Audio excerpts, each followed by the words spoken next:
Good evening, councillors, ladies and gentlemen. I declare the ordinary council meeting open at 6:01 p.m. Good evening. We wish to acknowledge the traditional custodians of the land we meet on, the Whadjuk people. We would like to pay respect to the elders of the Noongar Nation, past, present and emerging, who have walked and cared for the land, and we acknowledge and respect their continuing culture and the contribution made to the life of this city and this region, and invite you to bow your head in prayer. Lord, we ask your blessing upon this city, our community and our council. Guide us in our decision-making to act fairly, without fear or favour, and with compassion, integrity and honesty. May we show true leadership, be inclusive of all, and guide the City of Wanneroo to a prosperous future that all may share. We ask this in your name. Amen. Councillors, ladies and gentlemen, just please note that the audio recordings of tonight's meeting will be a live broadcast online, with the exception of matters discussed behind closed doors. That broadcast will remain available via the City's website following the conclusion of the meeting. Item 1, attendances as per the record.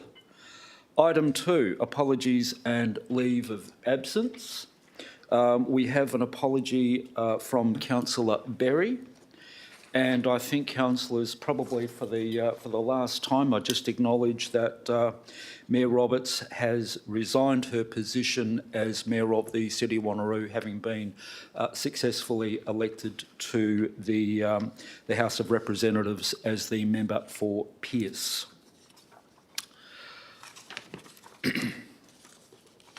Public question to item 3, public question time. The following general rules apply to public question and statement time. Public questions and statements should only relate to the business of the local government and should not be of a personal statement or opinion. Only questions relating to matters affecting the local government will be considered at the council meeting, and only questions that relate to the purpose of the meeting will be considered at a special meeting. This isn't a special meeting. Questions may be taken on notice and responded to after the meeting. Questions may not be directed at specific council members or a city employee. Questions are not to be framed in such a way as to reflect adversely on a particular council member or a city employee. First priority will be given to persons who are asking questions relating to the items on the current council meeting agenda, and second priority will be given to public statements. Only public statements regarding items on the council agenda under consideration will be heard. Each person seeking to ask questions or make a statement may address the council for a maximum of 3 minutes each.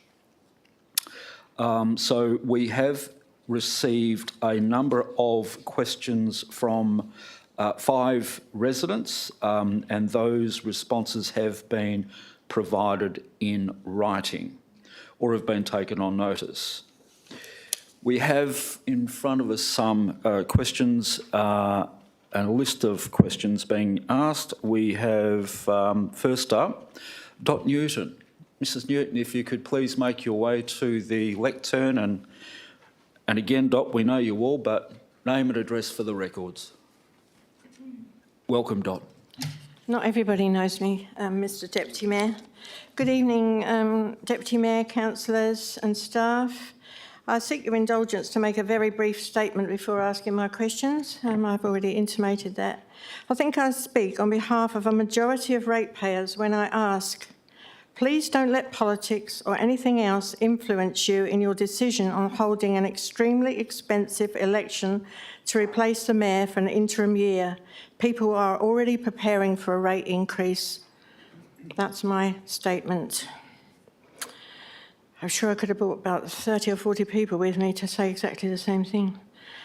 My question is on item PSO2. I have to say I don't ever recall seeing a report listing some of the owners as an estate, so that doesn't help elected members to declare an interest if they know the people that have inherited that land, but that's your problem, not mine. My questions are based in the background of the report refers to enabling uses such as a retirement village. When it went out to comment, was this information included? And if Council adopts this amendment tonight, are the owners committed to the aforementioned village, nursing home, etc.? Mr Dixon. Thank you, and through you, Deputy Chair, I'll take on notice the matter in terms of what went the exact wording and what went out for consultation. In relation to the second question from Ms Newton, I can provide the following answer. No, it doesn't provide an obligation for the proponent to provide a retirement village. This is a scheme amendment to change the zoning of the land to an urban development zone. That would itself trigger a need for a local structure plan to be prepared, which would determine the land uses which would be appropriate within that land. That may include a retirement village. It could also include other land uses. Thank you. That question was prompted by listening to the briefing last week. My next question is on CP03. Right at the time when Council has not yet adopted the local heritage survey, and along with losing so many planning decisions to JDAP, is Council proposing to reduce the risk from high to medium? I agree that the risk may not be financial, but the reputational risk is extreme with the amount of planning in the pipeline, and not least is the future of East Wanneroo. I understand from the report that this recommendation came from Audit and Risk. We're not able to read that, so I thought I'd ask that question as to why this is happening. Mr Marmion. Thank you for the question through the Deputy Chair. I guess the amount of work we've been doing on the mitigation and documentation has meant that the risk is now really regarded as moderate and not high. There's still quite a bit of risk there, but it's moderate. Thank you. I hope I'm not proved right there. I'm really concerned about some of the sacred sites, etc., in our city, that the reputational risk there is extreme. My last question is about Council's website. I brought this up at a recent meeting as I was there as a community person. On Council's website, on the agenda and minutes section, when you do the drop down, all the committees and working groups are listed, and there's no access to the community. It's restricted to only the council meetings and briefings. May I ask why it's on there if we're not allowed to read them? Mrs Jennings. Thank you, Deputy Mayor. That's a question that I'll have to investigate, and it may well have defaulted that way unintentionally. So I'll certainly investigate that and make sure it's only what is available. Thank you.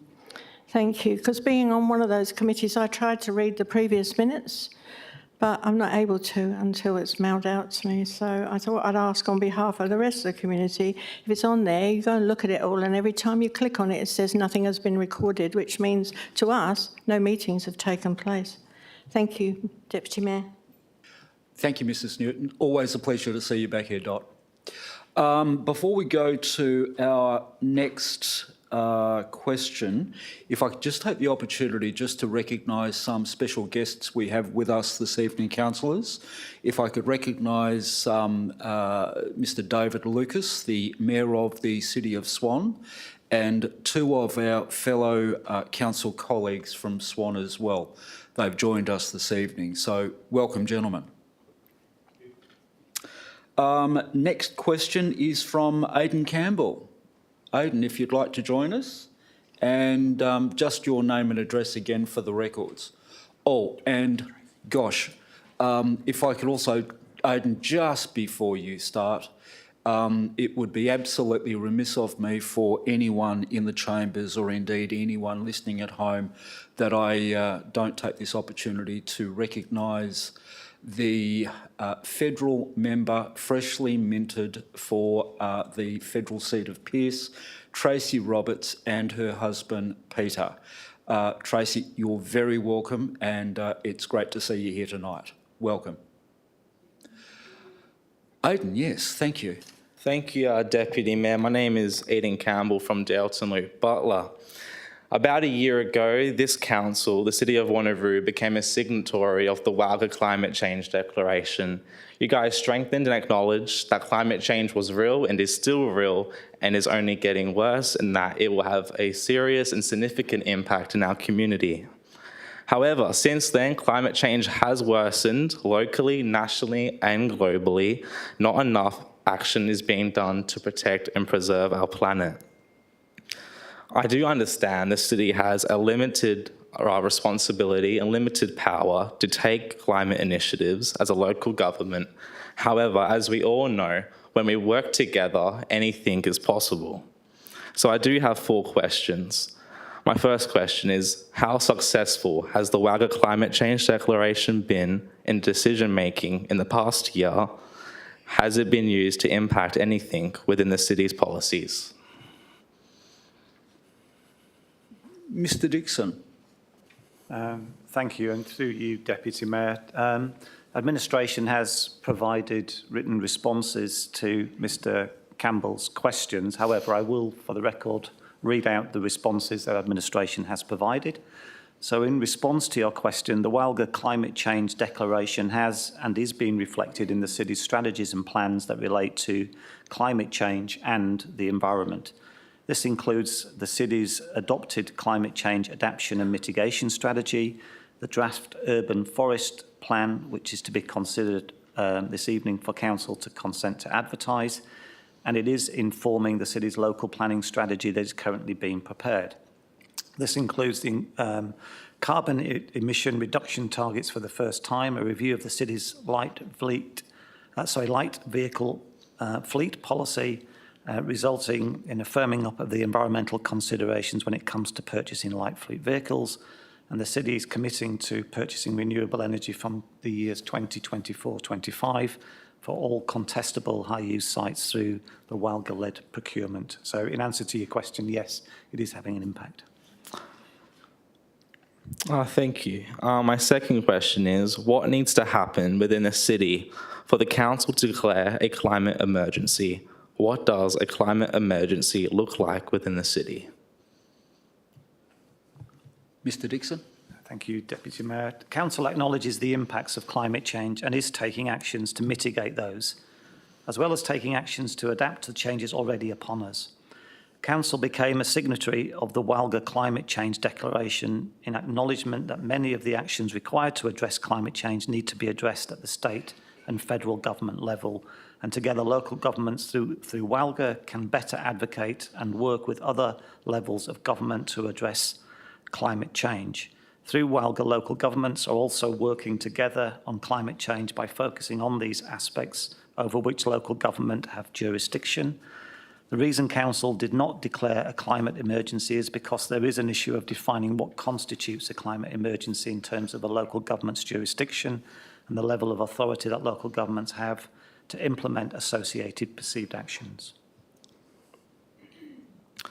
With all due respect, Mayor, I think that our response is quite weak. What defines a climate emergency? I think it's in the name. There is an ecological crisis that is not going to impact just the nation, it's going to impact us locally as a community. Across the country of Australia, we have local governments that are declaring a climate emergency. I believe the City of Fremantle have as well. And just recently, the state government of South Australia have declared a climate emergency. So to be as polite as possible, if you're struggling to find a definition, you could just ask what they're defining it as. My third question is... Just if I may, and Yeah, I of course. absolutely respect your point of view, but the Director has provided a quite fulsome response on the city's behalf. Of course, thank you. My third question, Deputy Mayor. Will the council finally declare a climate emergency, or will we wait till we have a severe water scarcity, bushfires raging through our streets, or water flooding our homes? Mr Dixon. Thank you, Deputy Mayor. Council in March 2020 resolved to become a signatory of the Walga Climate Change Declaration, which demonstrated Council's acknowledgement of the impacts of climate change and underscores council support for appropriate mitigation and adaptation actions at the local government level.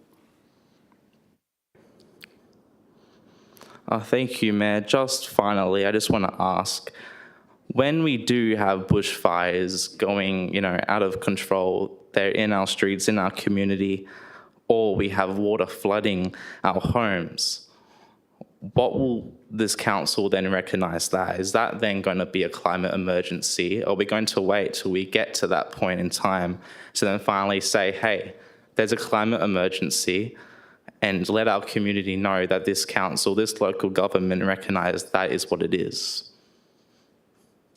And if I can just recognise and acknowledge your passion, your statement I'll take as a rhetorical question. Thank you, Deputy Mayor.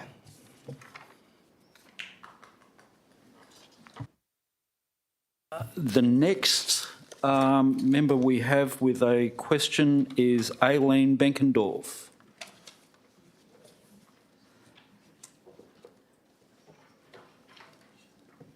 Welcome, Aileen. If you could just please give us your name and address for our records. Thank you.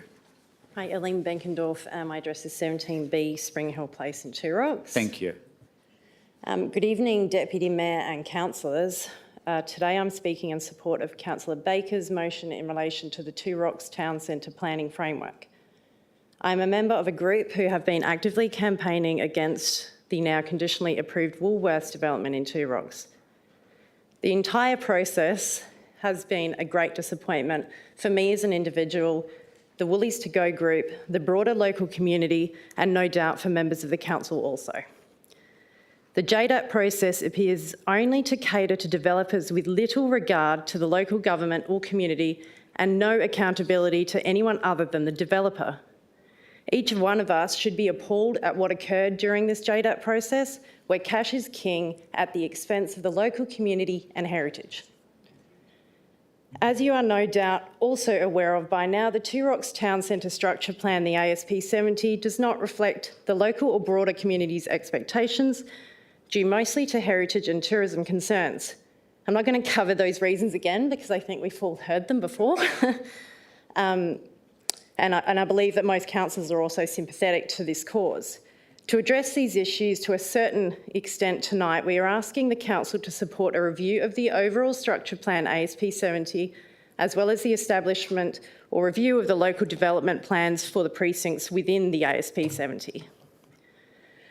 Firstly, in relation to the overall review of ASP 70, look, clearly as the Woolworths development was approved on the Premier site within ASP 70, even though it was opposed by the vast majority of the local community, the broader community and the council, the current structure plan is clearly not adequate and needs to be reviewed. A review will be able to address zoning and permitted usage concerns, as well as reinforcing a tourism and heritage focus. We've been informed that a review of the ASP 70 will cost approximately $300,000 and that the city does not currently have money within the budget for this to occur immediately. Based on this information, we're requesting that funds be set aside in the next financial year budget for this purpose. As one of the premier tourism focuses in the region, it is of benefit to not only the Two Rocks community, but the entire city of Wanneroo for the structure plan to be reviewed. Secondly, in relation to the local development plans, we believe there may be some benefit in establishing local development plans for the precincts within ASP 70 to at least establish some type of controls on the development in the area. We understand that the overall zoning and permitted uses are not something that can be addressed under this option. However, there is some opportunity to further elaborate on the finer details for the areas, and we're told that the process will be somewhat quicker than the overall review of the ASP 70 and cheaper. The hope is that the LDPs will interpret the ASP 70 in a more respectful manner that is in line with the community's expectations as far as it can be.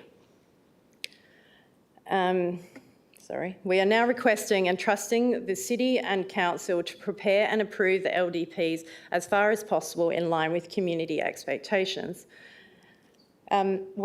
look, in conclusion, we're just asking that Council vote in support of Councillor Baker's motion to limit the potential devastation of the Two Rocks Town Centre by establishing the local development plans and setting aside funding for a complete review of the ASP 70 in the near future. Thank you for your time. Thank you, Aileen. And it's certainly, I think, looking around the table and speaking with my colleagues, and you have rightly raised earlier on, there is deep sympathy for your position on this. Thank you. Thank you. The next speaker we have is Mrs. M. Matif. Yeah, welcome. If you could just provide your name and address for our records, that'd be great. G'day. My name is Marshall Mitef and I live at 128 Casilda Way in Two Rocks. I'm here with item 9 with Councillor Bakers, and I also wish to say thank you for letting me talk, Deputy Mayor, councillors and staff. So I begin.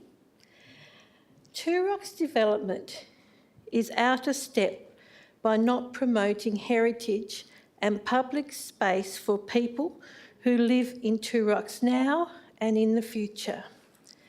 As part of the Two Rocks community, I'm strongly indicating that ASP 70 requires a review, especially for the following reasons. To ensure the impact on the heritage value of Two Rocks is accurately and appropriately considered in any future development of the town. And as the City of Wanneroo is required to prepare and maintain a heritage list to the City District Town Planning Scheme 2 DPS2. And my understanding is that the Heritage Council has placed Two Rocks assessment as a priority. My question. Today I'm seeking clarification of the Sun City Precinct, Two Rocks cultural heritage significance and its current registration. Yeah, thank you, Ms. Matif. And please, you're amongst friends, so Thank you. Don't be nervous. Mr. Dixon. Thank you, and through you, Deputy Mayor. So there are several listings relevant to the Two Rocks area, and these are set out in the city's local heritage survey, which is available on our website. And just looking at the information that I have and in a written response to some of the questions you've already provided to the city, there's 1, 2, 3, 4, 5, 6, 7, 8, 9 listings within the current local heritage survey. The majority of those are category 4, but there are 2 that are category 2, which are a higher standard of listing and more important in terms of the local heritage importance for the local community. As you correctly pointed out, in addition to the above listings that I've just mentioned, the local heritage survey for Two Rocks, the Heritage Council is currently undertaking an assessment of the Sun City Precinct for consideration for inclusion in the State Heritage Register. And I think administration's intent, if in reviewing local development plans, is to await the outcome of that piece of work that's been undertaken by the Heritage Council to then inform the preparation of local development plans, so we can reflect what the outcome of that work is and accurately include that in any future planning documents. Thank you. Thank you, Mrs. Matif. We have no more on our list, no more public questions on our list. Are there any further questions from the public at this time? There being none, I declare public question time closed. Item 4 is confirmation of minutes. Councillors, we need to move and accept the minutes of the ordinary council meeting held on 10 May 2022. Yep, mover on that, Councillor Civic, and seconded Councillor Rowe. Councillors, we will just wait for that to come up.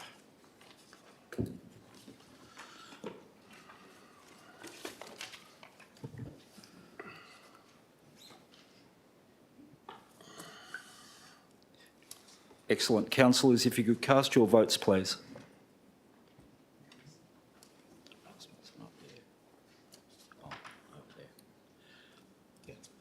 Yeah, declare that carried unanimously. Thank you, councillors. Item 5 is announcements by the Deputy Mayor without discussion. Councillors, it's with great pleasure, actually, I am delighted to share that last month the city's Waste Sorted, Talking My Language Toolkit, was crowned the Waste Initiative of the Year at the 2022 Waste Sorted Awards. The annual awards recognise top performers in WA's recycling and waste industry. In 2022, there were 38 finalists across 10 categories, and I'm very proud and honoured to say that we took out the Waste Initiative of the Year award for the Waste Sorted Talking My Language Toolkit. The Talking My Language Toolkit was developed to make waste information accessible for our community and culturally and linguistic diverse CALD community. Toolkits educate the residents on waste sorting, use of the 3-bin system, reduction in bin contamination, and increase in recycling, which assists in diverting waste away from landfill. More than 40% of the city's population were born overseas, and 20% of our residents speak a language other than English at home. So the toolkit is available in 11 languages, and I won't go through them because I probably can't pronounce most. But the toolkits are certainly available on loan from our city's libraries. And if I can please call forward Mr. Harminder Singh to receive our accolades and for his team's work.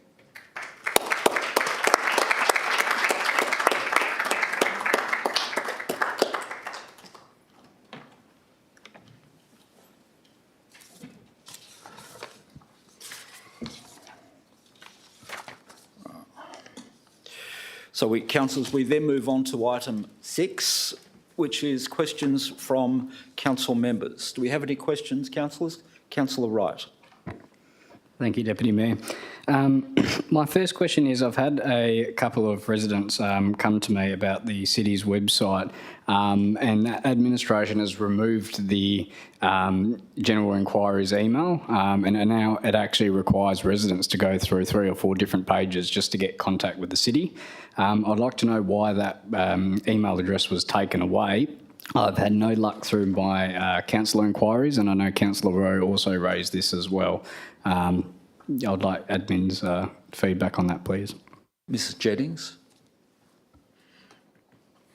Thank you, Deputy Mayor. There has been a response to this inquiry, but the general inquiries email was just an open email, but our problem was we didn't have any information to be able to get back to people. So we put together the form. The form was a 4-page one, but it's now not. I think it's 2 pages now. The second one's being a check-up that the first page was correct. So it actually enables us to be able to give the service back to people because we have the information to be able to contact them. Thank you. Yeah, and Mrs. Jennings, just its location on the website, can you provide that information, where that can be located? Yeah, I can do, but I'll do it when I've actually checked exactly what it is. Okay, no worries. Thank you. Any further questions, councillors? There is nil. That closes questions from elected members. Item 7 is petitions. We have no new petitions this evening. Item 8, reports. Councillors' declarations of interest will need to be determined and raised at each item. I believe we have 1 or 2 declarations this evening. Councillors, I intend to move items in their subgroup blocks. So if there are any exceptions, if you can please raise those when we go to them. So strategic land use and planning and environment, which is item PSO1 through to PSO4. Is there any that we would like to take out? Councillor Miles? Yes, I wish to speak on the urban forests strategy and a comment on the Amendment 200. So is that in support, Councillor Miles? Yes. Thank you. Are there any others to take out, councillors? And just noting we have nominations on PSO4. So we'll get through to that quite shortly. So just in terms of a mover for items PSO1, PSO2, PSO3 and PSO4, moved Councillor Miles, seconded Councillor Aitken.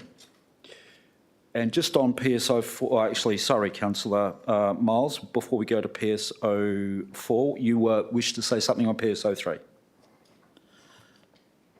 PSO1. Oh, sorry, PSO1. Yeah, so do you want me to say something on both as I've moved them all? Yes. Just on the first one, in support of the administration's report and totally understand after the comments and the questions that I'd asked at last briefing session last Tuesday, I will be keen obviously for administration to be looking at that developer contribution sharing arrangement just to make sure that we don't over collect or on those lots. If the Planning Commission does approve the extra lots that wants to be developed in that area from 9 to 15, clearly if that happens, you could end up collecting double the amount of money that we originally intended to back in the day when that cell was up for development. So that's it on PSO1. Do you want me to just to go to my next one? Just with that, Councillor, I'll just ask if there's anybody else that wishes to speak on PSO1 as we go through. Any other comments on PSO1, councillors? And we'll go through to then PSO2 if there are any comments on PSO2. Councillor Aitken? Yes, I'd like to say I'm glad that we're progressing this, and the sooner that we can get this proposed area developed for the community, it'll be fantastic, and I'd like to see it progressed as soon as possible. Thank you. Thank you, Councillor Aitken. Councillor Civic? Yes, thank you, Deputy Mayor. Yes, I'm also in favour. The only concern is, of course, the green vegetation, etc., where there have been some questions asked about whether the actual trees will accommodate the bird life and whether there is actually any animals living within that area. But on the overall, I think it will be a good thing, but should be monitored very carefully. Thank you, Deputy Mayor. Thank you, Councillor Civic. And any further comments on PSO2, councillors? PSO3, Councillor Miles? Yeah, thank you, Deputy Mayor. The urban forest strategy is obviously one of those policies and that we have developed in council, and I guess going back to what the questions that were asked at the question time by Mr Campbell, this goes somewhat away to obviously help with some of those heat sinks in some of our suburbs. And I guess just to put it on the record for the community, this policy is to help get our street leaf coverage up to around about 10% over by 2040. Delivering 3,000 trees and planting 3,000 trees per year over the next 18 years is going to cost the city on behalf of the ratepayer some $54 million. So it's not a insignificant policy by far. And then obviously on top of that $54 million of planting and watering, there's going to be further maintenance and pruning of those trees as they grow to keep them within the confines of the city's areas. there's probably going to be another $10 or $20 million to maintain them. So this policy effectively will have anything up to a $70 million cost over the next 18 years on our residents. So it's not insignificant. I think it's really good that it's going out for advertising and approval to the community, and I'd like to see that come back with any suggestions on what needs to be planted and what maybe some of the communities would like to see in their areas, so they might have certain trees in certain streets. But on the draft urban strategy that I see before me, I'm happy for it to go out for advertising. Thank you, Deputy Mayor. Thank you, Councillor Miles. Councillor Rowe? Thanks, Deputy Mayor, and a big thank you as well to Grant for last week answering my line of questions. It felt like a bit of an inquisition, but I do appreciate it. And as well, it's encouraging to see the South Ward suburbs, Deputy Mayor, at the moment between 7 and 12% doing quite well. I know a lot of feedback that we get from residents is that they like to see tree canopy, particularly on our main thoroughfares and entryways into the suburb. There's a visually appealing element to it, but it's also good for the environment as well. As I said, I do thank Grant last week for his responses about our irrigation practices and how we're trying to take a conscious effort on selecting species that can survive and thrive in the area. One comment that I wanted to make going forward was on our community consultation side. So I know it's not conditional to this report, but I know we certainly have a couple of different forms there on a website, on the Your Say, and in local newspapers as well. One I wanted to flag in future as a possible thing to explore was if we could have a notice, a paper copy notice in some of our senior centres and our facilities like that, our community facilities, because for our residents that don't use the internet as much or find it difficult to navigate the website, and knowing how many ads are in the newspaper, it might be worthwhile considering if our residents can access the consultation through that way going forward as well. Thank you, Councillor Rowe. Very, very good comments. Councillor Civic. Yes, thank you, Deputy Mayor. Look, I've been looking at these plans that have been provided and looking at the heat islands, which in general, over the last 30, 40, 50, 60, even 100 years, these have been created by, I guess, sheep farming and cattle farming, et cetera, and the market gardening sector. So I'm certainly happy to see this report go to advertising. I'm very keen to see how we adopt the increasing R codes within the City of Wanneroo and how we adjust with the tree planting programs to make sure that we certainly have the heat islands under control. And I think across the city now of Perth, we're starting to see urban development creep in. In other words, re-subdividing of land where there were these cooling islands, etc. They are going to be under pressure if not controlled by their respective councils. So in essence, I think the report is very good, and I certainly hope that we can control this in the future. Thank you. Thank you, Councillor Civic. And Councillor Parker.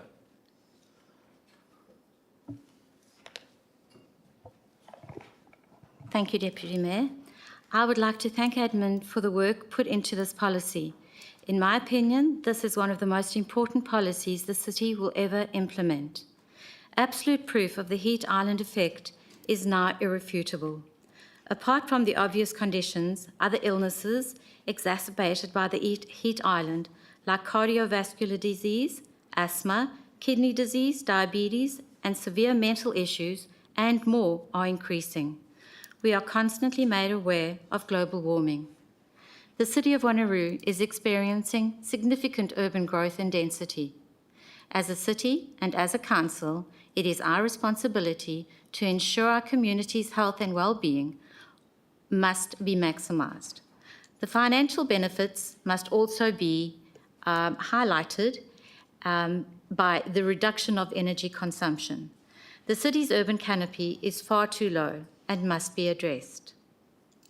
While this policy is a major step forward, I certainly will continue working with Admin to increase the targets set and reduce the time frame in which to reach those targets. It is vital we bring our community along with us on the journey of urban forestation. By partnering with schools and creating community awareness, We must ensure the responsibility is shared by all levels of government and vitally by developers across the industry. I look forward to the feedback from the advertising period and moving forward with this policy as soon as possible. Thank you, Deputy Mayor. Thank you, Councillor Parker. Councillor Wright. Thank you, Deputy Mayor. I'm actually very excited to see this policy come before us. I know Councillor Sangali, myself, and also Mr Campbell in the audience have been working really hard with other committee members on this, and particularly for a lot of the established suburbs of actually optimising our current tree planting program. And I know people and residents in Hocking and Pearsall will love to see that we're going to get some more trees and actually spruce up our suburbs a bit. But also, I think it is a fantastic document that will definitely set the future direction of what our suburbs are going to look like. I would like to be a little bit more progressive on the targets. I know 2040 can be a bit of a long time, but I know as a young person, and I know Mr Campbell brought those points up before, but also there was a point that was raised by, I know, me and a couple of other committee members about East Wanneroo and actually having a special section within this document that articulates sort of the aspirational vision around canopy cover for East Wanneroo. So I would like to see that in the actual final document. But I'm very happy to see this being advertised, and I look forward to seeing the feedback. Thank you, Councillor Wright. Councillor Aiken. Yeah, I just wanted to say tree canopy and trees in the City of Wanneroo is a hot topic. People always respond as soon as we put something on Facebook. They want their trees, they want their canopy, they want to get rid of the hot areas in the area. I'm looking forward to seeing their responses, to seeing how much they agree with the report, which I think is a fantastic report, or if there are any other ideas that they bring forward as well that we can include. This is really exciting times. This is the opportunity for the community to respond and do this. This is fantastic. Thank you. Thank you, Councillor Aitken. Councillor Nguyen.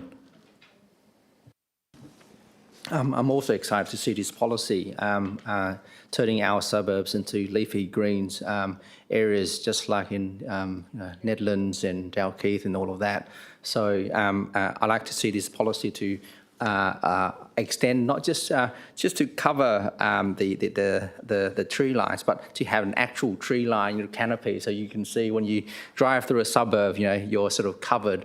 And you can't even see the sky. So that's sort of the extent that I like to see this policy to cover. It's not simply just the easing the heat effect, but I guess this is a start for us.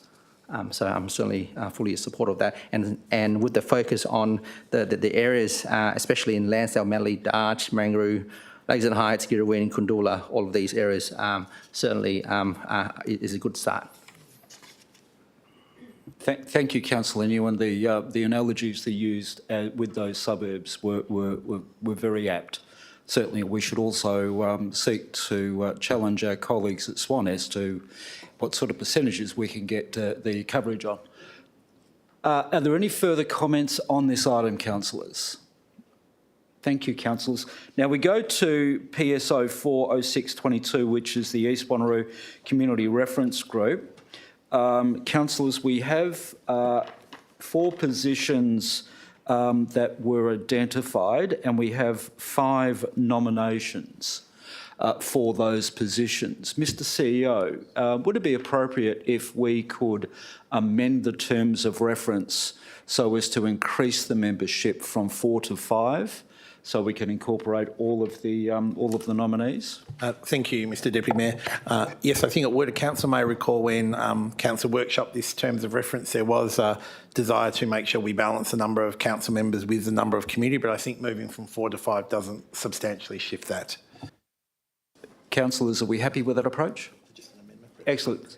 It's Councillor Sangali, are you happy to move an amendment to change the numbers from 4 to 5?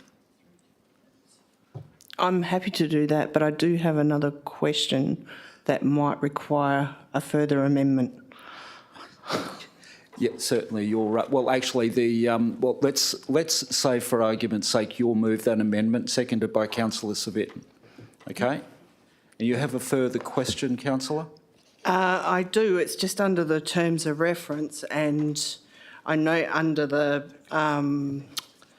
meeting procedures, section B, the city will provide an agenda and keep clear notes to be registered, not minutes. And I'm just wondering why there are no minutes being kept.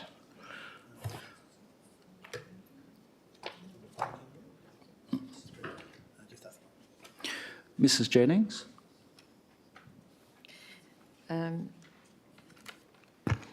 Thank you, Deputy Mayor. Oops, lost my piece of paper.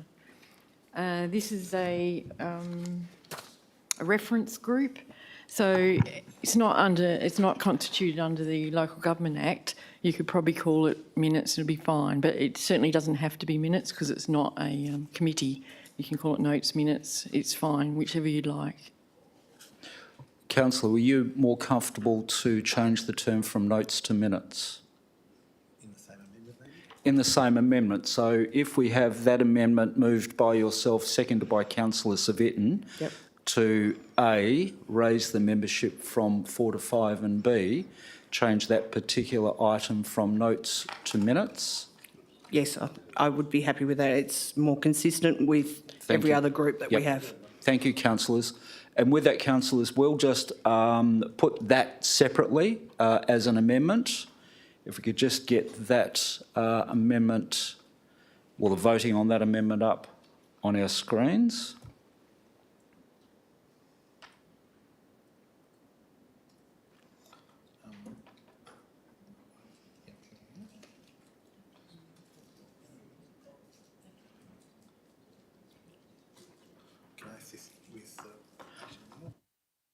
Mr CEO. Thank you, Mr Deputy Mayor. Just to assist the minute clerk, the amendment would be to increase the membership from 4 to 5, and as you have duly shown on the screen now.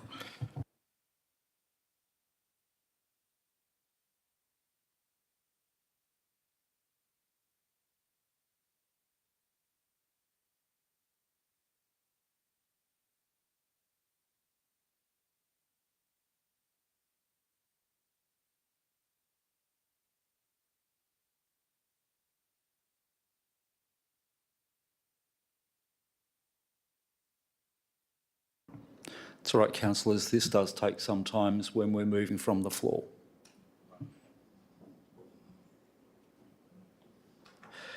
Councillors, I ask you to cast your vote.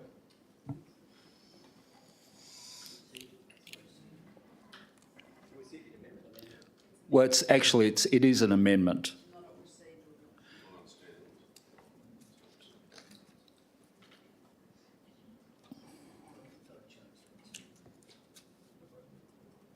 I think, councillors, it's simply a technicality just to recognise that that was done a little bit ad hoc on that item.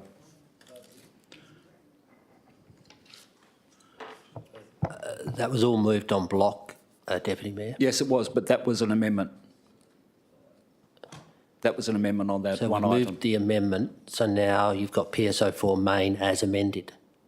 Yes. And then we're going to... Yes. If you're happy with, and my next question, councillor, was that if you are happy to remain the mover of those 4 items as amended. Yep. So we're just waiting on 2 to vote. And one of them was me. Thank you, councillors. I declare that carried unanimously. So, councillors, and again, as raised by Councillor Miles, we will now cast our votes on items PSO 1, 02, 03 and 04 as amended. Mr Deputy Mayor, just a question about PSO4. You're not supposed to read out the delegate names of who's being approved for the group, for the recording? They'll be recorded in the minutes, but I also did, in leading up to that discussion, identified the candidates. I'm sure I did. I possibly didn't. No, you didn't. So for the record, I'll just thank you, councillor. Right. Yep. That's Councillor Civic and Councillor Huntley, Councillor Miles, Councillor Newen, and Councillor Wright. Thank you. Well, just for correctness, thank you. So, councillors, we have those ones on block from PSO 1 through to PSO 4. Please cast your votes. I declare that passed unanimously. Thank you, councillors.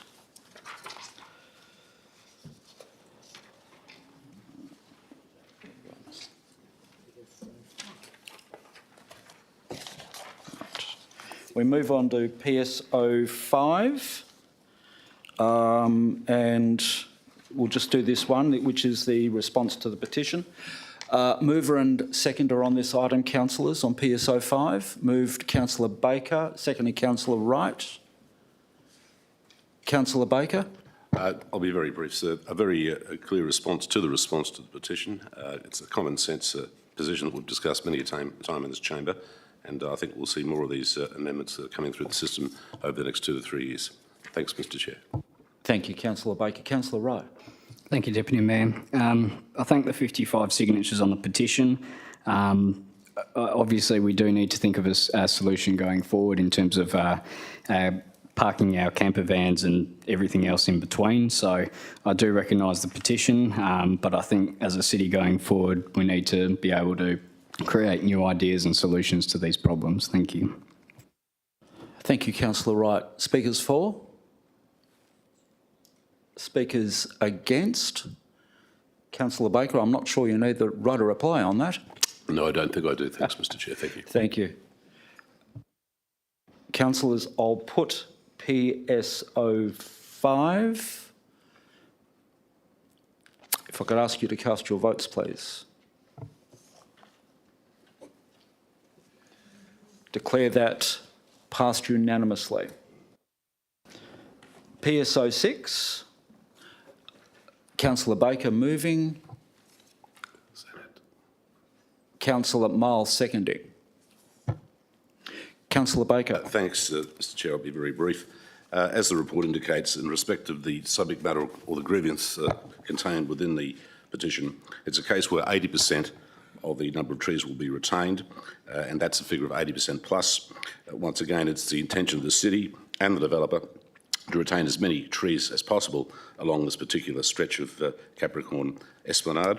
And of course, as we discussed earlier this evening, this particular agenda item is in effect directly related to the draft urban strategy agenda item, PSO 3-06/22. And this is a good common sense approach to take. We need to retain as many trees as possible in our heavily density urban areas, and particularly around parks where young families play and spend time together, bonding and making friends with other young families in the area. Trees are the way forward. We all love trees. I spent the last couple of days down at Margaret River, driving backwards and forwards and backwards and forwards and backwards and forwards and backwards and forwards on Caves Road, and honestly, trees make the difference. It's as simple as that. So yes, the response is a very good response, and it's good news. 80% of the trees, 80% plus, will be retained. Thank you. Thank you, Councillor Baker. Councillor Miles. Yeah, thank you, Deputy Mayor. Councillor Baker has indicated all the good fine points. I guess what we're lucky for here is this particular area was the camping ground. The trees are very mature, and I think it is excellent that the developer has obviously taken that into consideration.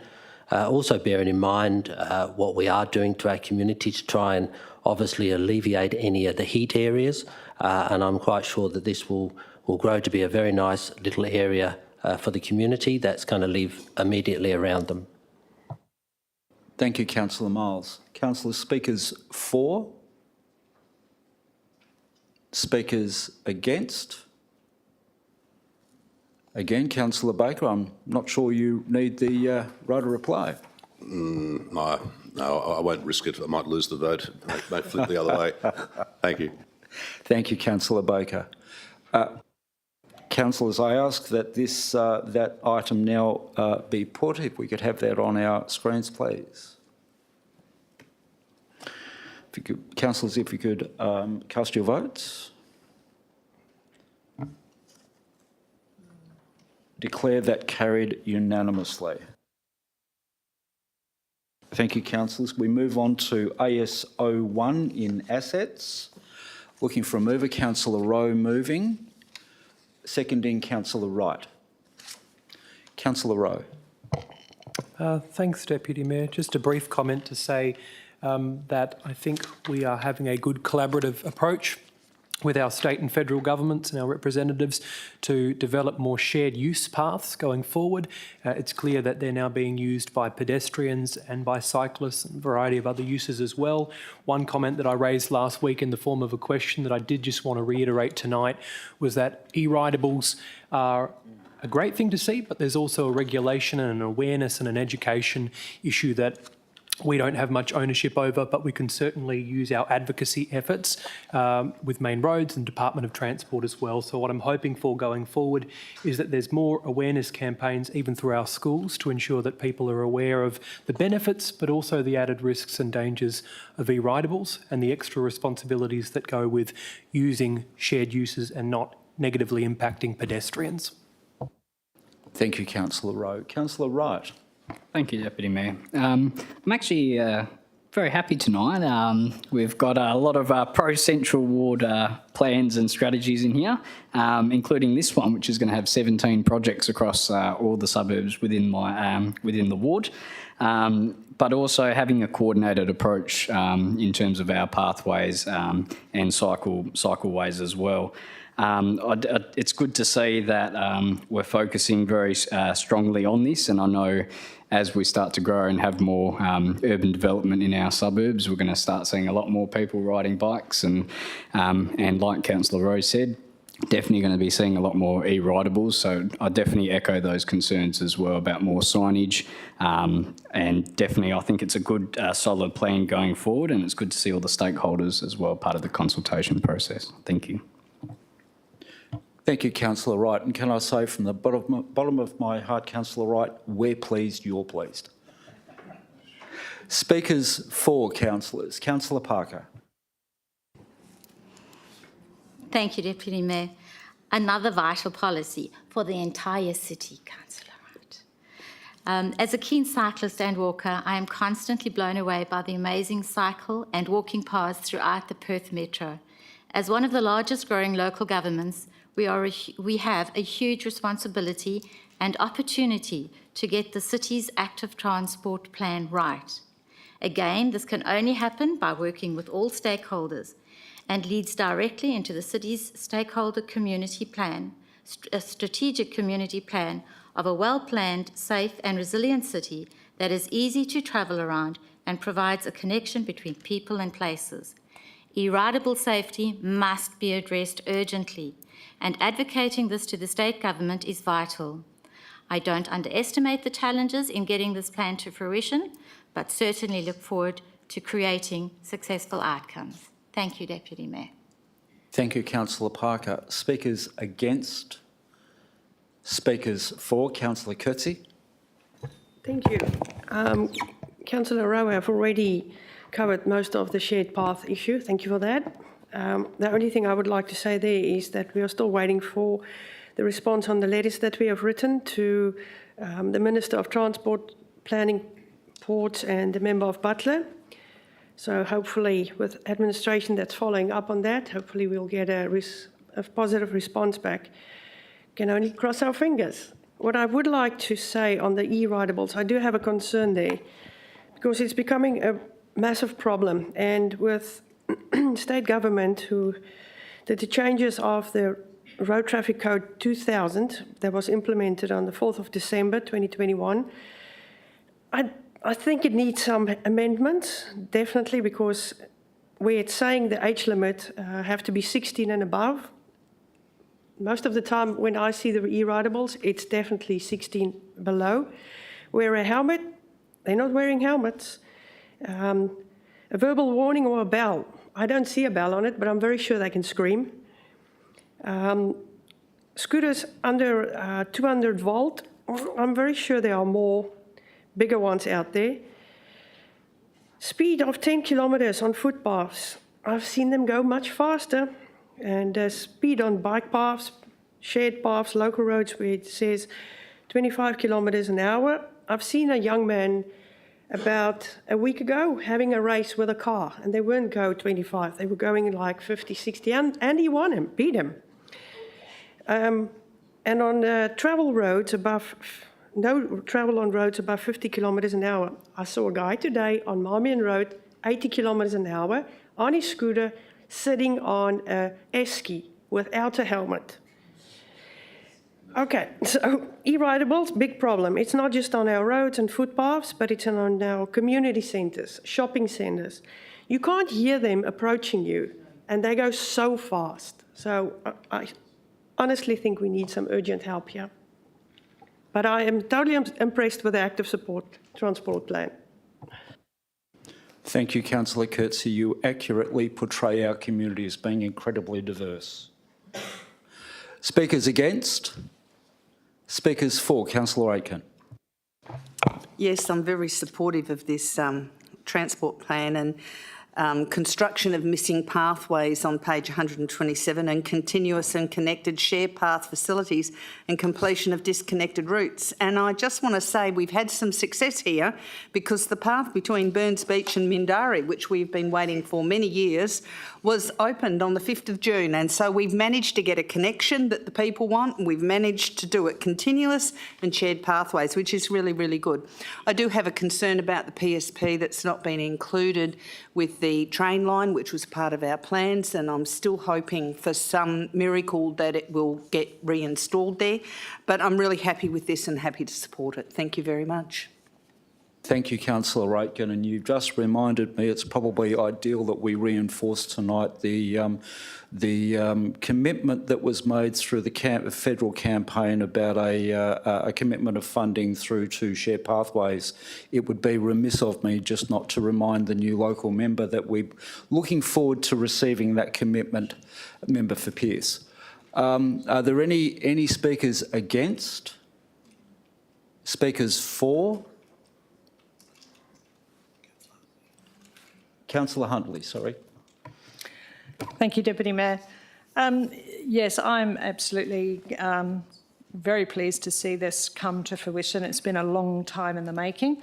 I am pleased to see that Old Yanchep Road has actually been included in this as well. So this is really good news, and hopefully as East Wanneroo progresses, there will actually be that connection between Central Ward and Central East Ward up here.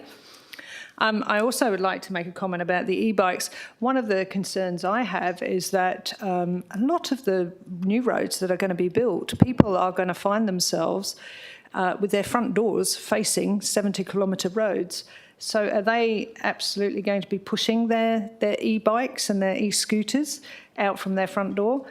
I really don't think so. So I do think whoever did do that policy may need to think about going back to it, or whether even as a local government we could make some changes to those rules. I'm not sure. Thank you. Thank you, Councillor Huntley. Speakers against? Speakers for? Councillor Rowe, right of reply? Councillor Rowe has closed debate, councillors. So, councillors, if I could ask you to consider your votes and place them when it comes up on your screens.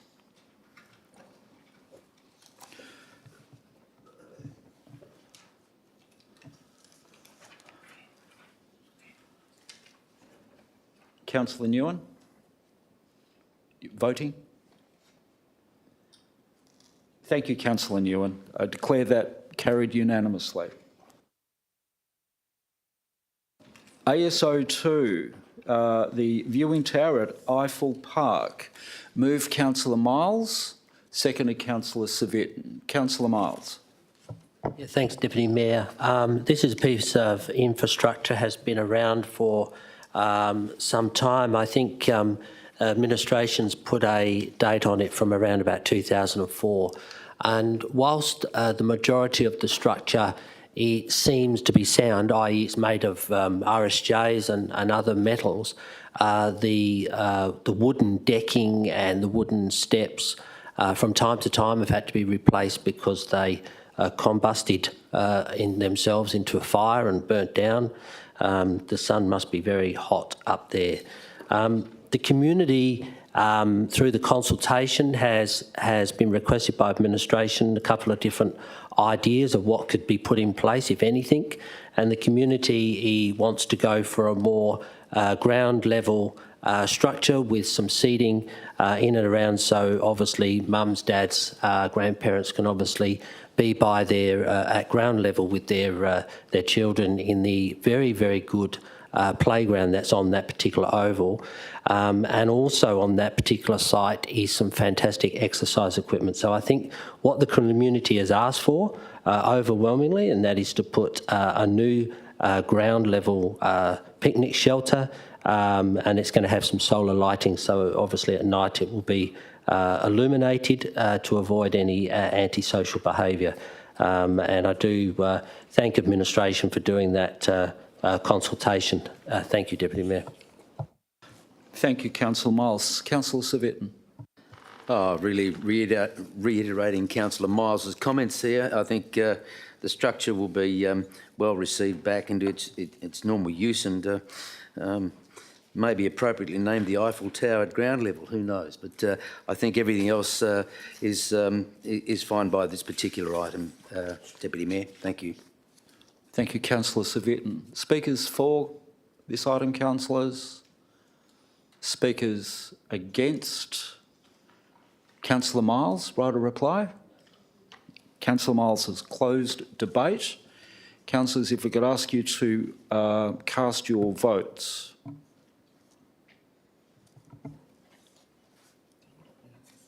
Declare that carried unanimously, councillors. Thank you.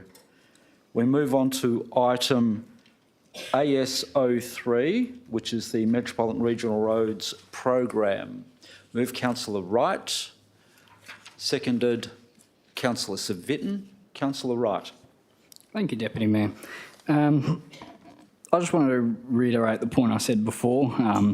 I'd like to highlight the projects that are going on in my ward as well, as Councillor Parker mentioned before, but I know these projects are significant across the city. I know for the Lenore Road dual carriageway, it's definitely a much needed project to connect up Hocking and Pearsall together, but it will also impact when East Wanneroo is built, as that is the road that separates the two. But it's also great to see that a lot of Southern Ward projects are included in there for Girraween and Madley and Wingara. I definitely know that this will definitely be a good advocacy project, but I know for the two projects that have been given grants as well on there. So very happy to support this and urge everyone else to support it too. Thank you. Thank you, Councillor Wright. Councillor Civic. Yes, thank you, Deputy Mayor. Yeah, all of these roads are in need of certainly some repair and upgrade for sure. I do note the Nangara 260 east of Susan Road. I guess that needs to be upgraded in preparation, hopefully for the deviation through to Whitfords Avenue at some time in the future. But all of these roads are in need of it, and I certainly commend this to Council for approval. Thank you. Thank you, Councillor Civic. Speakers for this item, councillors? Speakers against? Councillor Wright? Not sure you need the right of reply there. Councillors, Councillor Wright's closed debate. If I could ask you to cast your votes, please.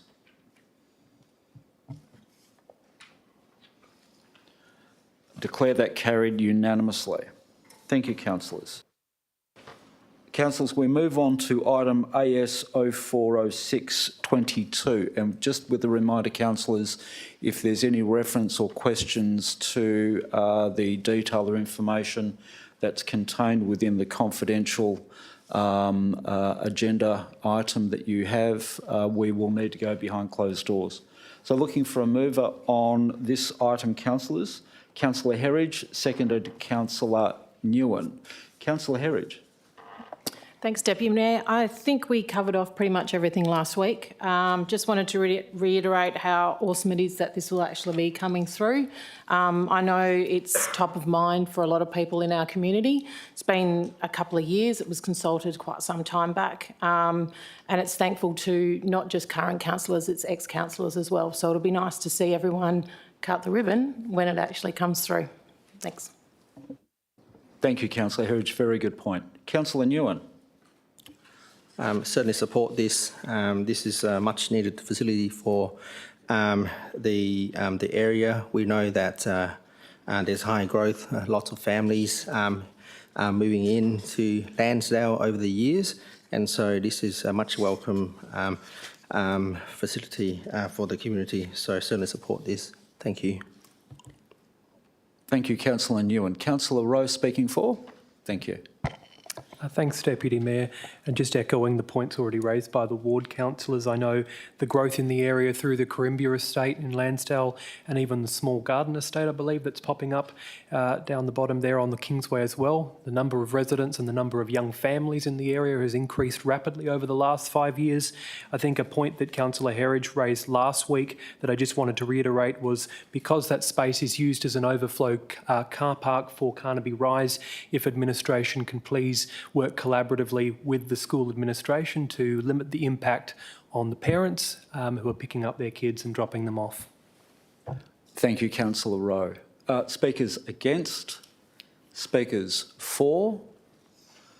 And just a very brief word from me, given that this was one of the projects that has been going on for some years. I know with the growth as this area, Lansdale, Madeley Darch, was part of the old South Ward. I'd just like to say that I think the South Ward is in very good hands currently, and this is one of the projects that I think will meet the community's value and benefit well into the future. So, Councillor Herridge, would you like to close debate? Councillor Herridge has closed debate. So, councillors, I'll put this item, if you could place your votes, please.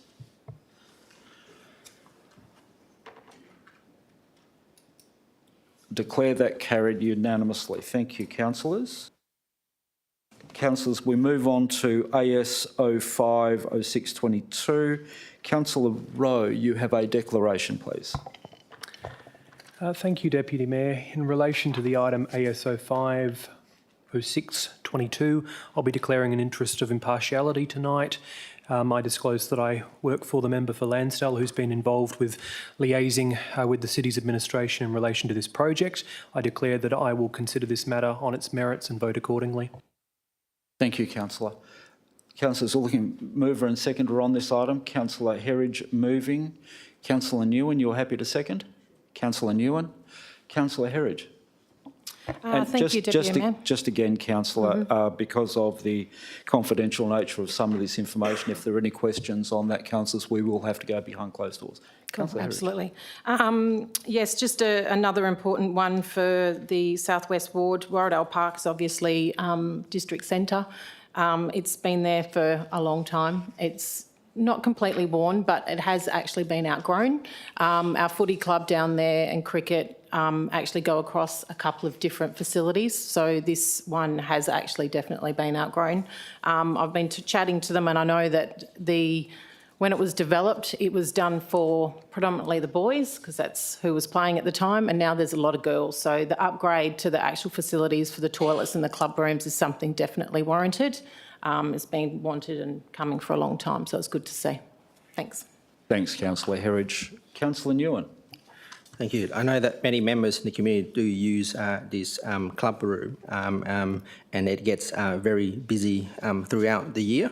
The one thing to note is this wasn't part of the initial budget, so that there is an additional sort of funding that we need to cover, and this is the reason why we also need absolute majority to support this additional funding. But I do encourage my colleagues to support this, as this is an important project for the community, and it's about time that we upgrade this building. Thank you. Thank you, Councillor Nguyen. Speakers for this item, councillors? Speakers against? Councillor Herridge, probably just before I go back to you as the mover, I think it's important that we acknowledge the contribution that was provided by the local member for Lansdale, the $600,000, which will go a long way to assisting in developing and delivering this particular project. So I think it's worthwhile mentioning that. So, Councillor Herridge, would you like to close debate? I think it's been closed. Councillors, if I could ask you to please cast your votes.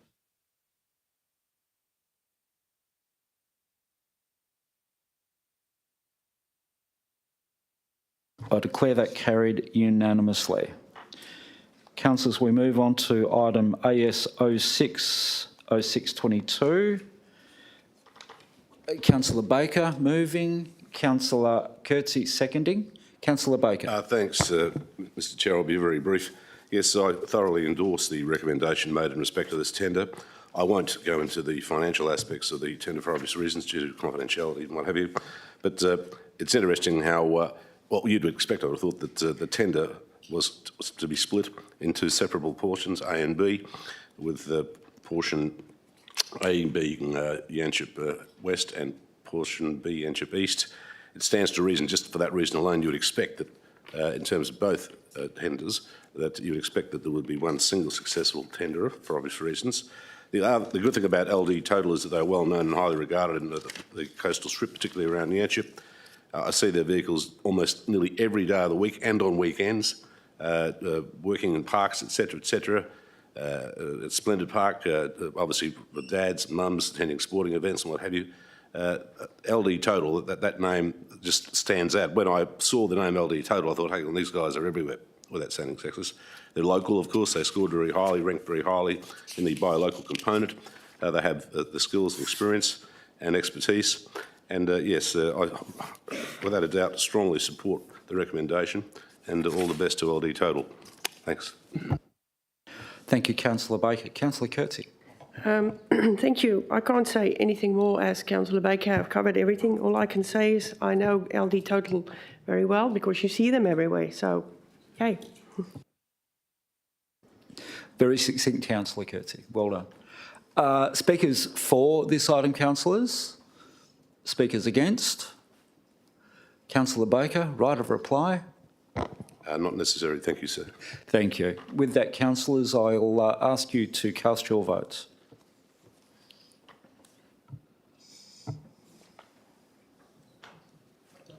Declare that carried unanimously.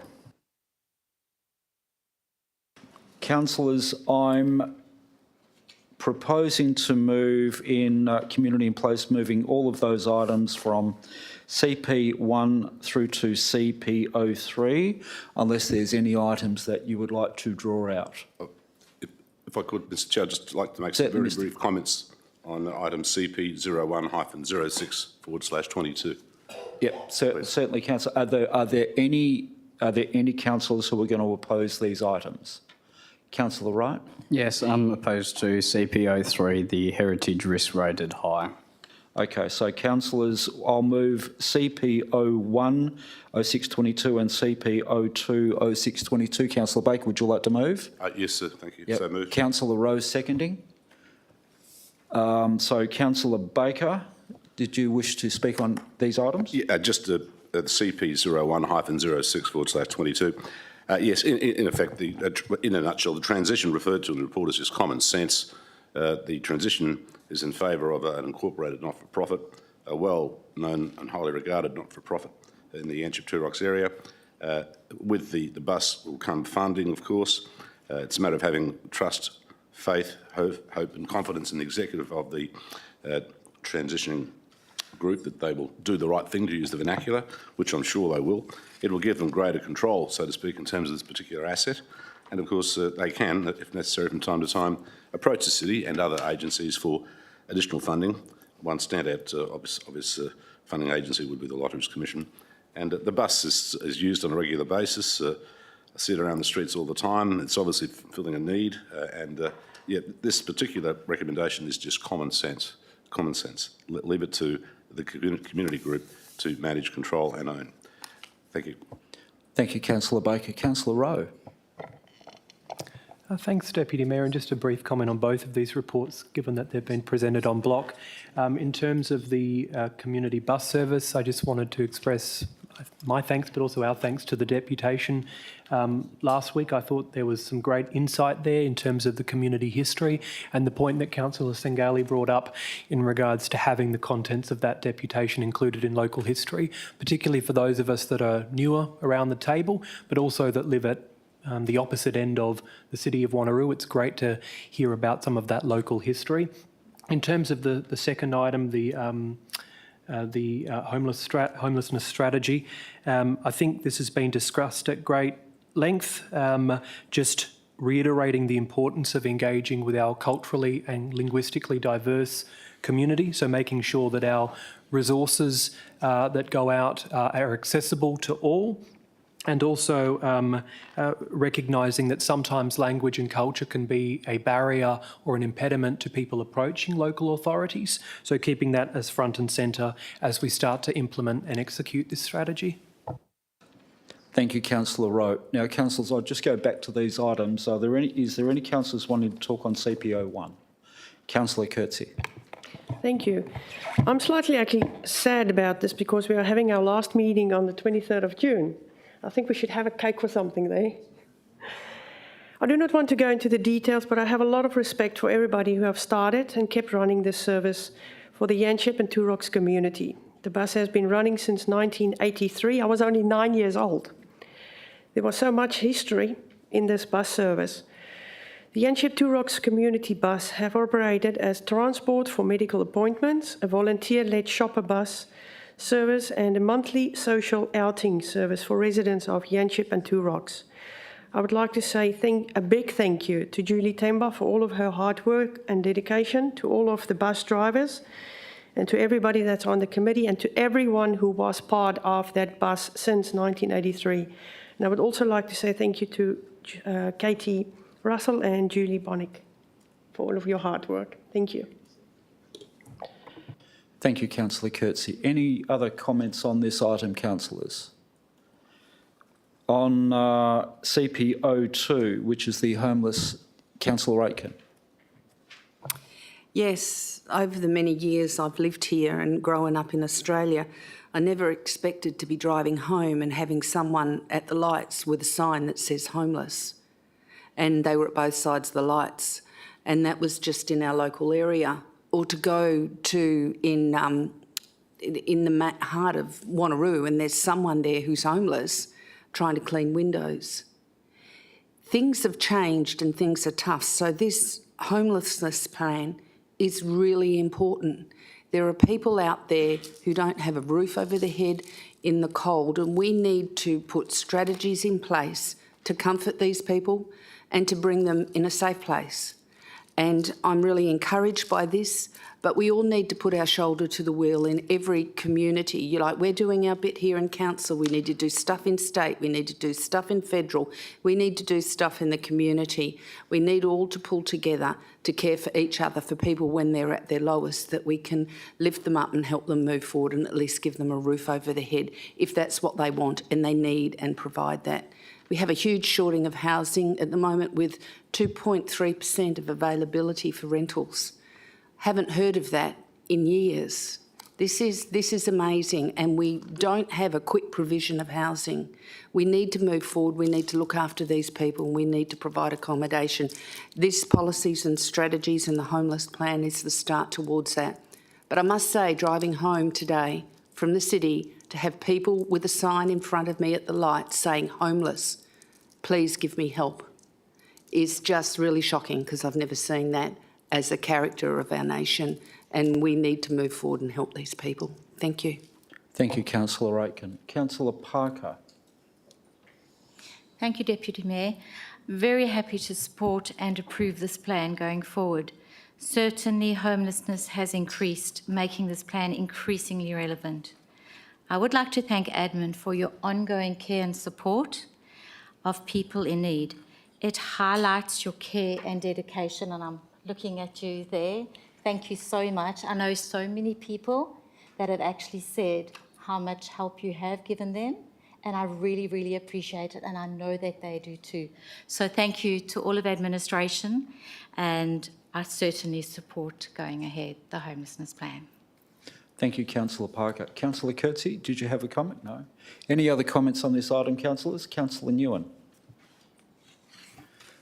This is a very important policy. I met a homeless man just a couple of days ago. He was wet, drenched, cold, shivering, and didn't have a place to go. So he opened the door at my office, asking if he could stay there for a moment. We know that these are people that need help, need support, and need care. Fortunately, I was there and we were able to support him. And when I called for help, the numbers that I got weren't very helpful. They didn't come out to help. We waited for a few hours and we were referred to one place to another and no one came. Eventually, he was fed and he left. He couldn't wait any longer. I don't know where he slept that night, but that night it was pouring rain. And before we even had an opportunity to give him a jacket, he left. He slept there for a couple of hours. So winter is here. It's coming. It's going to be very cold. So I think this policy, in reviewing this, it's important that we do more for the people in our city and end homelessness as soon as possible, especially as Councillor Aiken has said that with the increase in unemployment, housing affordability, availability, there will be increase in homelessness in our state. Looking at the report, in 2018, of the 200,000 individuals living in the city, we've got close to 400 people experiencing homelessness. And we know that the condition, the environment has worsened over years with COVID as well, and we are still in COVID. So I certainly support this. I think there's more that we can do, but I certainly support this policy. Thank you. Thank you, Councillor Nguyen. Councillor Miles. Speaking for Deputy Mayor, look, it's very important that the city does take a position. This one's in conjunction, I know, with the City of Joondalup, which is a very good pairing. The community in general is at a very high stress level. We know that Morphers people are losing the properties, not through any fault of their own. They're losing them because people are selling their rental properties because they're getting very good returns when they sell them. Now, I know people that will go back into the market when the marketplace settles a bit and more land comes on and the building industry sort of calms itself down. But the knock-on effect is people are living in their cars. There are people that quite often will stay late at their workplace and they will sleep in their cars at night and then obviously go in early. There is a lot of that going on within our town, all the way up through from Kandoola to Two Rocks. I'm involved in a couple of organisations outside of this place, and I can tell you that food for people going to school is of a great need. Some high schools are needing 200 to 300 sandwiches per day to feed those children that aren't getting lunches. Now, we can get food from various sources around the place, but because of the ongoing shortages of what's going in the supply chain from the East Coast, some of those food shortages are even happening in that end of the market as well, where they're being donated food.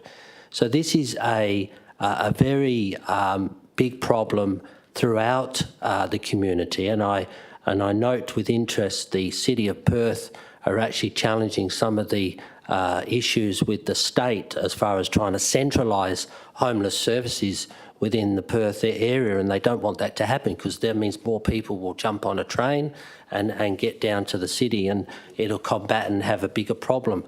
But I do think, Deputy Mayor, I guess CEO, that whilst we're doing what we can as far as the report and our administration is, I think that the next step's going to have to be where we're going to have to seek some form of funding to go to that next level. I don't think that we're going to be able to do it using our ratepayer dollars because we don't have enough. Some people are mentally ill and don't want to live in a house. They just don't want to. But that doesn't mean to say that they they want to live out, as Councillor Nguyen said, in the wilds during winter. They just need a place to stay.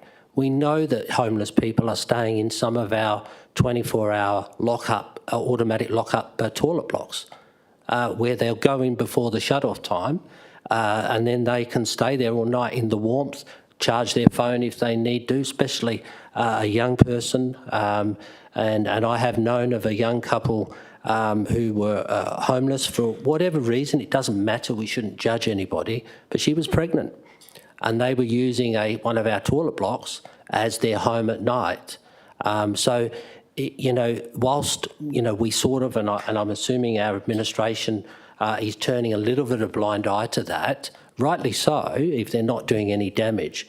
But I think overall, I think it's our responsibility to bring this to the higher governments and look at getting some more concrete funding that we can take it to that next level. And I trust the administration will be looking at that as our next step. In conjunction with the City of Joondalup, I think it's only fair that it's done across the whole northern sector because homelessness is on our doorstep. A lot of people do live down by the lakefront and have done for multiple years. This just now getting to a point where we're seeing very young people being tossed out of houses they can't afford to rent. Thank you. Thank you, Councillor Miles. Any further comments on this item, councillors? With that, Councillor Baker, just assuming you might wish to close debate on those two items? No, I think the speakers have spoken so far have covered the field. Thank you. Thank you, Councillor Baker. Councillor Baker's closed debate on CPO1 and CPO2. Councillors, if I could ask you to please cast your votes. I declare those two items, CPO1, CPO2, carried unanimously. Councillors, we move on to item CPO3, Corporate Risk Profile. Looking for a mover and seconder, councillors. Move Councillor Civic. Seconder Councillor Baker. Councillor Civic. Thank you, Deputy Mayor. No, I don't have any comment to make. This item is satisfactory. Thank you. Thank you, Councillor Civic. Councillor Baker. Thanks, Mr Chair. A very thorough report. I endorse the recommendation and I look forward to hearing Councillor Wright's question, please. Thank you, Councillor Baker. Speakers for? Speakers against? Councillor Wright. Thank you, Deputy Mayor. I am also a member of the Audit and Risk Committee. I do have a significant interest in our heritage and history, concerns of the city. I'm just not satisfactory with the progress that we are having on these items, and from moving the lowering the risk to moderate. You know, when risk is high, admin keeps on top of these things, and some of these things, like the local heritage survey, other items include, you know, there's the Two Rock Sun City precinct. There's a lot of Indigenous cultural heritage sites within the East Wanneroo area. A lot of these things are matters that should be clarified before it gets to the point of, you know, for example, East Wanneroo, a lot of the issues will be coming up towards the end of the year in terms of development applications. I think we should be on top of these heritage concerns before, you know, these matters progress. I just think personally having a higher risk actually keeps administration on top of these issues and is actually thorough in terms of until these items are complete, not in progress, complete and finished, then we should lower the risk. But until then, I'd like to see admin keeping on top of the resourcing and actually making sure these items are completed on time, as I know some of these have been delayed already. Thank you. Thank you, Councillor Wright. Speakers for? Councillor Rowe. I'll speak in favour of the report, Deputy Mayor, but I actually do want to echo some of the points that Councillor Wright was making, just given the context of some of the issues we've dealt with lately in terms of development occurring in our city's north, the East Wanneroo community becoming a growing area.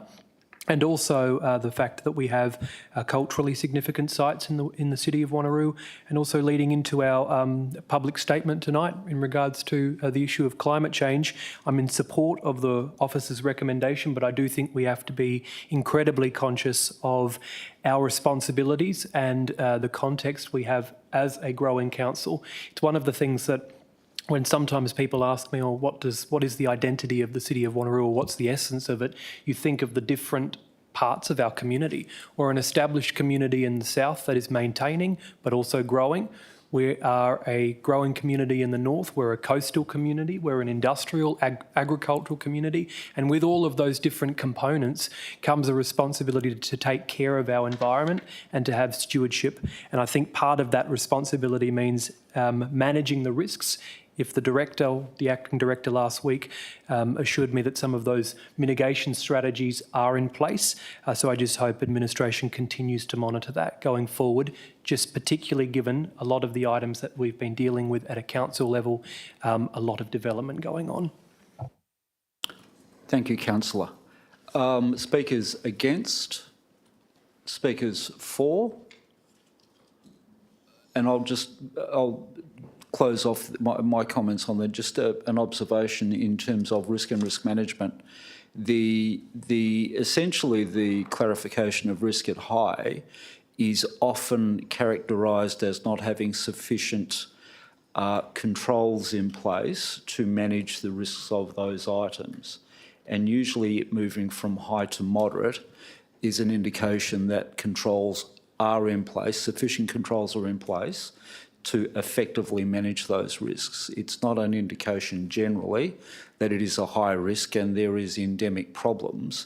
It's the way it's managed. So it's putting those controls in place to move it from a high classification through to a moderate or a moderate to low. So that's just that's the administrative process, and I'm sure if I asked Mr. Marmion that, he would probably agree. But certainly the sentiment from both Councillors Rowe and Wright are absolutely understood. Are there any speakers, further speakers for or against? For to close? Yeah, certainly, Councillor Baker. Yep. No one would like to speak against? No. I'll be very brief. The thing is that this particular issue has already been dealt with by... Councillor Baker, I understand. You seconded this item. Beg your pardon. Thank you. Yeah, if that is the case. You confused me, Councillor Baker, that's all. It's easy to do on the occasion. So, yep, speakers, I'll just go around once more. Speakers for? Speakers against? Councillor Civic, would you like to close debate? Yes, thank you, Deputy Mayor. Look, now that I guess some points have been made, I've listened to Councillor Wright and Councillor Rowe on the points they've made. Heritage issues are very important in this council, and at times they can be of a high risk. I think I agree with the recommendation. When we look at, I guess, Two Rocks, that has not completed yet. I believe the Heritage Council still will be looking at that, and from their aspect, I don't know, I'm not sure from the city's aspect, but there are also some heritage sites within East Wanneroo, etc., which will be part and parcel of the development process in time and could actually be proven to be of a higher risk and will be looked at by administration under planning process there and then. But the points made by both councillors are valid. I am still happy with the recommendation here, and if something does come up of significance, it will be dealt with. Thank you. Thank you, Councillor Civic. And with that, Councillor Civic's closed debate. Councillors, if I could ask you to please cast your votes.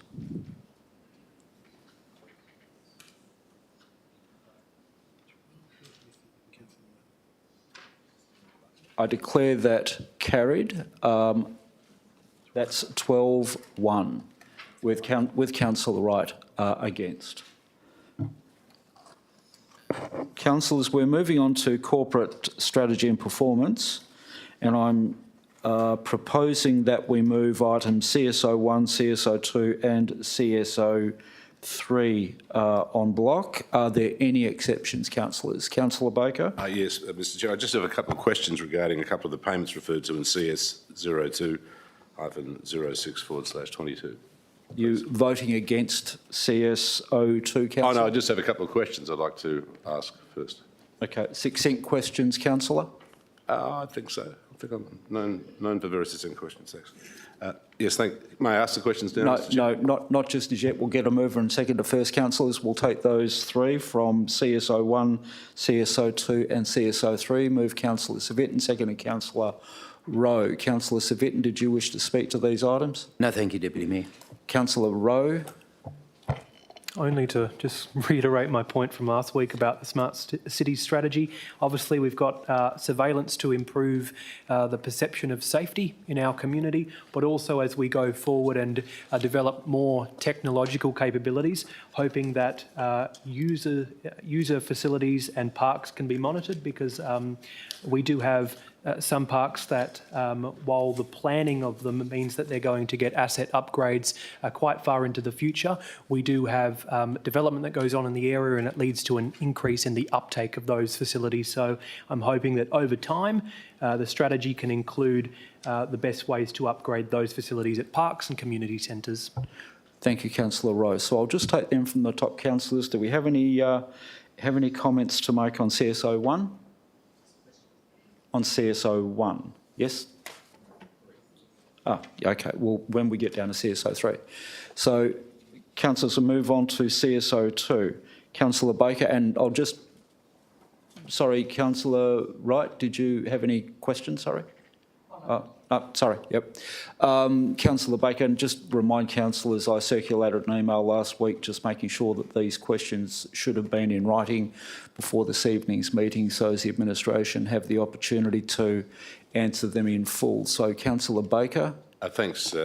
Apologise for not putting these in writing. Yes, if I could direct some questions to Nolene. On page 294 of the warrants of payment sections, item number, just bear with me, 122987, the payee was Telstra. The particulars read, asset relocation hyphen Yanchep Beach Road and phone charges for the city. What was that asset relocation? Was that the relocation of the free Telstra phone that was on Yanchep Beach Road opposite Nursery Park? It's used by many senior cits in the area.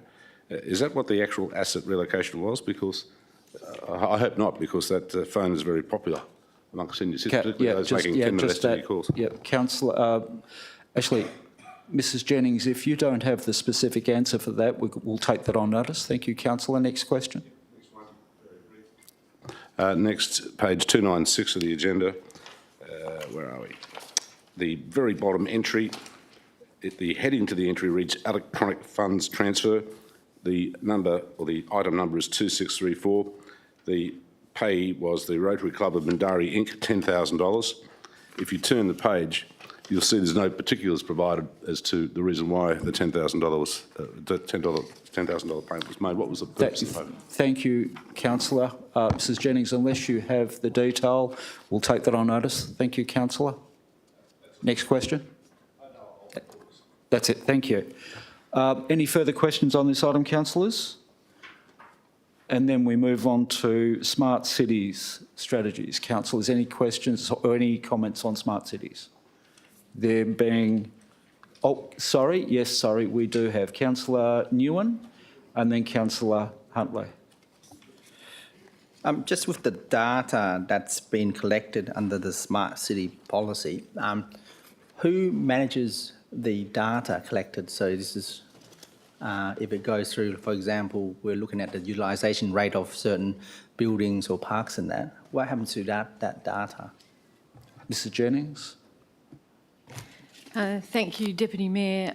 We obviously aren't collecting that just at the moment, but when we do collect it, if we get to that stage that we're able to collect some utilisation figures, it will probably be the asset maintenance, asset strategy people, so that they can actually understand whether utilisation is, you know, to a certain percentage. We already do utilisation data, for example, with our vehicles to make sure that we are utilising them appropriately and not got some idle piece of equipment. And if we do, we probably sell that.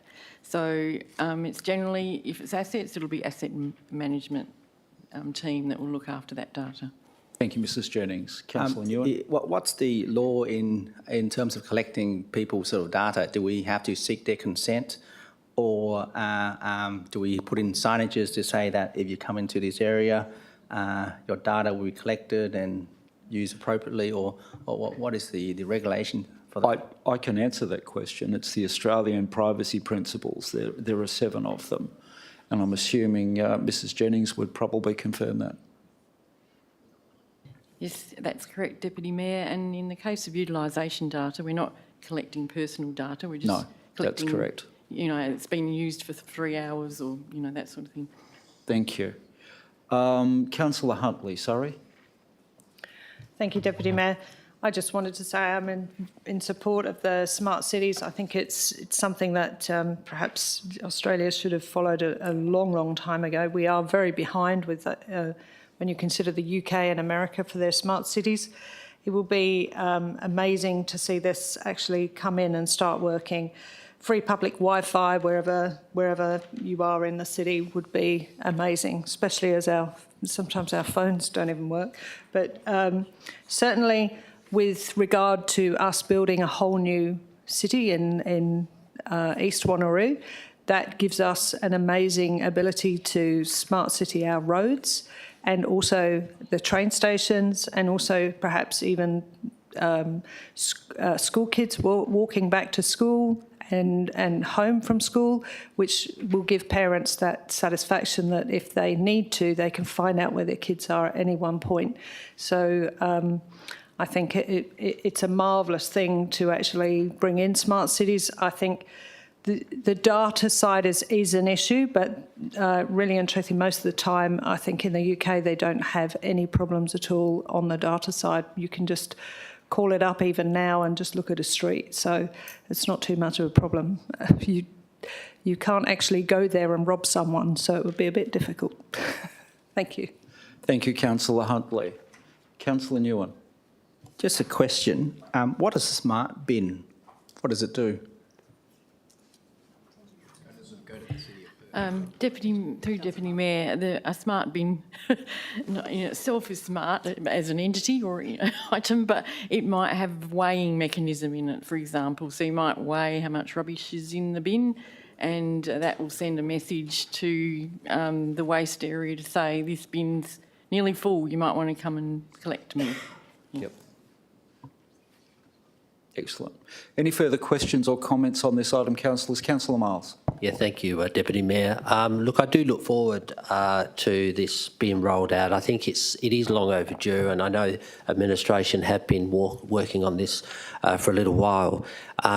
Data collection helps us make decisions about how we're going to spend ratepayers' money. We will be able to monitor how people or what roads they will drive down. We'll be able to collect the IME data from people's phones. You'll be able to do the same thing as was suggested. Nearly all of our children have phones when they walk to school, walk home to school.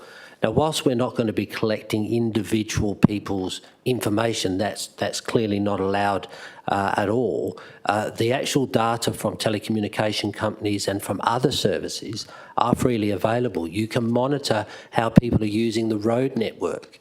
And I know main roads do that quite frequently, to just see whether or not it is worth upgrading a road that we might all think, let's do this road. But when we look at the data, we might say, well, hang on, there's only 2,000 people a day using it. But this road over here is using 20,000 people a day. So the data becomes far more greater for us to make a decision down the line. With the bins in the future, it could possibly be to a point where I would say that a bin would be collected once it is full, as opposed to sending a truck to every single house in every street. And I think that sort of data saves money and also can also save the environment, because you're not sending trucks and vans and other items around the network. Yes.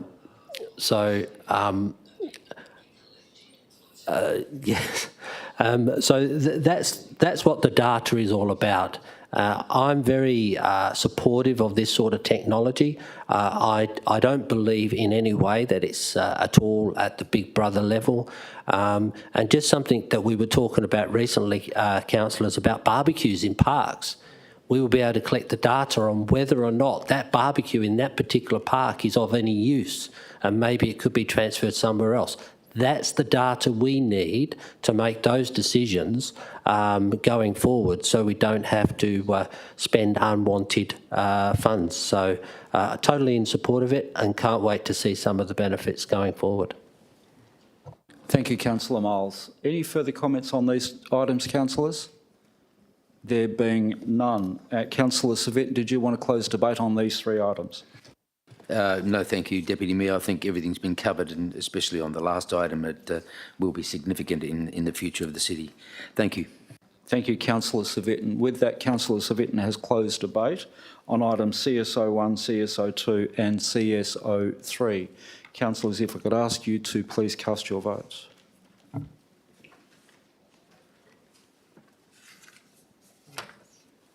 Declare that carried unanimously. Thank you, councillors. Councillors, we move on to item CSO4. Let's move Councillor Wright, seconded Councillor... Actually, I think Councillor Baker, I think you had your hand up first. It's just by, yes. You were very quick. So, yes, Councillor Baker seconding. Councillor Wright. Thank you, Deputy Mayor.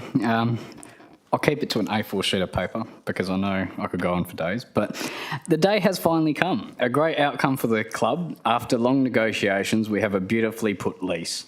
The Wanaru Bmx Club has been a project that I've loved being a part of and have seriously really opened up my eyes to community sport and the value it gives to families and young people. As some may know, I'm not the sportiest guy. The Wanneroo Bmx Club has been there since 1982 and is now the largest BMX club in Western Australia by membership, servicing the Northern Corridor for BMX. The sport is continuing to grow as has become an Olympic sport in recent times, which shows how big the sport is getting. The club is one of the few clubs that has the community support with nearby residents supporting the club and has not had any complaints about noise. This is rare and should be acknowledged that a club of this scale has support for being located in an urban suburb, and should be commended that the club goes above and beyond for its residents through letter drops and open communication. This lease, in summary, will acknowledge the club is here to stay after receiving $1 million from the new federal member for Pierce, which I can now thank because she's in here in person, which is a great outcome, and thank Ms Roberts for her advocacy and passion for the club. It also provides options until June 2034, allowing for the club to reach its potential and actually host an Australian Championship Series right here in Pearsall. And oh my God, we finally have a brand new youth facility pump track, which will be open to the public as well. And I cannot tell you how much persistence the club and myself have had to get this, a massive win for youth in Pearsall. The lease now also expands from its current footprint and now covers the whole lot, including the drainage site and expanding the car park. I want to echo, as mentioned in the report, about the funding, that I would like the club to undertake the works, and for any funding received that the club directly controls the project and not the city.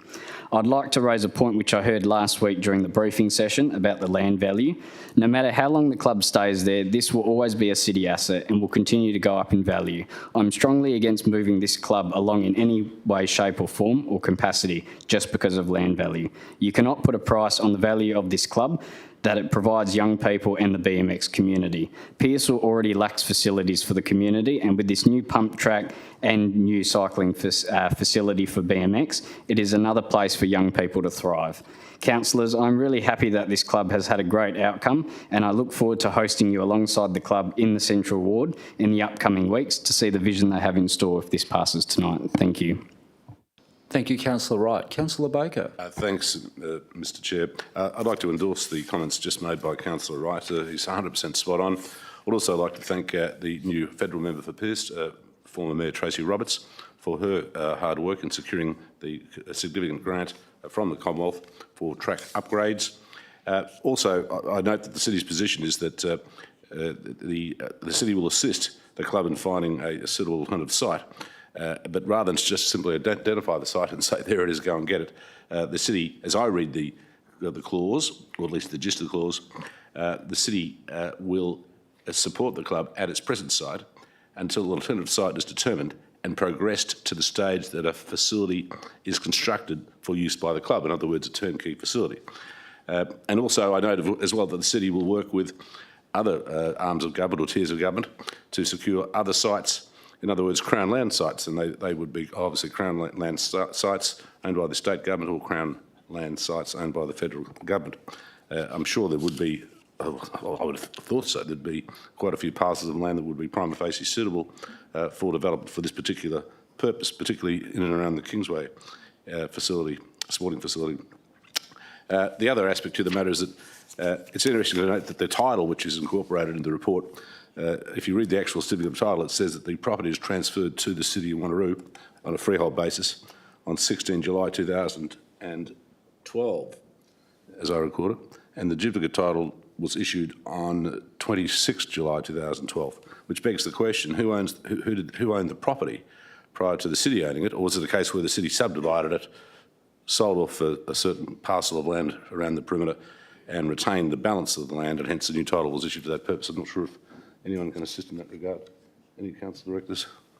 Because it does actually say the title issued on 16 July 2012.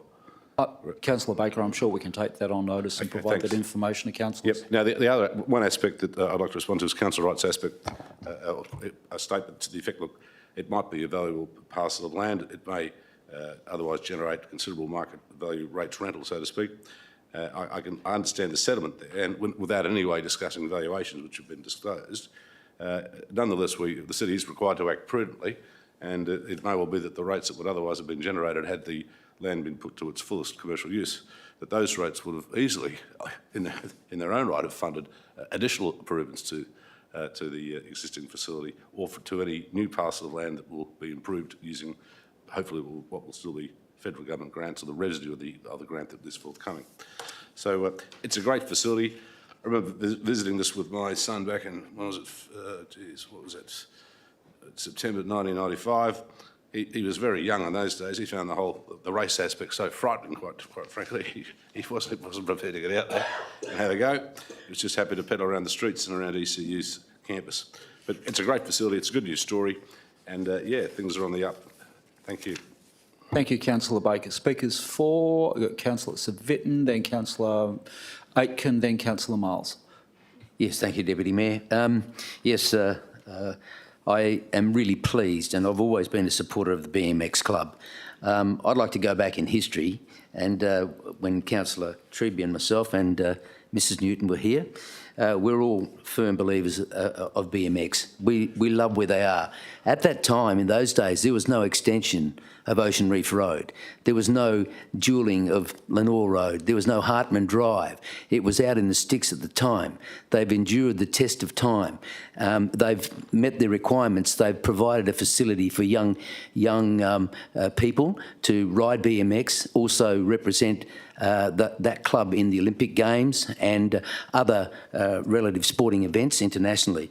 I've always been a very good advocate for BMX. I want them to stay there for this duration of this time. They've preempted this lease by bringing it forward, and I'm so pleased that it's before us tonight, and I certainly hope that Council endorse it. I'm sure they will. But in essence, we can't override the fact that this is a very strategic site and the actual infrastructure is ageing. Even though the member for Pearce has been able to secure $1 million for the club, in time there will be other parts of the club that will require renewal.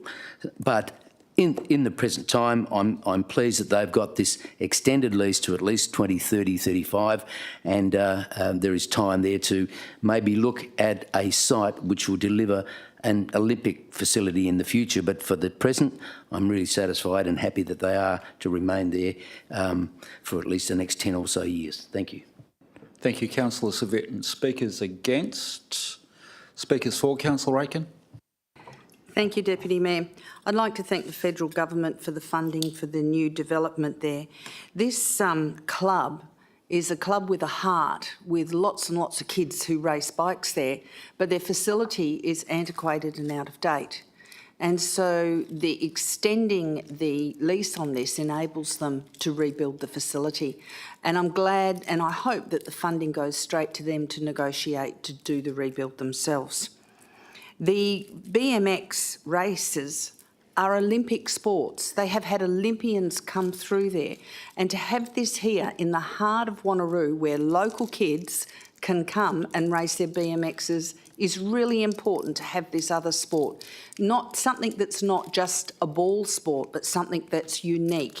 And I would support the club staying where people can get to it easily and use it rather than having it in a remote area. This is a strategic site, yes, and it's strategic because it's important because it's in the heart of the community and the people can get there to use it.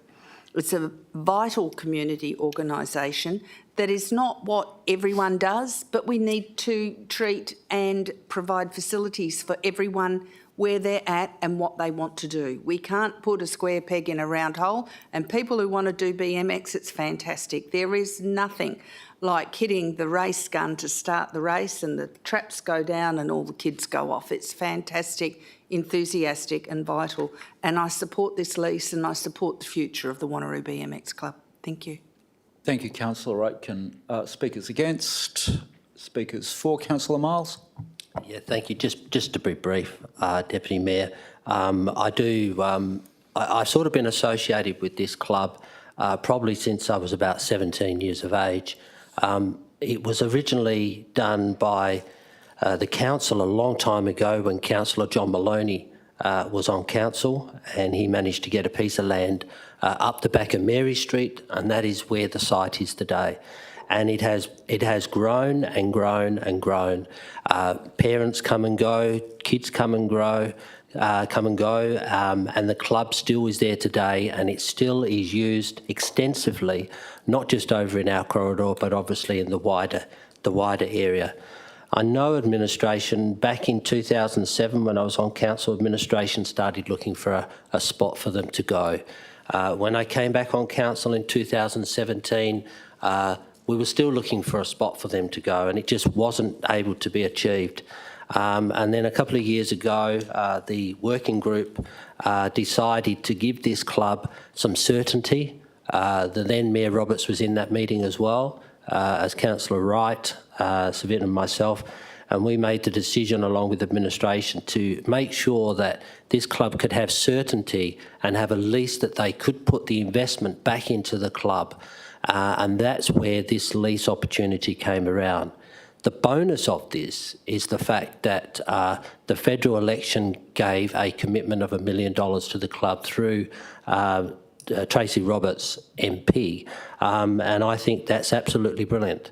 Now, how that goes to the club and is managed, that's yet to be decided, but I do think that they will be able to achieve far more with the dollars than we can through our tender processes and the like. So that's why I did ask that question last week.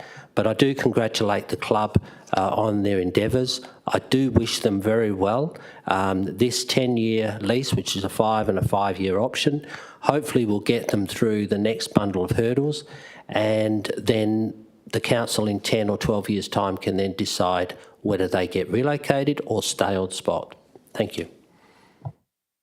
Thank you, Councillor Miles. Speakers against? Speakers for? Councillor Coetzee. Thank you. I agree with what everybody have said here. Only one thing, Councillor Miles, I was in that meeting too. As the councillors all have been invited for the 24th of June, I'm going, so I've never ridden on a BMX track. I want to go have a ride. Thank you, Councillor Coetzee. Speakers against? Speakers for? Councillor Huntley. Thank you, Deputy Mayor. I would like to actually thank everybody who spent a good many years working through to actually have the club get this finance, and also the club have a very stringent requirement for where they need to go, and for all of us in Wanneroo, in Central and Central East, it is an absolute pleasure to have this group in our areas. The group needs to stay within these areas. It's quite important. And I think now by them getting over a 10-year lease does actually mean that as we grow the new East Wanneroo, we can actually work out where this club could actually go if it needs to move. And hopefully it will move to a bigger and better facility rather than be pushed to somewhere that perhaps it doesn't really want to go. And so I'm really happy for it to stay where it is, and let's see what happens over the next term of years and certainly the term of this lease. Thank you. Thank you, Councillor Huntley. Speakers against? Speakers for? Just some final comments for me before I go to the mover of this item. Did you actually, Councillor Herridge? Did you? No. Yep.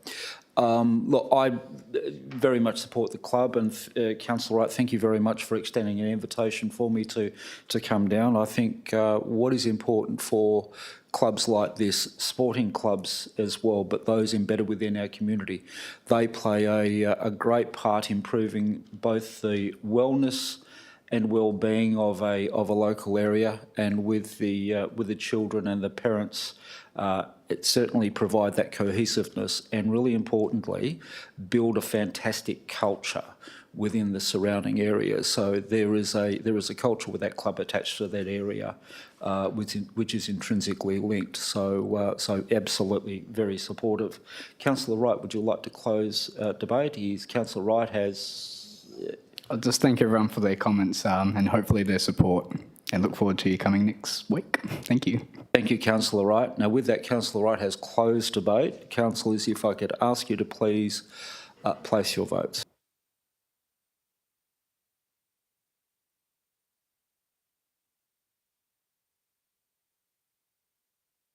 Thank you, councillors. Declare that carried unanimously.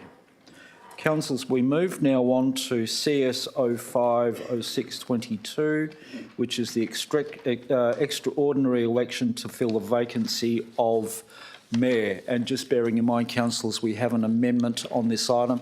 So, councillors, looking for a mover and seconder on the substantive item.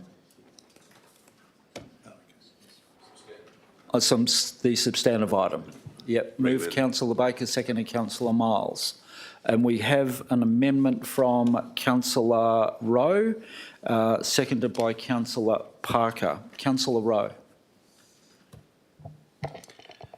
Thanks, Deputy Mayor. I am going off the cuff on this one. I haven't written notes. I'm just going to speak from the heart and let it all flow out.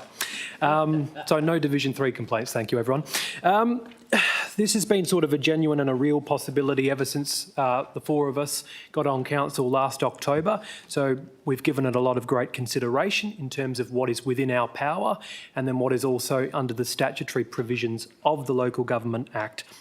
So this is titled as an amendment, but really I see it as an extension of the officer's report. I'll briefly explain why I agree with the first 3 points, which I believe the only change to those is in the first word, so an administrative change. I am supportive of the WAEC conducting the extraordinary election in its traditional, normal format via post, for a couple of reasons. I am conscious, and it actually has made me quite nervous about the cost that will be attributed to that, but I am equally, if not more, cautious about the possibility of changing the system in an ad hoc approach for one single election. The idea of having a WAEC run in-house election in a metropolitan council 1 year, and then potentially 12 months later going back to a postal election in the traditional format worries me greatly, and for a couple of reasons. The first is that it's very difficult to actually allow voters to understand how to vote in normal circumstances, because particularly at a local government election, it's a little bit different. You've got the receiving of the ballot, the marking of the ballot, the signing, and then posting it back. And there's also added complications for in-person voting as well.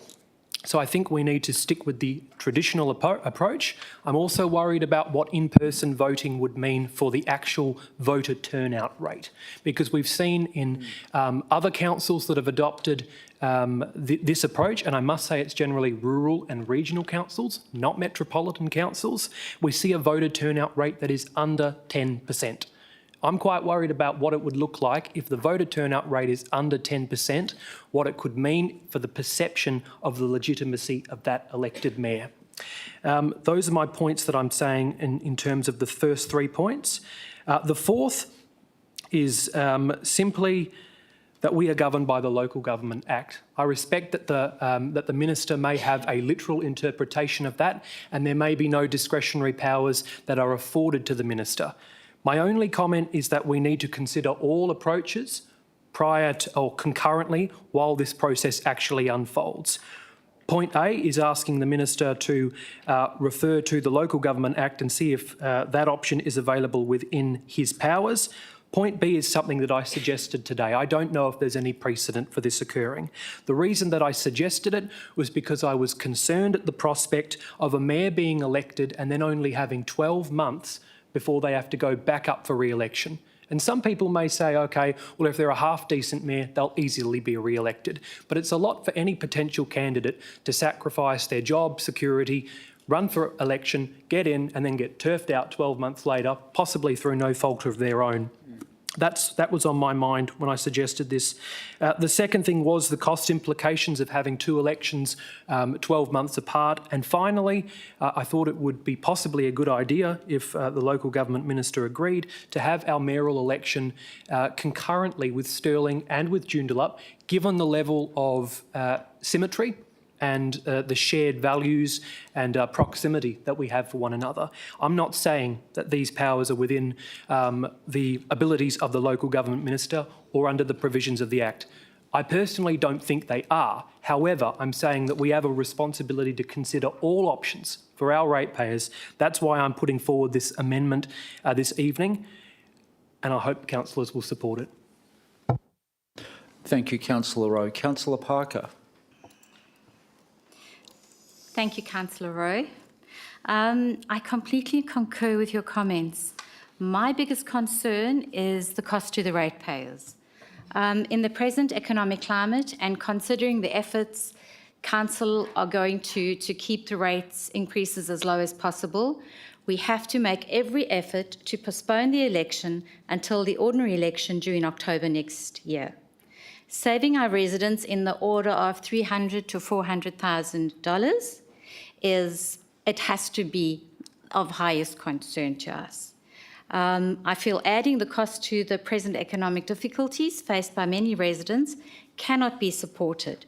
Hence, writing to the Minister for his support and understanding to exercise his discretion is the very least that we should be doing.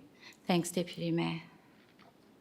Thank you, Councillor Parker. And just before we go any further, councillors, if I could ask Mr Berkeley-Hill just to provide some direction on the item as it's presented in the amendment.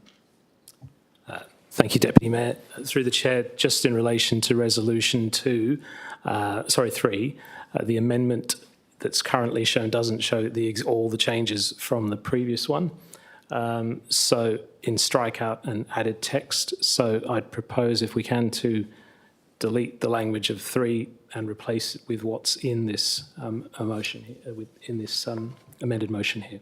Within the amended motion. So it'll just read, decides in accordance with Section 4.91B of the Local Government Act. Right, okay. Because some of the text was moved around.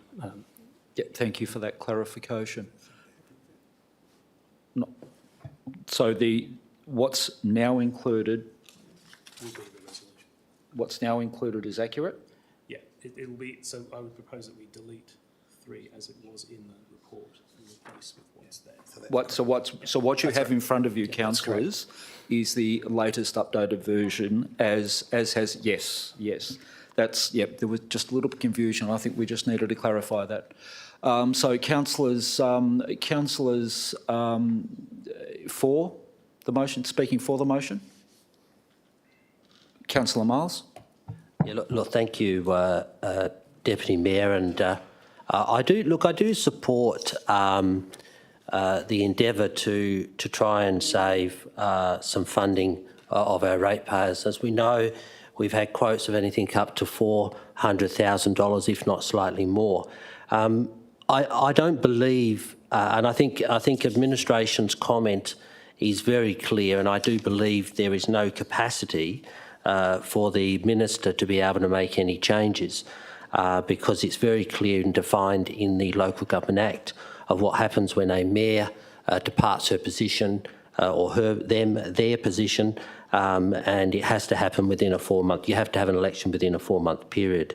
But I don't think it's going to hurt in any way, while the processes are still being dealt with by administration, that a letter cannot be sent up to the minister as a way of an urgent matter to ask whether or not the approval of the term of the office, mainly B, can be concluded that it becomes basically a 3-year term. I don't believe that we should leave our residents with just a deputy mayor. I believe our council's too large for that. But again, administration's advice over the last couple of months has been very, very clear to us that there is no capacity within the Act to actually not have an election. And this has only come about because of the cost, and we're trying to scramble to look at making some changes to help our residents and ratepayers.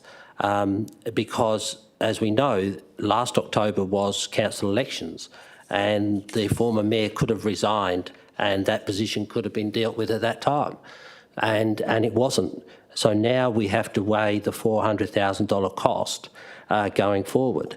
But I do believe it's our responsibility to at least seek some advice from the Minister and the Department of Local Government, whether the advice that we've received from our lawyers and our CEO is correct, and we must set a date, which is the 2nd of September, to have an election within 4 months of the mayor resigning. So that's my position. So I'm happy for the letter to go off. I don't think it's going to make any changes, but however, we need to be prepared for all circumstances. Thank you, Councillor Miles. Councillor Baker? To speak against the amendment? Yes, Councillor Baker. Thank you. To speak against the amendment. First of all, at the outset, I share all the concerns and sentiments raised concerning the subject matter during the course of this debate. I agree. But the problem is this, and it sounds silly, but the law is the law is the law. The Act is very clear. It is very clear. Words such as shall hold an election within X, Y, Z period. That doesn't mean if you feel like it. I'll dispute with you. So I accept what you're saying. I've actually looked at the Act myself to see if there are some loopholes, so to speak, and the only loophole I could find would be for the Act to be amended pronto with a retrospective amendment, and there's generally a presumption against retrospectivity with amendments, to have it apply, to have the amendment apply from the day before the deemed mayoral vacancy following our former mayor's resignation, and to have that applied prospectively. That's one method. And you've got Buckley's and none of that. The other methodology is for there to be a poll of electors with a question to be formulated by the Local Government Advisory Panel on the basis that we resolve that we want to have a poll to revert back to the model whereby the city councillors elect the mayor, but only for this particular month, and then thereafter we revert back to obviously the model whereby councillors elect the mayor-elect. Now, the trouble with that is you've got to have a poll anyway, a poll of the electors on that issue anyway. So it's a circuitous catch-22. It's a circuitous catch-22. That is the problem. The law is the law is the law is the law. Of course, you can go cross-eyed reading the Act with these damn sections, flick backwards and forwards. It's very confusing. But as I read it, there's no loopholes, and that is the strong, considered advice from the city's senior council, as I understand it, and his advice was clear in that there were no ifs, buts and maybes. He said, in terms of the law and practicalities, we just can't do it. I'd love to do it. I'd love to do it. But we can't pretend, and the Minister can't pretend that he can bend the Act and disregard the relevant provisions of the Act. And that is the unfortunate reality we're hit with. Once this election is out of the way, this particular election, then they can try and fast forward amendments to the Act to cover this hypothetical factual scenario arising in the future. And they'll have until October next year to do that. So that's the regrettable fact that I share the sentiments. You can write the letter. The letter can be sent. But all of these issues, angles and loopholes have already been thoroughly explored through the electron microscope, and there are no practical ways around it, unfortunately. But I share the sentiments. We don't want to cause ratepayers to Point of order, Deputy Mayor. hundreds of thousands of dollars. Councillor Rowe, your point of order? Point of order, seeking to raise it as a point of clarification. Clarification? Yes. Councillor Rowe, yes? Yeah, point of clarification, Deputy Mayor. Councillor Baker just referred to we can send the letter, but my understanding is the only way we could send the letter is if it's actually included in the recommendation, which is what I've sought to do in terms of proposed amendments. So I don't believe we could actually send it if we don't adopt this amendment. Look, you're quite right. The recommendation is actually a legal direction. But yes, thank you. Thank you, Councillor Rowe. Councillor Baker, had you concluded that? Yes, that was just the debate concerning the amendment, that's all. Yes, thank you. Speakers for? Speakers for? Yep, Councillor Civic. Yes, thank you. Just briefly, Mr Deputy Mayor. Look, I'm in favour of this. I've listened to Councillor Rowe and Councillor Parker. They're right. The cost factors here are important. Councillor Baker could well be right. If we incorporate this, send it off, we could get an emphatic no. And if there are any powers, well, the Minister may be able to do something about it or not. But in order to save this council a lot of money in the short term and bring it into the normal line of elections, which would be an important thing to be able to control the financial factors, I think it would give everyone confidence, not just to have a mayor for 12 months or whatever the time will be. It's not something that would attract a lot of people to run for council under those terms and conditions. So I'm thinking if we can write this letter, I'm certainly happy to endorse this particular item is put up, or the amendment is put up by Councillor Rowe, and we'll just see how it all comes back, and then if we have to take the umpire's decision, so be it. Yeah, thank you, Councillor Civic. Speakers against? Councillor Wright. Thank you, Deputy Mayor. My concern is in relation to 4A. I would actually be supportive if that was removed. The reason being, and I know that Councillor Rowe clarified this just before, which has helped me understand a bit more. But if it's possible to remove that component from it, because personally I feel it's undemocratic. If we decided to give the keys to the Deputy Mayor. For me, the cost is the big thing for me. And if this amendment was to fall through, I have an amendment to do in-person voting through the Electoral Commission, which would save costs from us doing it in-house. So I'm just mindful that, but my first priority is I do support if we can merge the terms together, which is Part B, but I'm not supportive of Part A, which in fact makes me not want to support the amendment. If Part A was removed, I'd be happy to support it. I just think our position as a city has been to have a publicly elected mayor. That is what we've gone with. Why should we change it this time around? Keeping in mind Councillor Rowe and Councillor Parker's comments around the cost of the election, that is my priority as well. I want to achieve the same outcome for the lowest costs, and the outcome is to appoint a mayor. And if that can be done through in-person, maybe it might give an opportunity for our PNCs to host a sausage sizzle at our community centres, whatever the case might be. It then gives it back to the community to have their say for the lowest possible cost at appointing a mayor. Because I can tell you now, the Minister probably won't accept this because it sets a precedent. If we decide to give the Deputy Mayor the keys to the Mayor's spot, and it sets a precedent for other councils then to follow suit, and it defeats the whole purpose. And I know our purpose as a city is to have a publicly elected mayor. And I have serious concerns with Part A, even though it's simply just requesting the Minister to provide a response on it. I still think it's inappropriate. I'd be supportive if Part A was removed. If this doesn't go ahead and doesn't pass council, I will be moving an amendment to seek, which is basically admin's one, but in-person voting. That's my say on the matter. Thank you. Yeah, thank you, Councillor Wright. Speakers for the amendment? Yeah, Councillor Huntley. Thank you, Deputy Mayor. I'm in support of this amendment, one, because of the sheer cost. It would be, quite frankly, a disgrace if we were forced to do an election at full cost for 12 months. In fact, it's even less than 12 months because we actually have a break, so it's not even 10 months. and it wouldn't be until September, so it'd be even less time. The other thing is, why on earth do we appoint a deputy mayor if the deputy mayor doesn't take over the mayor's role when the mayor has disappeared?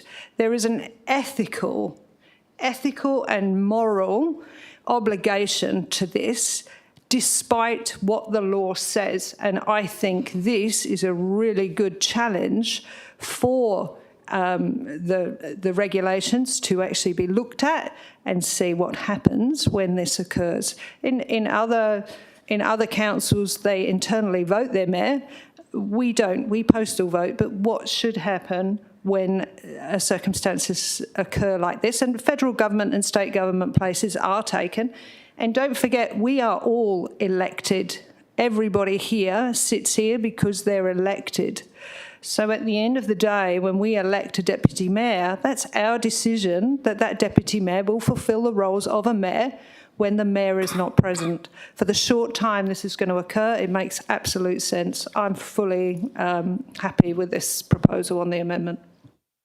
Thank you, Councillor Huntley. Speakers against? Speakers for? You've actually spoken, Councillor Parker. I'm sorry, because you seconded. Yep. Councillor Nguyen, speaking for? Question? Yes. Can Mr. Berkeley just clarify in terms of the legal advice? If we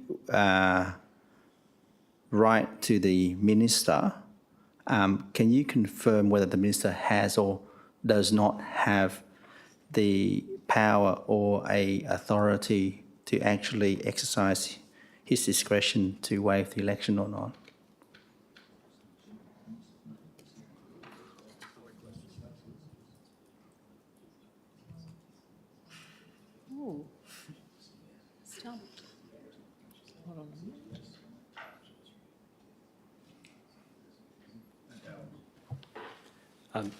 Deputy Mayor, through the Chair, just in response to that, I would unfortunately reiterate the recommendation is that the City does not believe that the Minister has the power to do this, and that is the view of the City. Writing to the Minister, we don't believe will necessarily make any difference in terms of changing things. And can you clarify whether the City has sought its own legal advice on its position?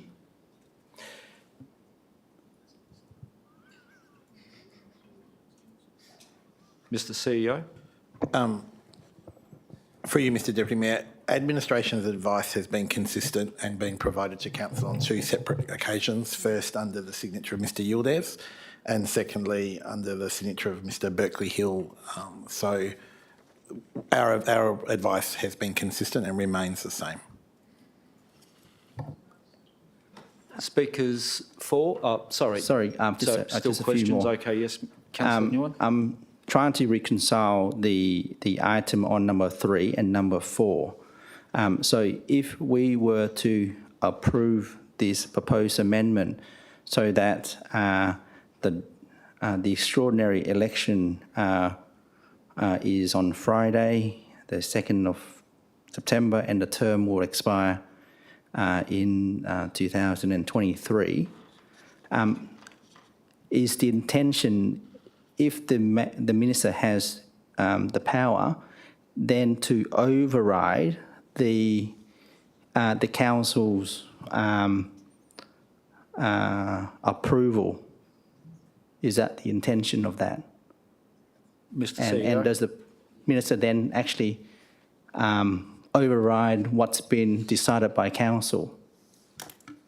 For you, Mr. Deputy Mayor. The officer's recommendations 1, 2 and 3 are very specific and, in administration's view, discharge the responsibilities under the Act to respond to an extraordinary election.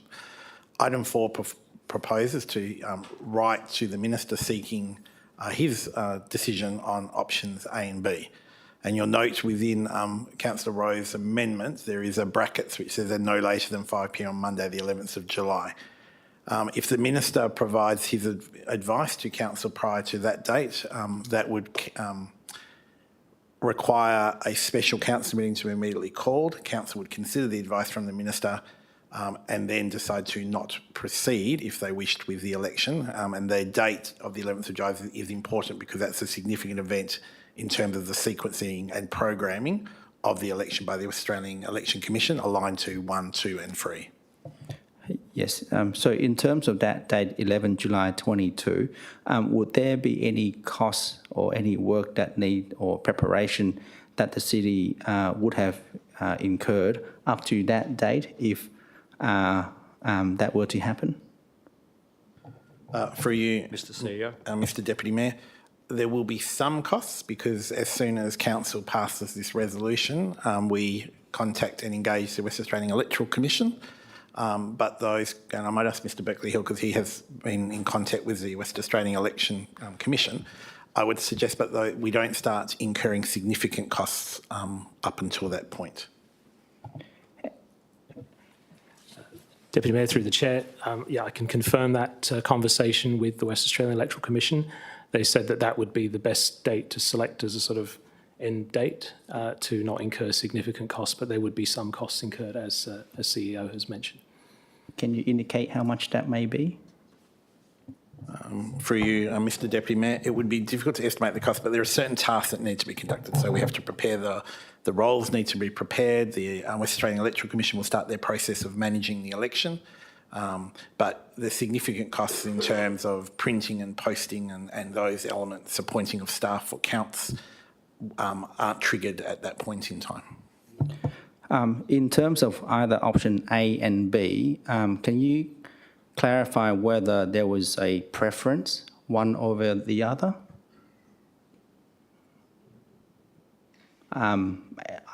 Maybe Councillor Rowe? Yes. Yeah, Councillor Rowe. Councillor Nguyen, the preference was B. However, I am personally happy with both of them.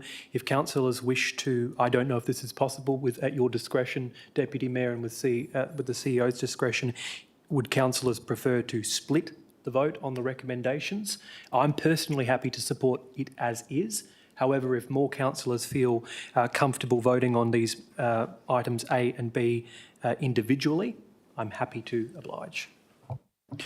Thank you, Councillor. Councillor Nguyen.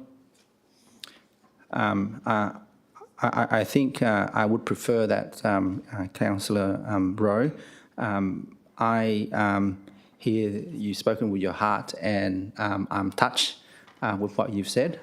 I agree with the intent that's been put forward, especially we know it is a difficult time for everyone.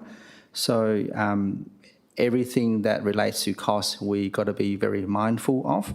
The costs of an election from 300 to 400,000, it is a lot of money in this time.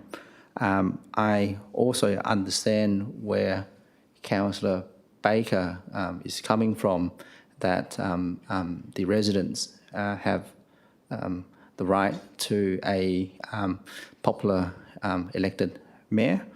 For me, I think cost is top of mind right now.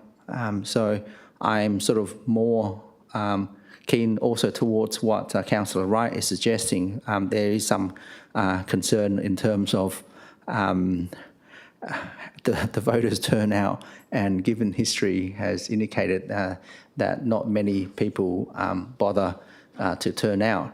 But if we believe that our residents care so much about who is going to represent them on council, as the mayor, as the leader and the spokesperson, then that could be the best alternative in terms of cost and benefit.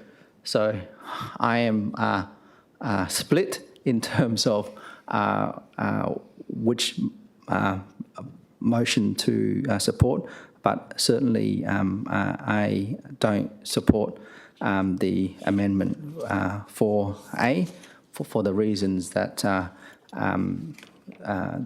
the recommendation by the CD that the Act doesn't allow for the waiver of the requirement to call an extraordinary election. And both options A and B seems to contradict each other in that one extends the time, the other basically requests there be no election. So that's the reason why I think only one option should really be considered. The other sort of point I thought, just in relation to 3, if we were to include a date, could we move the sentence is Friday, 2nd September 2022, next to after the word mayor, so that it reads, the date to be fixed for extraordinary election for the mayor is Friday that for the term expiring 21 October 23.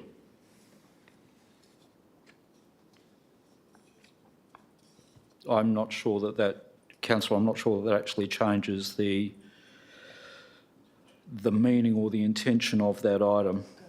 No, it doesn't. It just reads easier. I don't know that it even reads easier. But anyway, councillors, and I'm not, yeah, okay. Councillors speaking for the item? Councillors against the item? Councillors, you'll have the right of reply. Yep, thank you. I will speak about this because there are a couple of points that have been raised which are quite interesting. There was a comment made by Councillor Wright that did verbatim suggest that the impact and effect of A hands the keys over to the Deputy Mayor. I think that is quite erroneous and is absolutely contradictory to the Act. What is suggested in A is in fact what happens in the Act. If the Mayor is not available or cannot act, the Deputy Mayor undertakes the role of Mayor. That's taken straight out of the Act. The suggestion that we hand the keys over to the Deputy Mayor is quite... Point of clarification, if I may. When I'm finished, Councillor, you're allowed to do that. Thank you. But that was certainly what was said, and it was bordering offensive. Didn't ask you to withdraw those, but that's not what the Act says. The Act is very specific.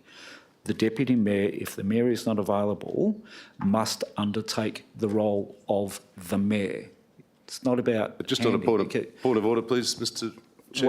What is the point of order? Point of order is that we're dealing specifically with a vacancy scenario. That's not a point of order, Councillor. Councillor, you're out of order. That is, Councillor, you're out of order. That is not a point of order. If you're asking for a point of order, please refer to standing orders and please tell me which point of order you are referring to. Referring to the fact that what we're dealing with here... Councillor, you are debating. It is not... Councillor, it's not a point of order, and I'm speaking to the amendment, Councillor, and interjections are not points of order. It's a chance to interject and debate. You have not raised a specific number on a point of order. Thank you. Now, thank you for allowing me to continue. The reality is I'm happy to go to an election or for that election to be held as soon as possible. Couple of things. Number one, councillors, in the local government reform submission, we raised this very point. This council, with people sitting around council that have asked questions this evening, were in support of doing exactly this in this council's submission to the local government reform process, to identify this very issue.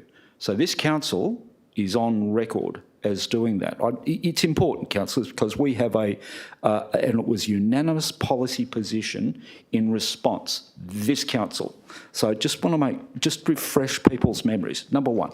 Number two, I think what Councillor Rowe quite rightly is asking, and it's incumbent upon us, is to seek the Minister's consideration and use of discretion, if there is any, to save our ratepayers money.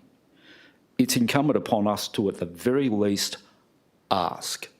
Now, I'm sure the Minister and Councillor Miles would be aware of this as being a former Minister. He would get his advice from the department, and they would also get their advice from the state solicitors, and they would look through precedent. So I'm not sure what the response would be, not a high degree of faith, but whatever. But it's incumbent upon us to ask the question on behalf of our ratepayers. And councillors, if there's an election that comes up in September this year, fine, absolutely fine. Should there be a full democratic process that allows that to occur? Absolutely. We should be encouraging everyone to get involved. I'd be encouraging people, if they felt like running for mayor, nominate, and please be involved in the democratic process. So, you know, the election itself is irrelevant, but there are processes in place. But it's also an opportunity. I think I don't accept the argument that A and B are contradictory. They may well be mutually exclusive, and I don't believe they're contradictory. In fact, I think one may potentially lead into the other. But the reality is, councillors, that these are questions that should be asked. And if the response is no, go to an election and it's 12 months, that's fine. But we should certainly ask, because it's our ratepayers who will certainly be worrying the financial cost of that election. Now, Councillor Rowe, you had a point of clarification. Thank you. My phrase that I used in regards to handing the keys to the Deputy Mayor is in relation to, and you referred to the Local Government Act about the Deputy Mayor stepping in the position of Mayor, which I in terms of fulfilling the duties when the Mayor is unavailable. I understand that. My point is, now that the Mayor's position is vacant and it is a permanent role that will cease on the October elections, is the difference.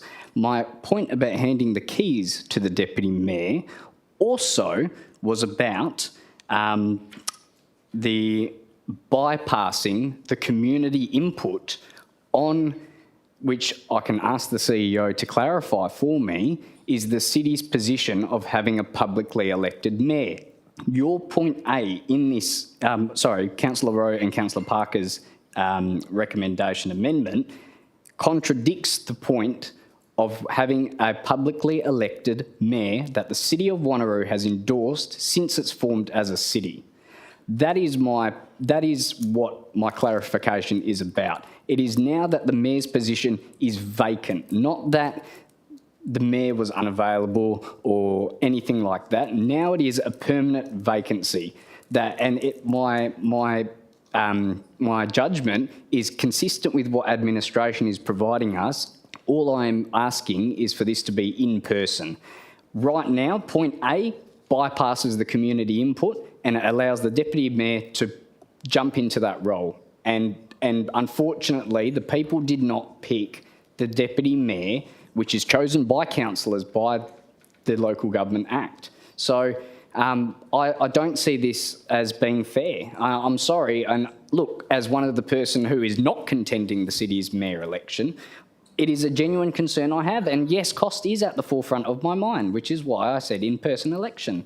I'm sorry I'm getting a bit peeved off, but this is... Councillor, I accept that you have passion, but please measure your comments. I'm happy to withdraw my comment if that would suit.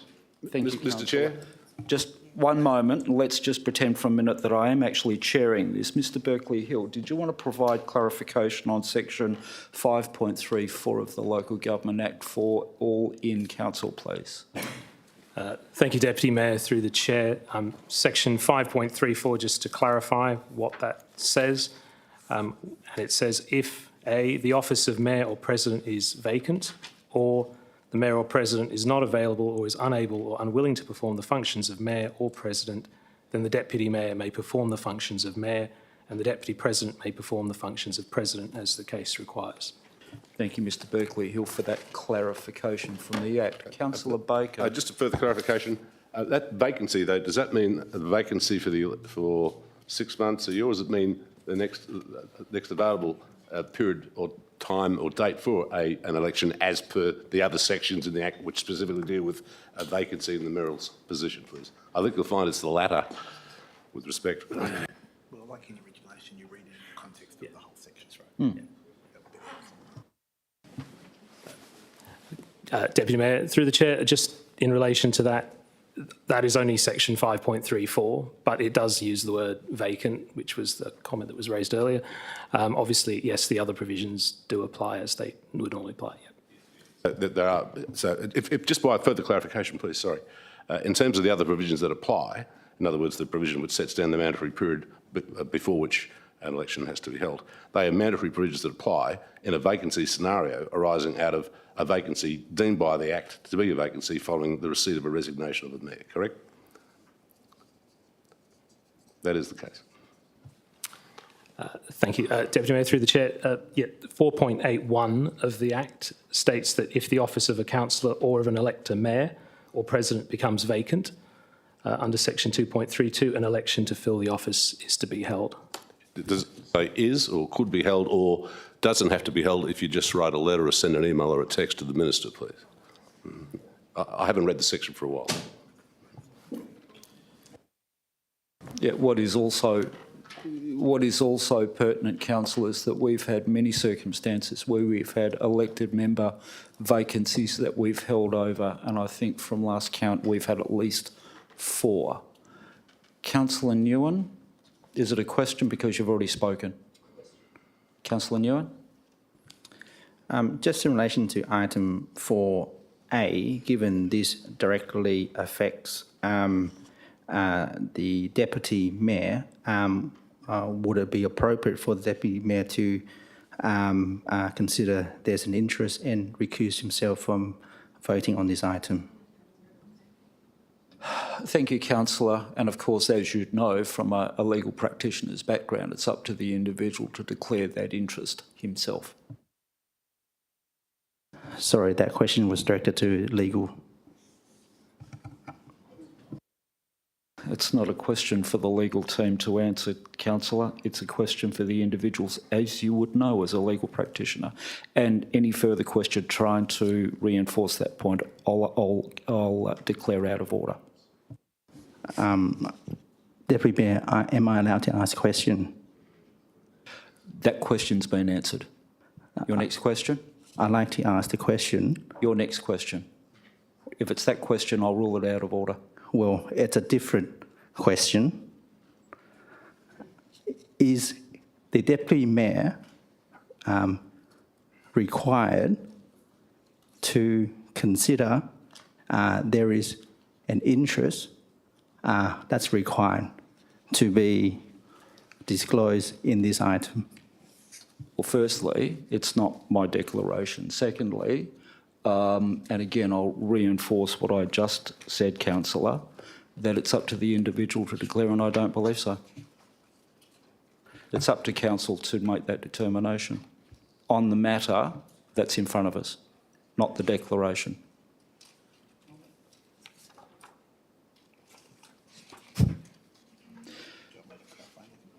No, councillor Wright. Is it a question? Because you have already spoken. Yes, question. Just going on Councillor Rowe's point about splitting the point 4, part A and part B. Certainly. I'd be satisfied with that. Thank you. Yep, not a problem. Councillors, Councillor Rowe, would you like to close debate, please? Thank you, Deputy Mayor. I'll be brief in my closing remarks. These processes are happening concurrently. I think there's been some assertion as if to say that one overrides the other. That's factually not true. Numbers 1, 2 and 3 suggest that the process will occur as is required under the Act. Point 4 suggests that while that process is unfolding and we are exercising and adhering to all of the legal requirements of the Act, that we simply ask the local government minister to consider. We're not instructing, encouraging, pressuring, intimidating. We are not doing any of those things. The actual wording there, I wrote specifically to be as mature and reasonable as possible, consider. And also the point that one can contradict the other. I don't believe so. We've used the word or was in there. if council feels, look, I don't want this amendment to be defeated. So if council feels more comfortable with splitting the 4A and B and voting on them separately, I'm happy to do so because I don't want this amendment to be defeated. Yes. So I'm proposing, as the mover of the amendment, with the discretion of the seconder, to split the vote on 4A and B and vote on the 2 items separately. Sorry, he's closed debate. And then we go through now to the vote. Well, so no, he's closed debate, councillor. He's the mover. He was the mover, and he's closed debate. No, I'm not questioning that. No, he's moved it and closed debate. I'm confused with the intention of what this is because. Yeah, just wait a second, Councillor Baker. Thank you for your interjection. Please don't interject in because I'm just correcting Councillor Wright. Councillor Wright, I'm about to put that. Thank you. But I have to make a vote, and if I'm not, Councillor if Wright, I don't have the information, then how can I make a vote? Councillor Wright, I'm about to split that vote. My question is not about the splitting. 4A and 4B. No, Councillor Rowe has closed debate. There is no further comments or questions. Councillor, standing orders, Councillor, standing orders. Thank you. So with that, Councillor Rowe has closed debate. Councillors, we will put items 1 through 3 and we'll vote on those separately to 4A and 4B.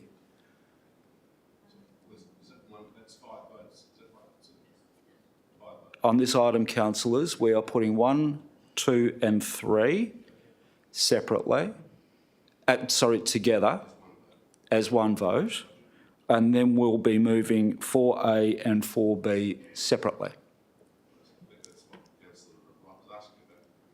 Councillor, yeah, that's right, but Councillor Rowe had closed debate. There's no further discussion. There's no further discussion.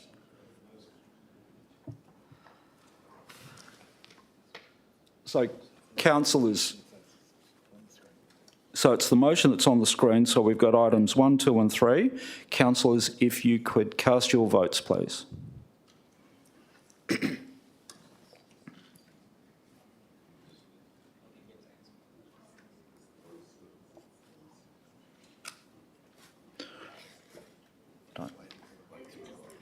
It's got postal voting in there. That's the whole point of what I said. You're talking about costs of saving ratepayers money. You put postal voting in there. That's what I'm saying. That's what my question is. Councillor, this is the amendment, and then we go to the main motion as amended, councillor.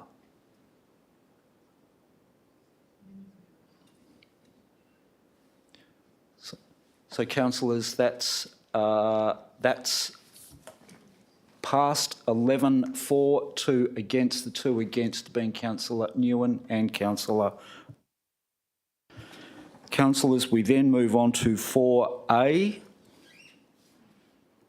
And we'll just reset that vote. Mm-hmm.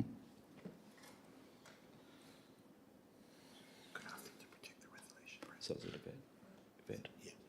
So Vet, if you could just project the resolution only on 4A. On 4A, yes. So councillors, that's what we're voting on, which is 4A. Just by way of clarification, Mr Chair, should the word either be there? Because the word either at the end of the introductory sentence implies that there's an alternative after A. So it should just read to approve the City of Wanneroo, etc.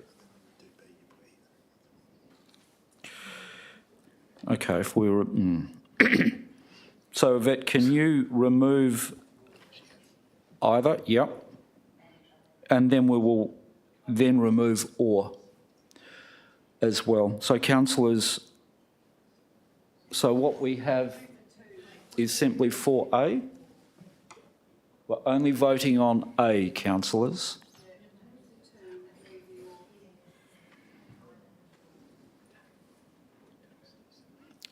Councillors, are we clear? think, Deputy Mayor, should that be to remove the two?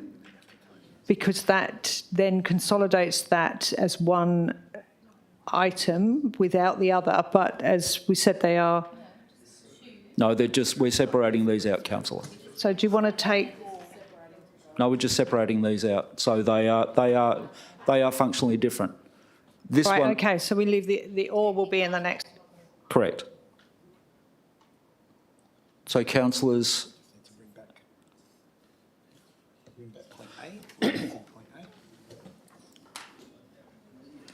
so we need that point A of it. Yep, that's it. So that's it, councillors. That's what we're voting on there.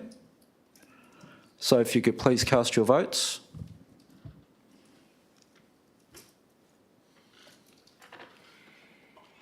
I declare that carried 7-6. Those voting against, Councillor Baker, Councillor Aitken, Councillor Miles, Councillor Herridge, Councillor Newen, Councillor Wright. So we then go on to 4B.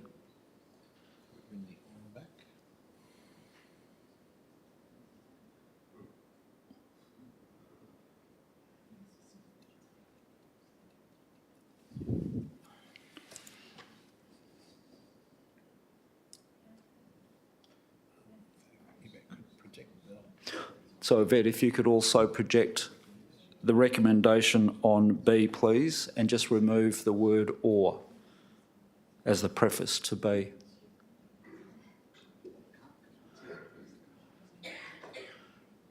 Thank you, councillors. That's what we're now voting on, councillors.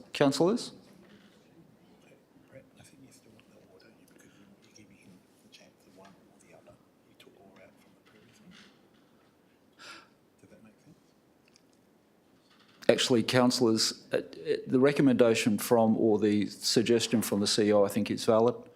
I think the word or probably should need to be in there, because unless we have or, there's an option there for the minister to simply dismiss both. We could use the same, yeah. Well, it will be the same preamble anyway, councillor. Yes, you're quite right, councillor Baker. So, councillors, that's what we will be voting on. So, councillors, if I could ask you to please cast your votes. I declare that carried 11-2. Those against is Councillor Parker and Councillor Baker. So, now we move to the motion as amended, which is moved by Councillor Baker, seconded by Councillor Miles. Councillor Baker. Yes, sir. Oh, that particular motion. Well, yes, as amended. Well, I think the horse has been flogged enough. I don't want to bore you any longer. Can we think of any other crazy hypothetical factual scenarios that can arising out of this forthcoming election? And look, all we want is the best for ratepayers, but at the same time we want to comply with the law. Sure, we want to save money. In-person voting, it is the way to go, but we're told that the turnout would be low. I have concerns about postal voting. We've read the stories both here and in the state about what's happened with postal voting over the years with local governments and other jurisdictions or within WA. And that's only what we know. As who was it once said, Dick Cheney said, was it Dick Cheney? There are known knowns and unknown knowns and all the rest. But yeah, look, I think the debate's been debated around it until debating inside out and upside down, so I'll shut up and say nothing further. Thank you. Yeah, thank you, Councillor Baker. Yvette, if you could also put the recommendation on the screen as amended, please. Councillor Miles. Yeah, thank you, Deputy Mayor. Look, I was happy to support this motion because I do agree that you know, from time to time there are many councillors that have sought different offices, got elected, and then local governments in one shape or another decide to either leave a councillor role vacant. But in this case, the mayor's role cannot be left vacant and there has to be an election. And I do believe that the Act is very clear, it's very defined. Administration have given us plenty of advice that the election has to be held. And the only reason we're doing that, as I said previously, the former mayor decided to stay on until the very last minute before she resigned, where if she'd have resigned last March or April, then a new mayor could have been elected in the ordinary council elections last year. So that is the direct result of hanging in probably a bit too long. And whilst I agree that the new member for Pearce has promised quite a few dollars to some of the projects in and around the city, and I do thank them for that. I think it's very important that they get delivered. But I still think of the cost on an election, anything up to, as we say, $400,000. But unfortunately, democracy does cost money. And we must make sure that we give our residents the best opportunity to elect the person that they wish to oversee the council over the next 12 months before the next ordinary council elections. And if you think that the election for the residents, another $300,000 or $400,000 is going to be expensive, for those people that are running, it'll be the same thing, because you're going to be funding 2 lots of elections within 12 months. So I do wish everybody well. I don't think the advice from the minister is going to change anything, and I do think that our administration will be able to start progressing towards that September the 2nd date. I don't think it will change. I guess I will just finish by way of a question that maybe the Deputy Mayor could ask the CEO to enlighten us on. If the Minister writes back to us and states that there are no opportunities to make the term longer or leave the Deputy Mayor in place, I'm not sure why we'd have to have a special council meeting when we're already making it very clear in 1, 2 and 3 that we're setting those dates. Mr CEO. Thank you, Mr Deputy Mayor. Perhaps if I could just reiterate my previous advice, and I think Councillor Miles answered his question at the end in that Resolution 1, 2 and 3 are deliberate resolutions to call an extraordinary election. 4 is a request to the Minister, and the only time a special council meeting would need to be called is if the Minister writes back in the affirmative that 4 A or B can be achieved, then there is a deliberate decision. If the Minister writes and says there's no option for A and B, then 1, 2 and 3 continue to be actions. Speakers 4. Oh, so you have questions? I have an amendment for this. Yeah. For the main substantive. Okay, we'll just wait till we go to speakers against. Are you speaking for it with an amendment, or? I'll speak for it with the amendment changed to in person, because it basically, if we're saving cost of money, in person. So then that just devalidates everyone's points about saving money. Okay, then we have an amendment, Councillor. Councillors, move Councillor Wright, seconded Councillor Nguyen. And we'll have to help a vet with this. So what's your amendment, Councillor? Happy with everything except for point 2 to be changed to in-person election by the Western Australian Electoral Commission. So Yvette, can you just make that change, please? And I think can I just say something? Mr CEO. Thank you, Mr Deputy Mayor.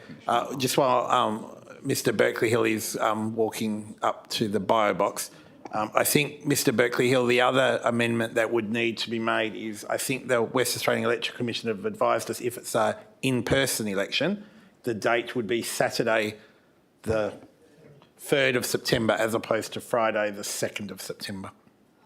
Is that correct? Yes. That is correct.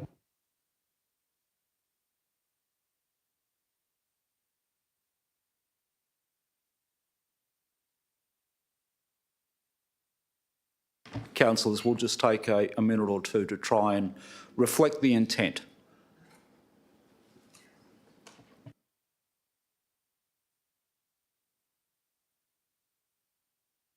It'll come back, Councillor, I promise you.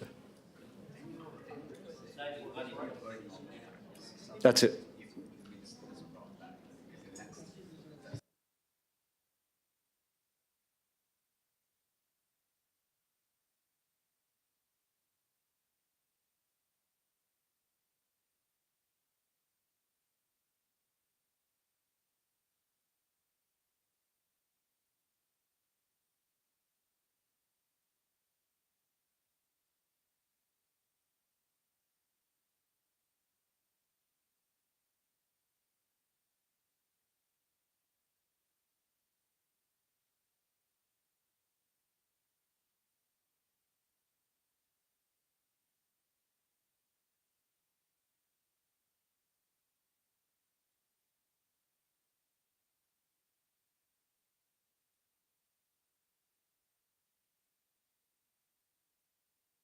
Ashley, just for the recording, we are just getting some clarity around the amendment that's moved by Councillor Wright, seconded by Councillor Newen. That amendment will be up on the board shortly. Councillors, Ashley, councillors, can I just have a motion to adjourn the meeting for 5 minutes, please? Move Councillor Baker, seconded Councillor Civic. Without actually going through to a show of hands, are we happy for that adjournment for 5 minutes, councillors? So we're back at 9:10. We're back at 9:10, councillors.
Hello, councillors. We'll be restarting the meeting in a minute. Thank you. Just put it as a general resolution. Yeah, sure.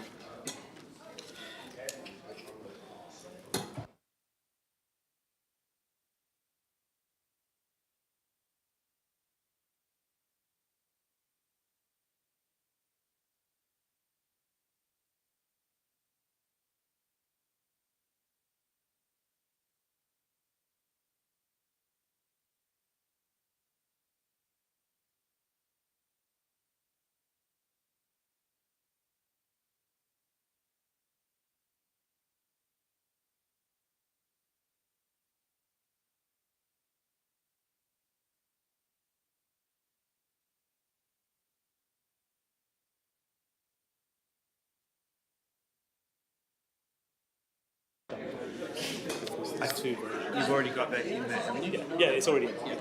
Yvette, thank you, Yvette. Can you please project that onto the screen? Thank you. Fantastic. So we're back. Councillors, we're now back. Councillors? Councillor Aitken, we're now back. Thank you. Now, just on those changes, Mr Berkeley Hill, if you're able to just provide an overview of what those changes are to reflect the proposed amendment by Councillor Wright, seconded Councillor Nguyen.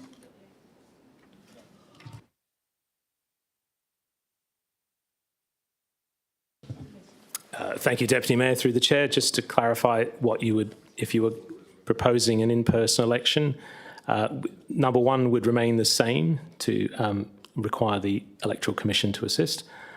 Number two, the statute 4.61 subsection 7 states that if you do not make a direction to have a postal election under 4.612, then it is considered to be an in-person.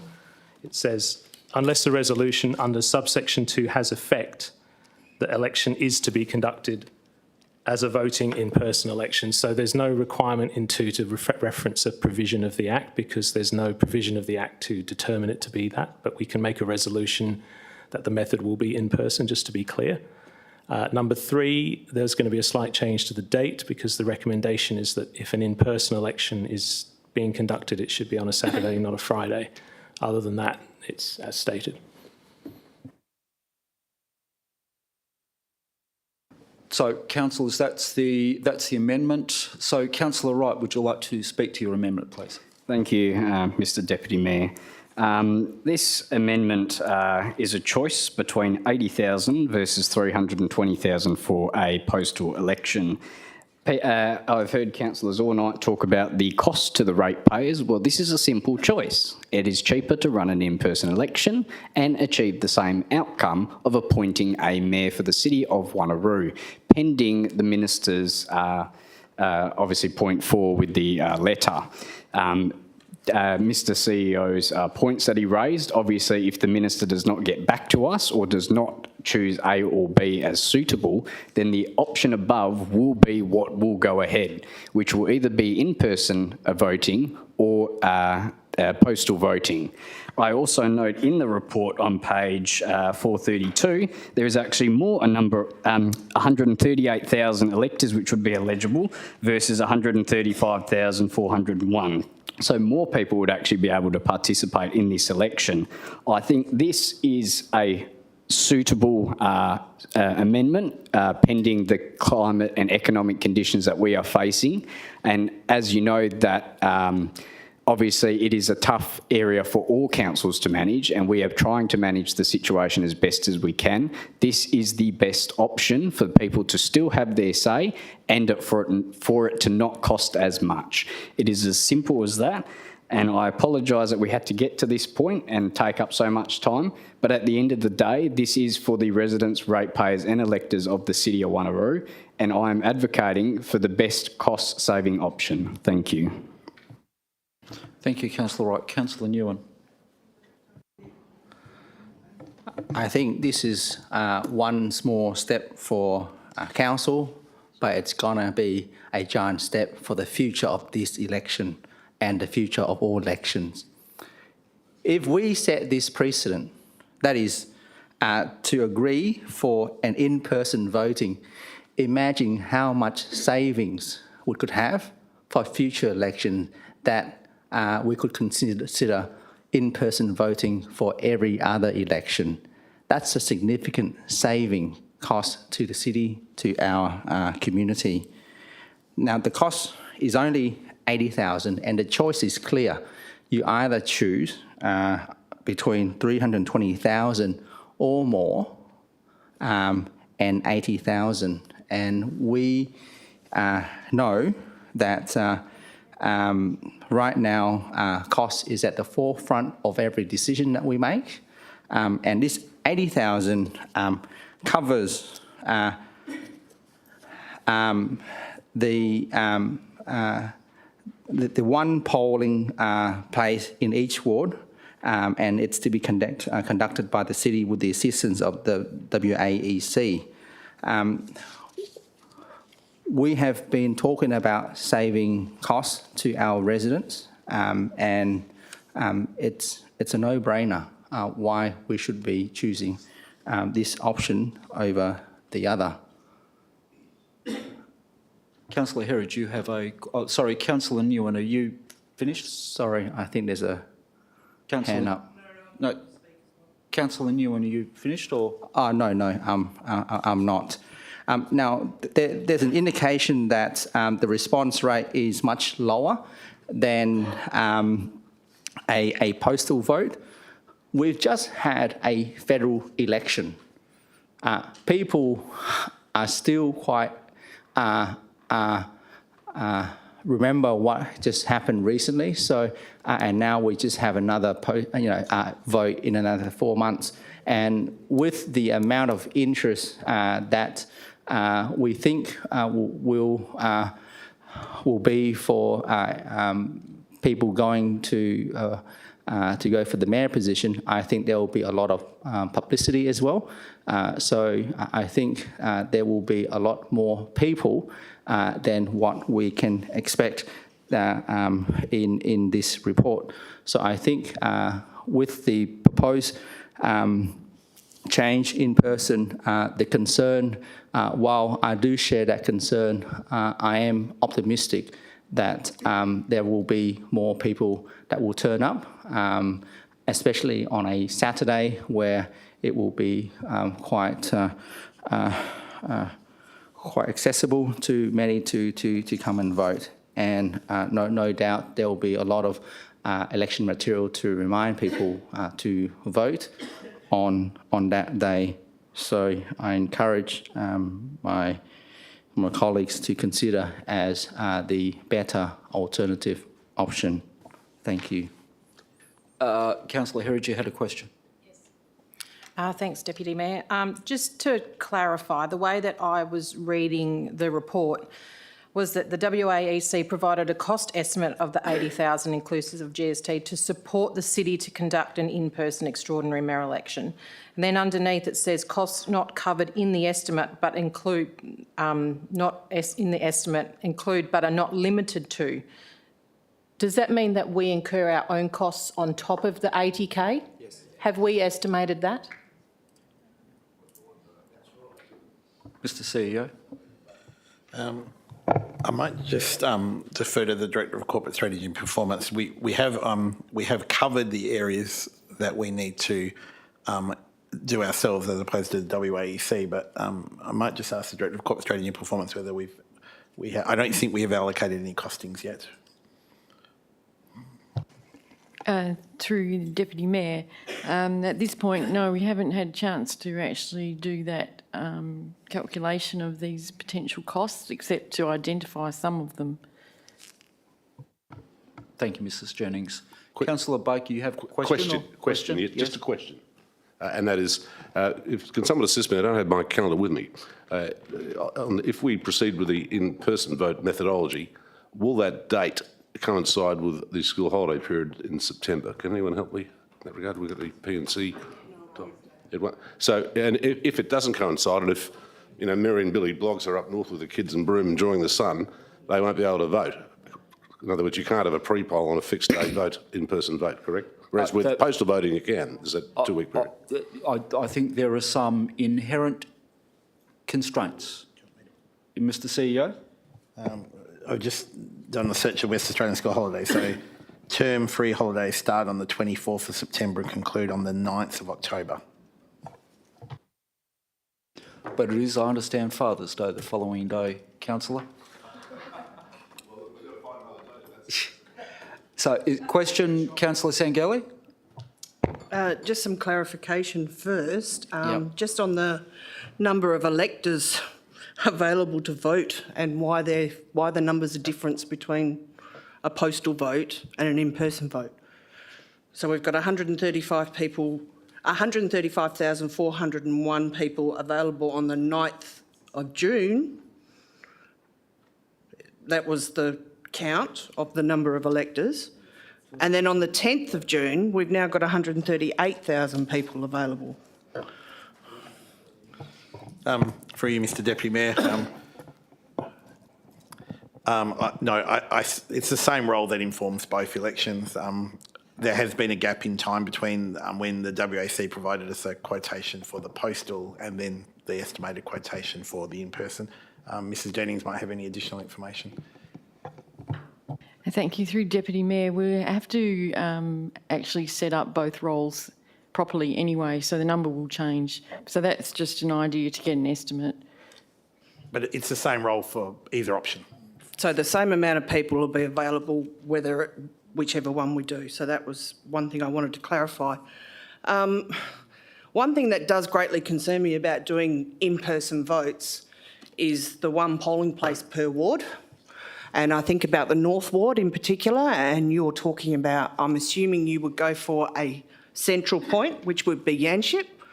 So people coming from Two Rocks or from Alkimos are doing a 20-kilometre round trip to cast a vote, compared to maybe a 2-kilometre trip to go to their post box. So when we're talking about saving people money, one of the greatest costs of living at the moment is the price of fuel. And we're expecting people to come out and do a 20-kilometre round trip to cast a vote. And stand at 20-kilometre queue. Excuse me, Councillor Baker, I'm actually speaking. On top of that, it was a good point bringing up about school holidays, but the other thing notable about September's Saturdays is finals for sport. And we all know as councillors that one of our closest relationships that we have with people in the community is our sporting groups. So we've got committees that are there all day committed to their sporting groups, and we're going to hold an election on the day that is possibly the biggest day of their whole season if they're playing a final. So we've just knocked out a whole demographic of people. On top of that, you've got people with mobility issues. You know, they don't have people on call all the time to drive them to these in-person things. It's something that needs to be planned. It's something that they then have to pay for as well. And I think, although it does cost extra money, and I do acknowledge that, if we want to be truly democratic about it, we need to allow all options. And the only way we can do that is through the postal votes. Point of clarification, if I may, Mr Deputy Mayor.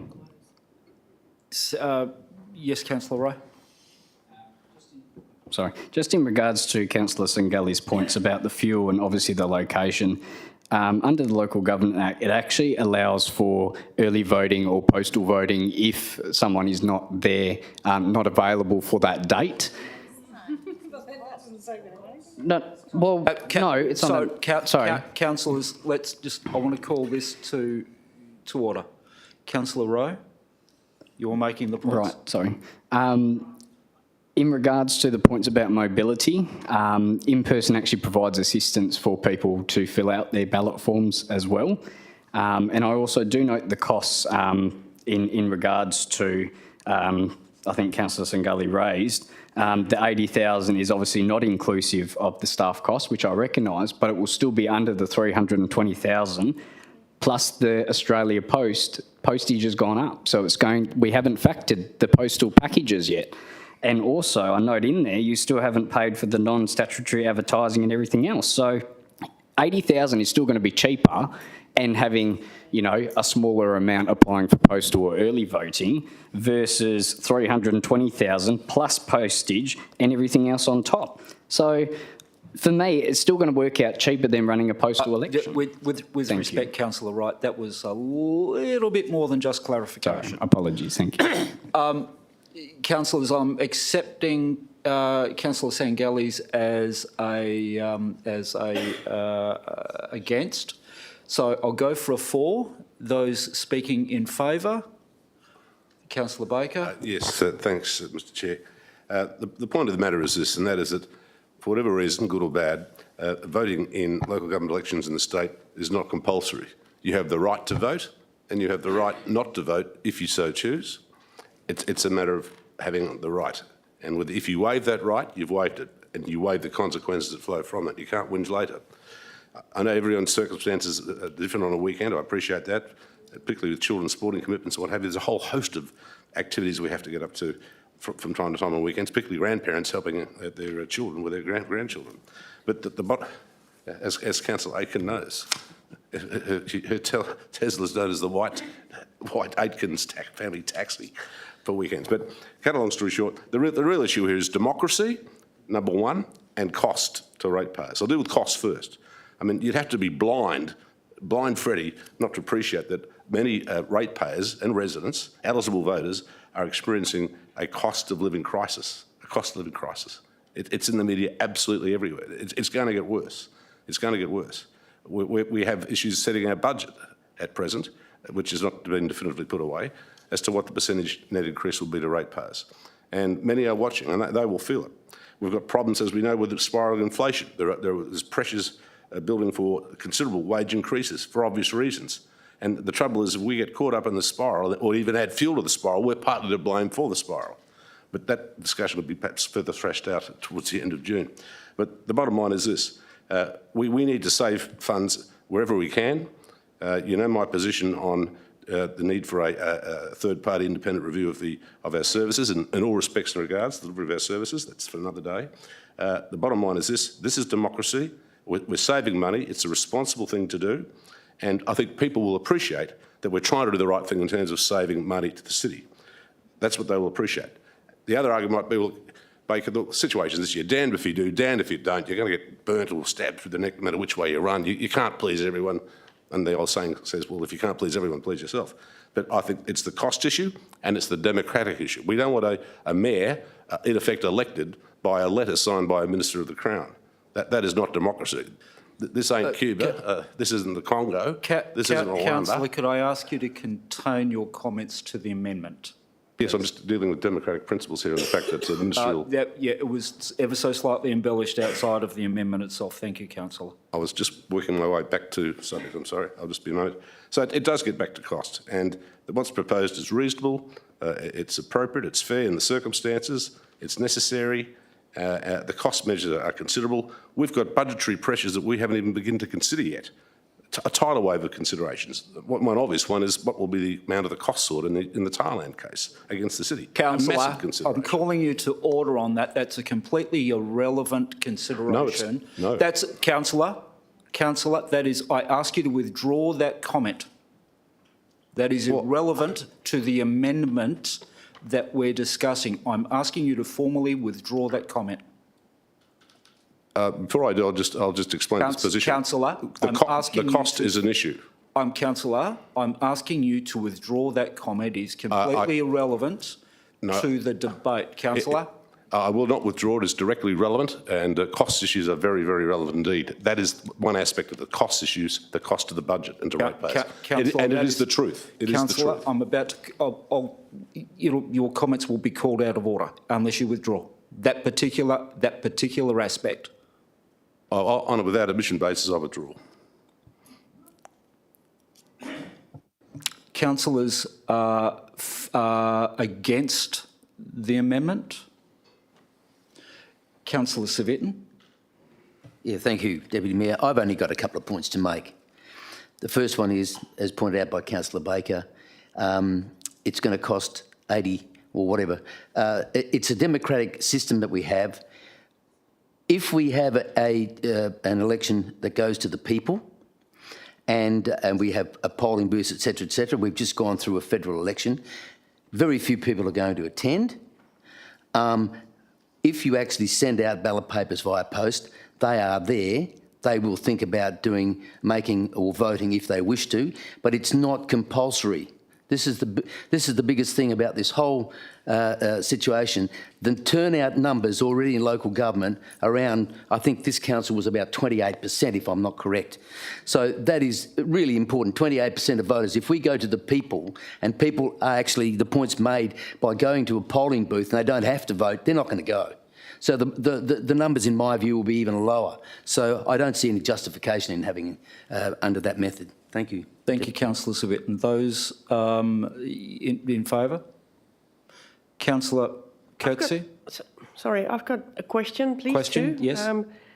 Was this done before? Have I missed this something? Have this vote in person been done before in any other councils? Well, not in the new City of Wanneroo, never. Yeah, not in the City of Wanneroo, but anywhere else that we know of. And I believe in local governments across the Perth metropolitan area, I don't believe there are any. I think Bayswater was the last.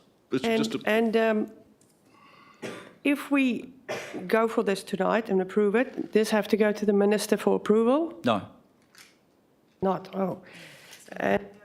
The other question I have, Natalie, Councillor Sangali spoke about 3 boxes and the 1 box might be in Yanchep. Is it going to be 3 boxes, like in the North Ward, Central Ward, South Ward, or is it all going to be a box in every ward, 7 boxes?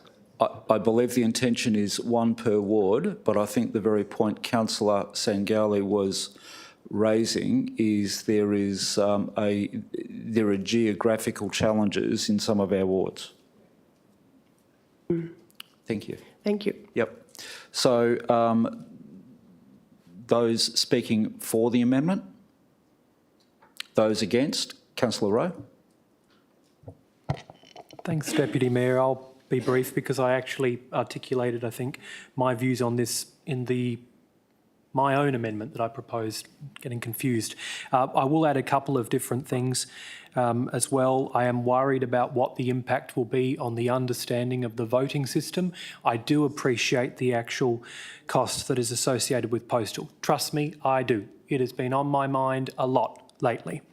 But I am quite concerned with what it will do for our voters for one special ad hoc election to go to a postal system that has not been used in this jurisdiction since the split of the council, and then possibly 12 months later revert back to a postal voting system, how it will impact participation rates, inclusion in the democratic process, and the understanding of how to partake in the election. I do think it's going to have an impact. I actually really respect what Councillor Nguyen said. However, the point I'll make about the federal election, because he was talking about that context, that's mandatory voting. Mandatory voting with multiple options. Pre-poll, which was 2 weeks this time rather than 3. Postal voting, provisional, absentee, and in person. So that is completely different to the suggestion of here of operating on a single day and really constraining that. I am worried that should the turnout be anywhere between 5 and 15%, and I don't want to be speculative, but that is the indication based on all of the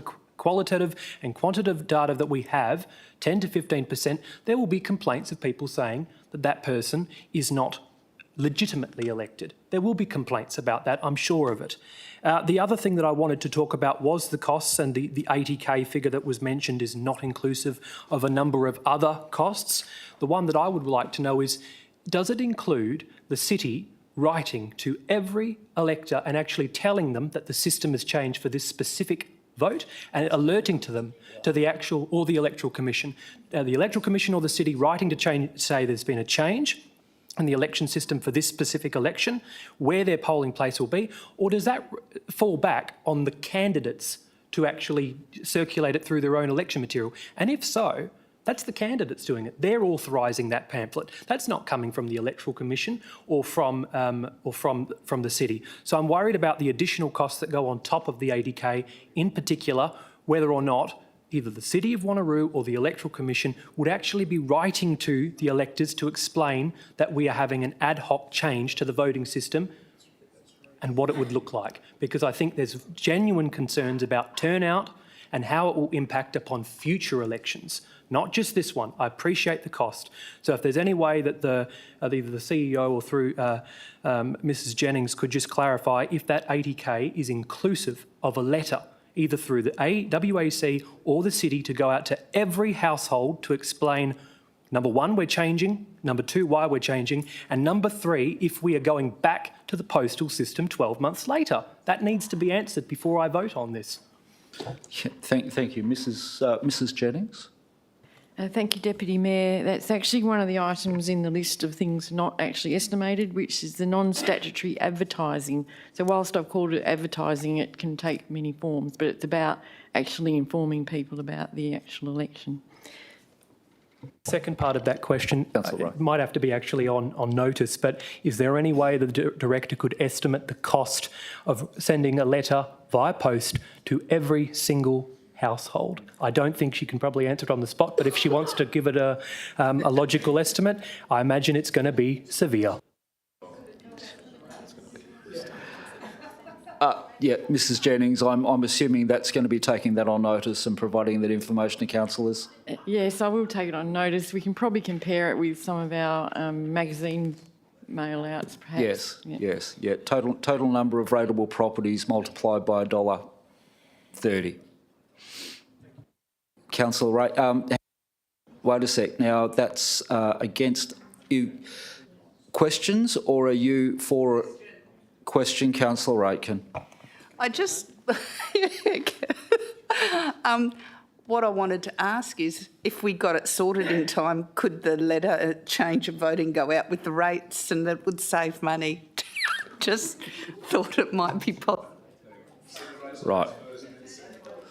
Okay, those for the... I'm serious, sending it with the rates, but I'm a bit overtired. Those for the amendment, councillors? Those against? I thought I'd get closer debate. I haven't closed debate yet, councillor. We're still going for and against. And councillor Nguyen, you've already spoken. No, question. Councillor Nguyen. Ms Jennings just referred to the non-statutory advertising. Can you clarify whether it's going to be the same cost, whether it is an in-person voting and it's by letter? Because it seems to be included in both items. Mrs Jennings. Thank you, through the Deputy Mayor. Obviously, I haven't estimated it. It's in the list of things not estimated, but it will be different depending on which one it is about, because the change in methodology and the change in the direct mailing that the WAC undertakes means more clarification required. So it will be different. But we haven't estimated it yet, so that's what the report says. Thank you, Mrs Jennings. Mr CEO. I think one of the key differences are with postal, the election package comes to the elector with all the candidates' profiles and the whole package. As I think Mrs Jennings is alluding to the fact, if we do it in person, we would have to determine what is the appropriate discretionary advertising to inform the electors of the district. When you do a postal vote, it's sort of the system provides all that in the package for the voter. And we would just provide we normally provide some supplementary advertising in terms of when nominations open and how to update the roll and get on the roll and things like that. So it's a different proposition.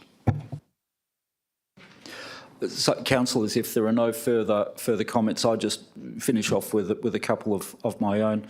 Cost is obviously an issue, but it is somewhat of both a linear and binary approach to the debate. It's simply on the basis of cost, with all other things simply looking after themselves. There have been a number of untested assumptions as to what benefits might accrue, and on the basis of recent experiences with the federal election as discussed by Councillor Rowe.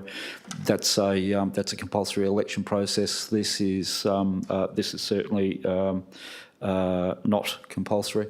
I think the point that Councillor Sangali raised on a Saturday is not just it's for the broad community. It's sporting clubs and their own sporting events. It is their finals time. It's not. It will also be other people will have other things to do. But it's importantly there are a number of people who work on the weekends, councillors, and who also will be not afforded that opportunity.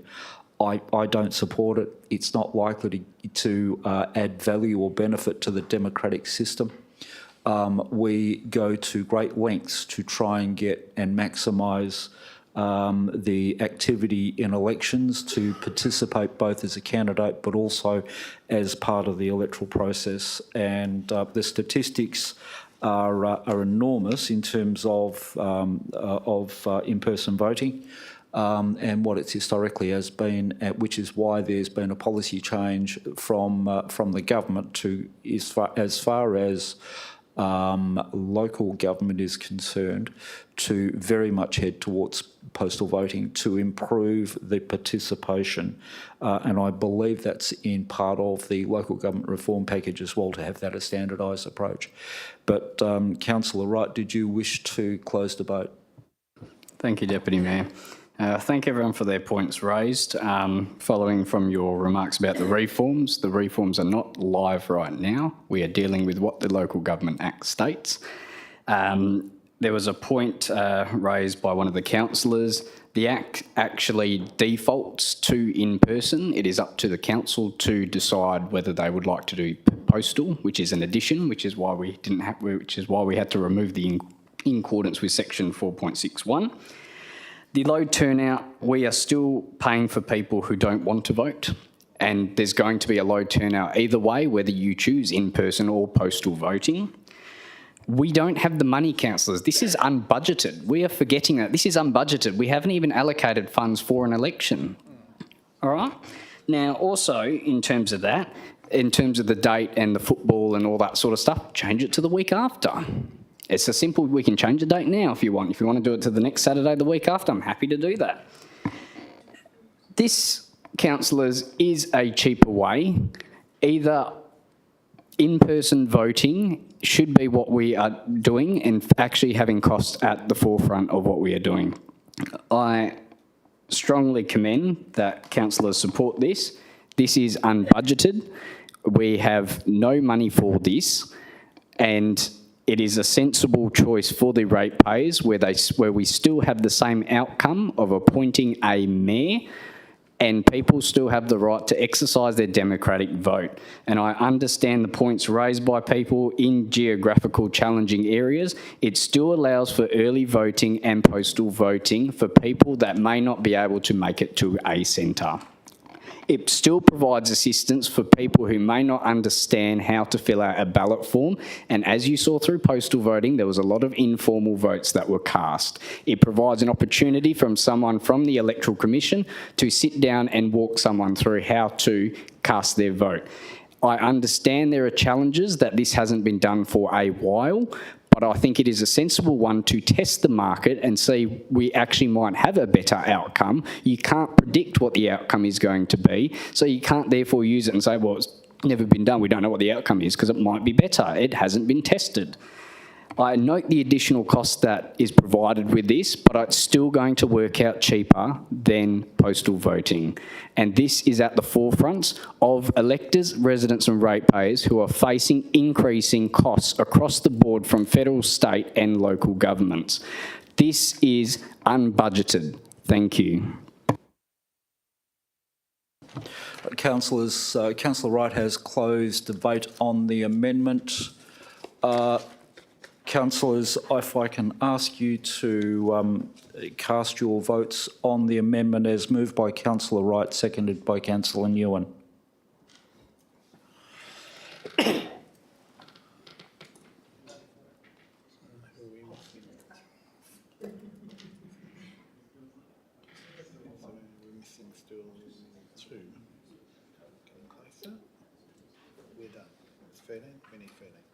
Yep. I declare that lost 8-5. Voting against was Councillor Herridge, Councillor Huntley, Councillor Parker, myself, Councillor Rowe, Councillor Savitton, Councillor Miles, Councillor Sangali. Deputy Mayor, would you mind reading that into the microphone, please, for our online viewers? Thank you. I'm sure that's been picked up. Thank you very much. Councillors, we then go back to the substantive item as moved by Councillor Baker. And I think Councillor Baker, you've moved it. Councillor Miles, you've spoken to seconding it. The amendment was moved by Councillor Wright. That's been dealt with. Councillors, we are now looking for speakers for the motion. As amended. Can I just move the motion be brought, or the put now, Thank you. rather Yep. than go Yep. through discussion? We have, thank you very much. We have a procedural motion that the motion be put. And it's moved Councillor Aitken and it's seconded Councillor Sangali. That's as a procedural motion.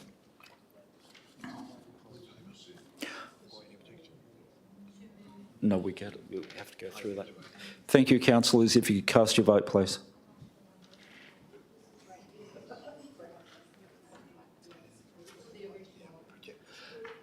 Glenys, it's actually for the substantive item as amended. Yes. Yes, correct.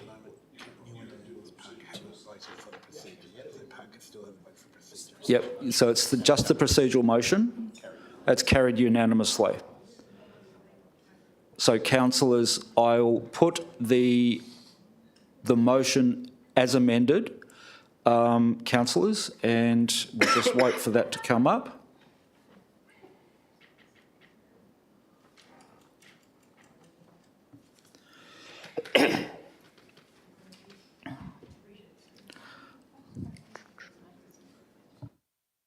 Councillors, if you could cast your votes, please.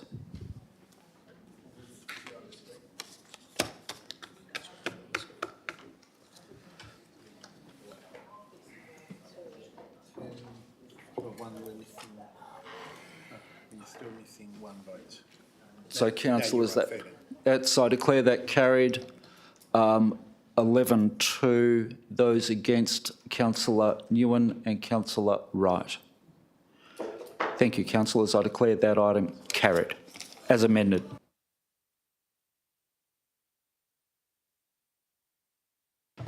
Councillors, we then move on to the Chief Executive Officer's office. Councillors, we have 3 items there.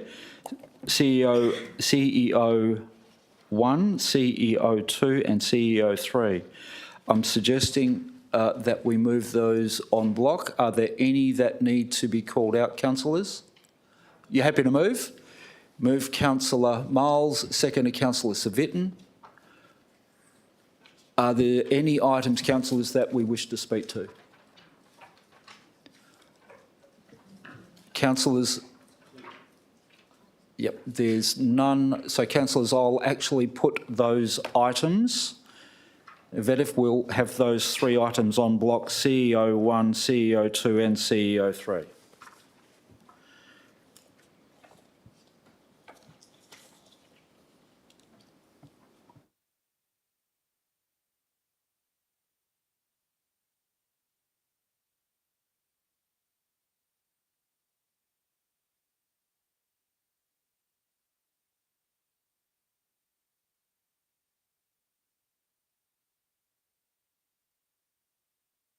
Cast your votes, please, councillors.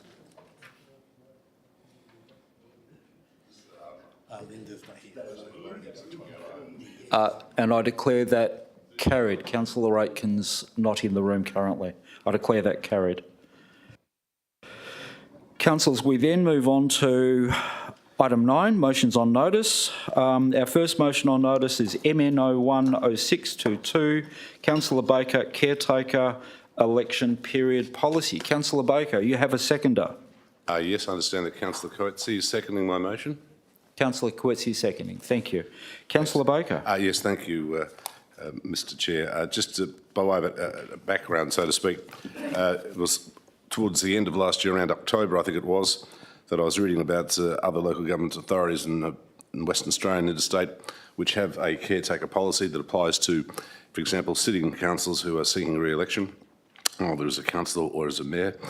It also applies to sitting councillors who are also sitting as a councillor but seeking to be elected as a state or federal member of parliament. It struck me that we did not have such a policy. We have a couple of lines in our code of conduct which refers to elected member not being permitted to misuse council resources for election purposes. So I put up a notice to Mustafa to ask him to assist me in drafting a notice of motion and a report for the purposes of referring this subject matter off to either a forum or to a briefing session.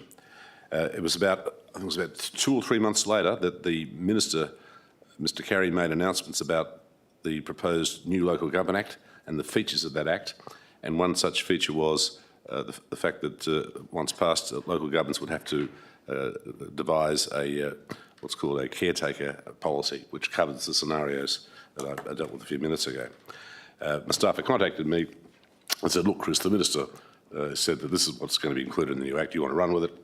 And I said, well, look, it's going to happen anyway. I'll just withdraw it. So I withdrew it. And I think it was about, 2 to 3 weeks ago, Michael contacted me and asked what was my intention regarding the motion. He explained that the city was looking at a discussion item for a forum concerning the same sort of policy.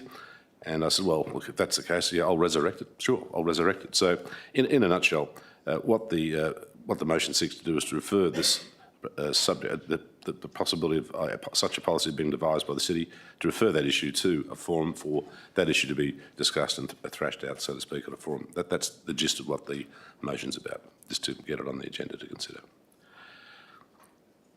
So they're my comments. That's the full history of this matter. Thanks. Thank you, Councillor Baker. Councillor Coetzee. I've got nothing to add, Councillor Baker. I've covered everything. Thank you, Councillor Coetzee. Councillors, speakers for? Speakers against? Councillor Nguyen? Just in relation to the policy, does the policy intend to cover only where there's a vacancy of a mayor? It will deal with vacancies in respect of all or both categories of elected members. Number one, the mayoral category, and number two, the councillor category. Bearing in mind that the deputy mayor's category is actually a category by virtue of him being a councillor, of course. So that's and also will apply to elected members seeking to be elected to the state parliament or any state parliament, I suppose, for that matter, or territory parliament or federal parliament. And what's the period that's considered as part of the caretaker leading up to the election? Well, that is an issue for the forum to discuss. It can be that the start period for the application of the policy will be when to use the federal example, when the writs are issued by the Governor General calling a federal election, if a councillor wants to run for federal parliament. So it's the same period that's used for those purposes. The federal government, the federal government, state governments and territory governments have either policies or what's called protocols or conventions which apply. And the conventions, as I understand it, are very long-standing. They have, in effect, the status of a policy because both parties accept them as being conventions. Just like with, for example, if a Labor member of Parliament can't attend federal Parliament today because he's sick, then the Libs will tell one of their people to stay out of the chamber and not vote. That's a convention. It's a gentleman's agreement because you never breach that agreement because if you breach it, it cuts both ways in the future when you need assistance for having a sick member. So that's a matter to be discussed at the forum, subject to be discussed. Yeah. But you'd think it would start when the election date had been set. And does the city know of any other council that may have a similar policy? Mr CEO. Yes, through you, Mr Deputy Mayor. Yes, there are numerous councils that have different versions of a base policy. And the other aspect too is that it's coming anyway, basically. So, councillors, speakers for? Councillor Nguyen. Look, I think I am in support of this policy. It seems it's a responsible way of making sure that important and major decisions are not made during the caretaker period. This certainly seems to be the responsible way that even the state and federal governments have in place. So we should have something similar for our own council to have. And the purpose of the policy is sound, that is to avoid council making major decisions. It's relevant to the use of local government resources, deciding big projects that may not be relevant to the new elected members who may be elected for different reasons as well. So I think it's quite a good policy for us to consider. So I certainly am in support of this. Thank you. Councillor, speakers against? Speakers for? Councillor Miles. Yeah, thanks, Deputy Mayor. Look, just a quick note. I think it is good from a governance point of view. It does allow councillors and the mayor of the day to be mindful of those election cycles, to not walk in notices of motion that may be more on the concern of electioneering. It's very clear in the Act you're not supposed to do electioneering, but there's always ways around it. So I think for us to set up a policy that would, put it in our code, I think it's a good idea, and I'd be very interested to see how we can work it through the forum process to make it work for all. Speakers against? Speakers for? Just a brief comment from me. Look, generally supportive, absolutely. It is a common sense approach. But I will just highlight one issue, because with respect to this, we have those staggered terms. So we will only have half a council who wouldn't be subject to those conventions potentially. And in circumstances in that period where if we have something requiring an absolute majority decision, that may be of some concern. But I'm sure organising a policy and having that discussion is, and we can nut out those very issues. Councillor Baker, your right of reply. Look, I don't wish to speak any further. I know that it's getting quite late, but yes, thanks everyone for their contribution. Thank you. Thank you. Councillor Baker has closed debate. Councillors, if I could please ask you to cast your votes.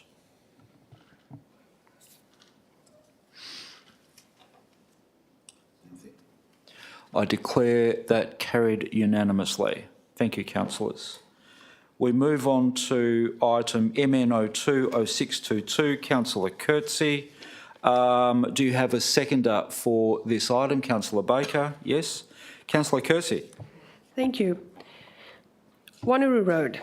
It's a state road and it's main roads WA's responsibility. From Pipadini Road to Yanshep Beach Road, I think it's the prettiest part of Wanneroo Road, with those trees forming a canopy over the road. It's beautiful. But I also think it's one of the most dangerous parts of Wanneroo as well. Those large, beautiful trees so close to the road, no street lighting. It's very dark at night time when you go home. I go there at least twice, 3 times a week at night times through there. Not just me. Speed limit, 90. An upgrade of most of Wanneroo Road is currently happening to dual carriageway standards. The section between Taronga Place and Yanshep Beach Road will stay a single carriageway with a widening alignment. I've received many concerns from residents up using that road. The speed limit is 90, and often 90 is too slow or too fast for some drivers. A traffic count was carried out in 2020 and 2021 and showed an average of 10,910 vehicles per day using that section. The Main Roads WA figure shows that in 5 years there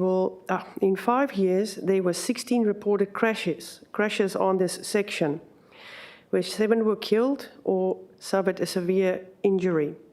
The Main Road WA planning model indicates that this section would be carrying 28,900 vehicles per day by 2031. And I know that there are many more crashes before this time. I'm asking for administration to write to Main Roads WA to conduct an investigation, including undertaking a traffic safety assessment of traffic safety concerns in this section and implement suitable measures as soon as possible. I'm asking my fellow councillors to support me in this. Please, we do not want any more crashes here.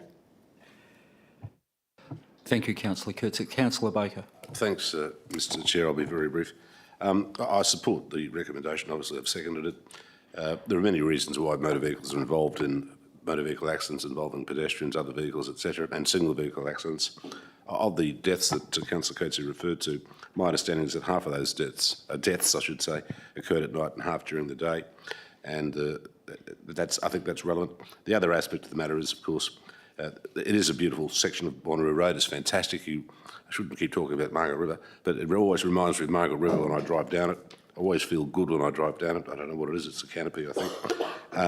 It is a bit hairy driving home from council meetings at night, particularly when you've got 2 cataracts that you're trying to fob off having removed. But anyhow, that's my problem.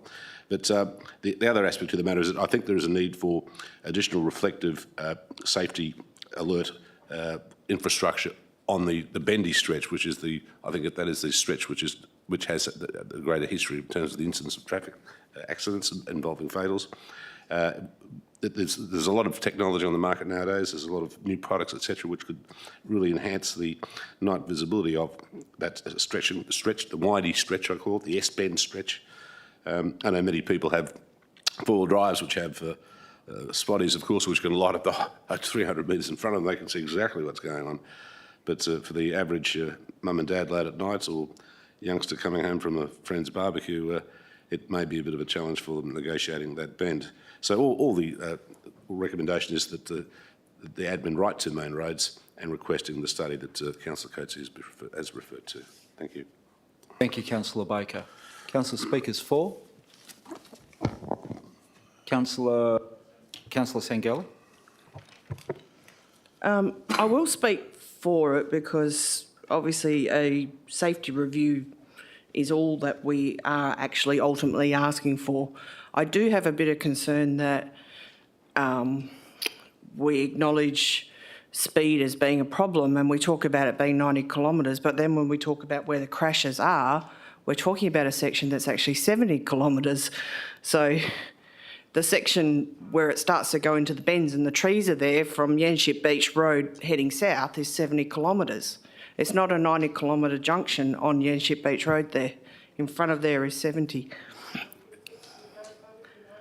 It does coming further south, but in that section where you're talking about, where you've been talking about... Heading north and turning left into Inchby Trade at 70.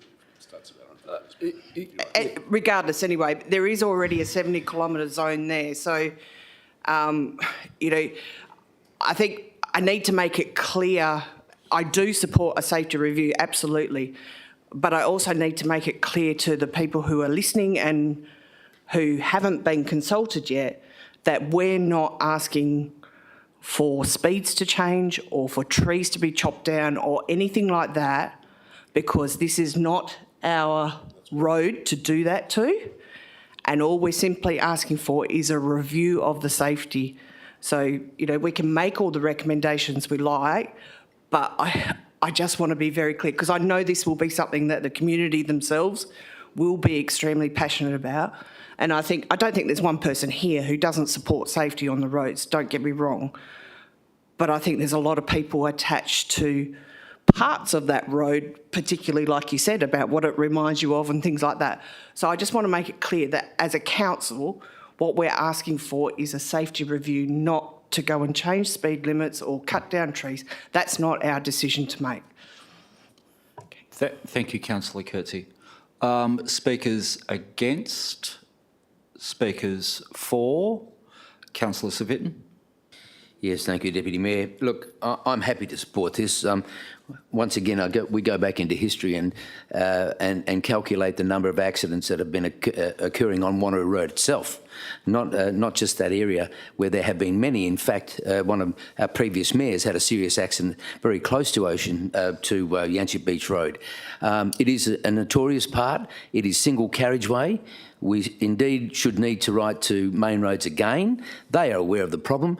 That area there, I'm sure, is only single carriageway, and it probably is time that it needs to be dualled and made more safety. I think it's single carriageway, and it does need to be dualled now to make sure that we can improve the safety issues there and straighten up some of those bends, because it is a beautiful drive-through there. But I'm sure Main Roads are aware of it, and they used to have signposts up there actually saying how many accidents had happened in 1 year. It's no longer there, so I'm happy to support it. Thank you, Councillor Vitton. Speakers against? Speakers for? Councillor Huntley. Thank you, Deputy Mayor.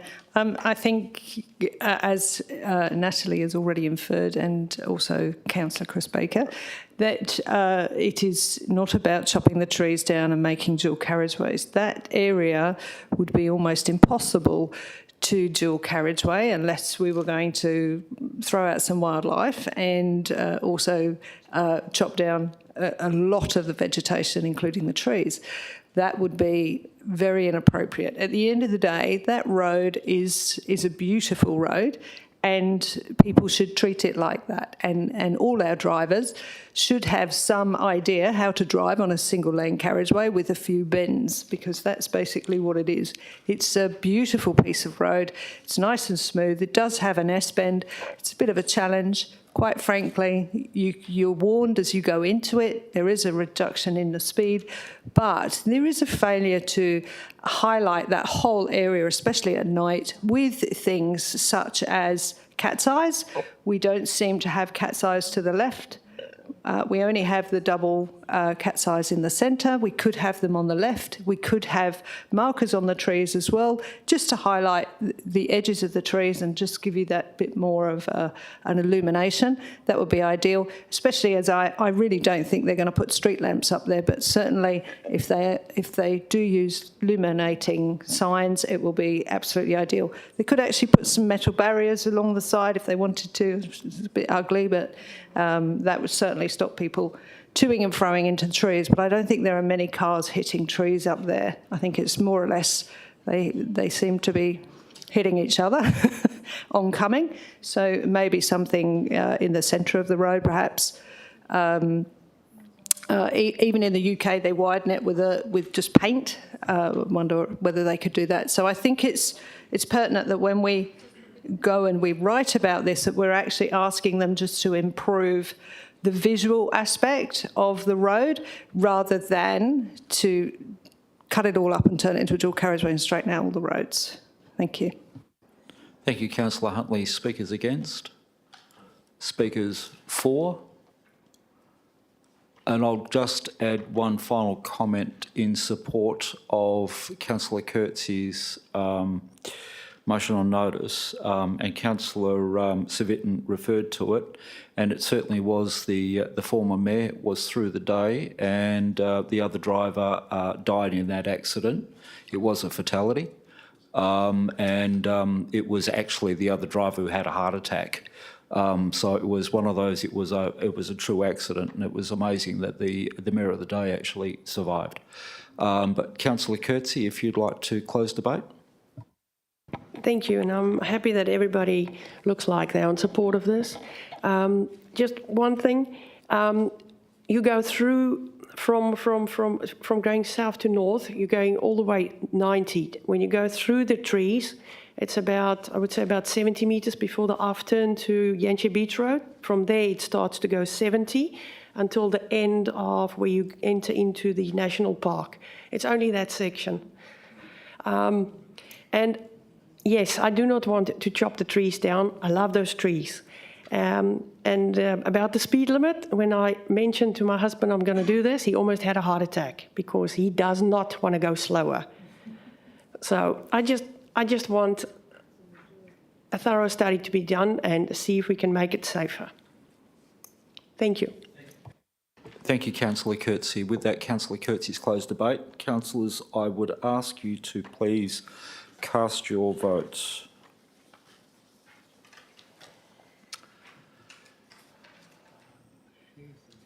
Declare that carried unanimously. Well done, Councillor Coetzee. MNO 30622, Councillor Baker. You have a seconder. Yes, Councillor Councillor Baker. Coetzee, please. That's a tag team tonight, Councillor Baker. Siamese twins. Siamese twins. Okay, so, right, yes, this motion and report speaks for itself. This particular subject matter is somewhat related to, if you like, the issue we dealt with a couple of weeks ago regarding the approval of the Woolly Shopping Centre at Two Rocks in the town centre opposite the King Neptune statue. What this notice of motion seeks to do is to review the local LDP for the precincts as referred to in the recommendation, but also looking at the bigger picture to look at ASP, a review of ASP 70. I understand that the review of ASP 70, if the city did in-house, would cost around $300,000, but it's hoped that the major landowners in the vicinity of, who have owned the land within the ASP 70 boundaries will contribute. And of course, there is a map in the agenda, a plan which refers to the names of those major landowners and the various lots that they own. Of course, you see that the biggest landowner is the Finney Group. And of course, the Finney Group was the proponent for the Woolworths, new Woolworths at Two Rocks. That's the intention. This LDP 70, putting aside ASP 70, that's for another day subject to funding. But with LDP 70, it has quite a history if you read through the report, particularly if you look at the first page of the report in paragraph number 4. It had quite a checkered history. ASP 70 was previously considered by the council at its 28 July 2009 meeting and again on 19 October 2010, in other words, a year later. And then that ASP 70 was endorsed by the city. It was sent to WAPC for consideration, and the WAPC adopted it and it granted approval on 13 August 2014. So it was a hell of a long time between drinks. So as that paragraph indicates, on a literal interpretation, this LDP has not been reviewed, at least by the city, since 28 July 2009, which is a hell of a long time. And of course, there's been a lot of water under the bridge in Two Rocks and in the whole coastal strip, of course. I don't need to tell you what's happened to the coastal strip in terms of development and infrastructure since July 2009. And of course, Two Rocks now is being viewed upon by many developers as being an attractive option because there'll be a new town centre, of course, located approximately 300 metres to the east of the Atlantis Baptist College. That town centre will be the town centre for a population base of approximately 24,000 homes in 20 to 25 years' time. I think Mr Dixon can confirm this.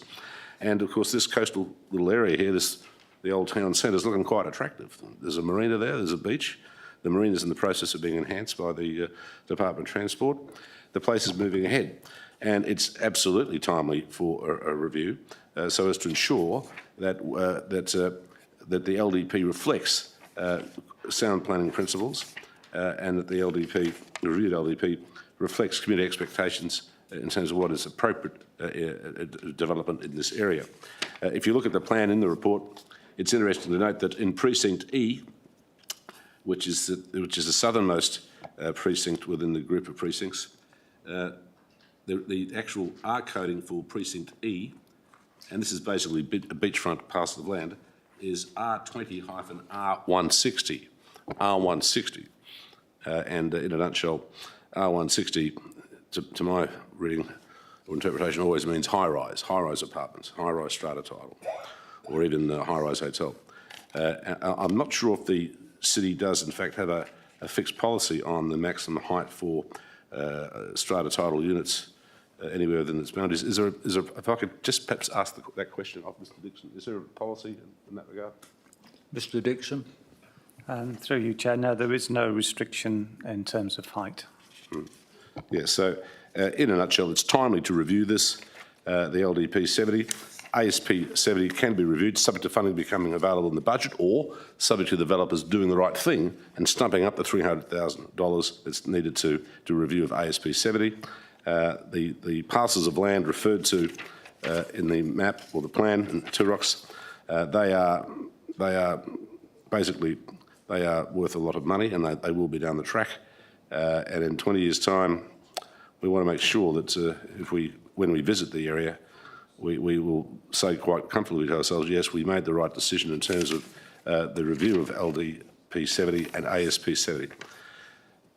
So that's all I'd like to say at this point in time, but I'd like to thank Mr Dixon and his team for preparing a very thorough report, which delved into a lot of history, of course, regarding the ASPs and the LDPs in the whole Two Rocks Town Centre compendious precinct.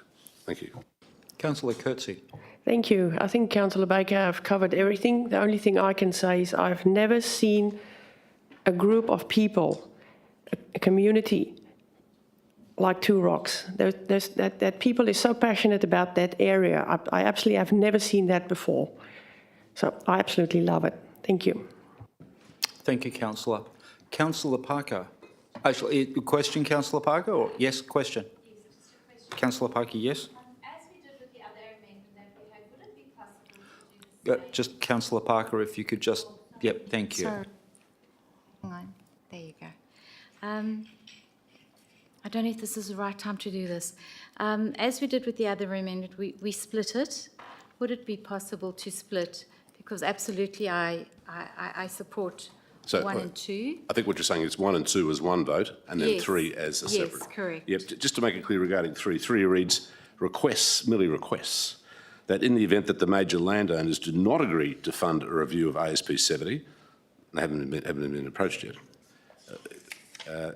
then the inclusion of $300,000 be listed for consideration in the 23-24 financial year operating budget for the review. So that's just a request, to have a request, to think about it, to have a request. You're not locked into that. We want the developers, the developers to pay. One such developer is a very profitable, successful property developer, very, very, very successful, and a good West Australian business as well. So that's all that 3 says. We're not saying this is locked into the budget unless the developers don't stump up. It's locked into a budget. It'll just be a consideration. Yes, I think the question was, can we split them? Well, you can. Actually, yeah, we certainly can, Councillor, yes. I understand you're providing clarity. I understand. Councillor Parker, does that answer your concerns, or? So we can split it? Of course we can, Councillor Parker, if you're requesting that. But sorry, just a clarification. So all I'm saying is, I don't believe it's necessary because you're not locked into anything anyway. But that's a matter for you. That the words are deliberately rubbery, so to speak, because we don't know what the developer will say. Councillor, there is a request. Any councillor may request if we can split various parts of recommendations, and I'm quite happy to accommodate Councillor Parker. Now, speakers for the amendment. Councillor Huntley. I actually have a question. Question, Councillor Huntley. It does state here that this LDP is actually up for reconsideration anyway in 2025. Is that right? So this actually is only current for another 3 years, and then it would be reviewed anyway? Mr Dixon. Through you, Chair, the recent changes to the regulations indicate that 10 years is a lifespan for a structure plan, and for all those structure plans that are prepared before 10 years, then the cut-off period is October 2025. So we have not just this structure plan, but 55 other structure plans within the city that have a lifespan that will expire in October 2025, and you'll appreciate We have been going through a process of reviewing some of those over the last 2 years to reduce the number from about 80 to 55. So yes, in answer to your question, yes, the structure plan will expire in October 2025. Just a supplementary question. Certainly. What's the possibilities of this, of development occurring in the next 3 years, building-wise, that could affect this, or should we be just letting this run out? Yep, Mr. Dixon. Yeah, through you, Chair. Look, I think there is a distinct possibility that there may be further development in the next 3 years within this structure plan area. So, speakers for, Councillor Miles. Yeah, thank you, Deputy Mayor. Look, I'm in support of the notice of motion by Councillor Baker and seconded by Councillor Coetzee. It's their ward, and obviously they're asking Council to support the recommendation that administration obviously start talking to the proponents, the landowners. It is now somewhat fragmented. The landowners are not the same as listed in the report. There's different landowners. The land is already significantly changed to meet the current ASP 70 works. I know this because the yacht club, for which I'm a Commodore at Two Rocks Marina, is very much in the sand that gets blown into our yard all the time from the works that's going on. They're also progressing some of the new roads that are going through there, and making the whole area obviously, I guess, more attractive to some extent for the high density housing that's been listed. I do support the fact that it's good that the proponent's going to have to do a new, structure plan by 2025 or just around that. Therefore, decisions that were made back in 2014, design parameters, what the community was seeking, what business opportunities were available were totally different back then to what they are today. And I can tell you, back in 2014, the community was asking for any sort of development because they were fed up with the old and decrepit sort of facilities that they had. Now, over the last 3 years or so, a lot of that's been changing. The marina itself is changing significantly. There's been some investment going down there. You've got, obviously, the stuff that went through JDAP only a few months ago for a new centre. We know that the current shopping centre, being 40 years old, is at the end of its design life.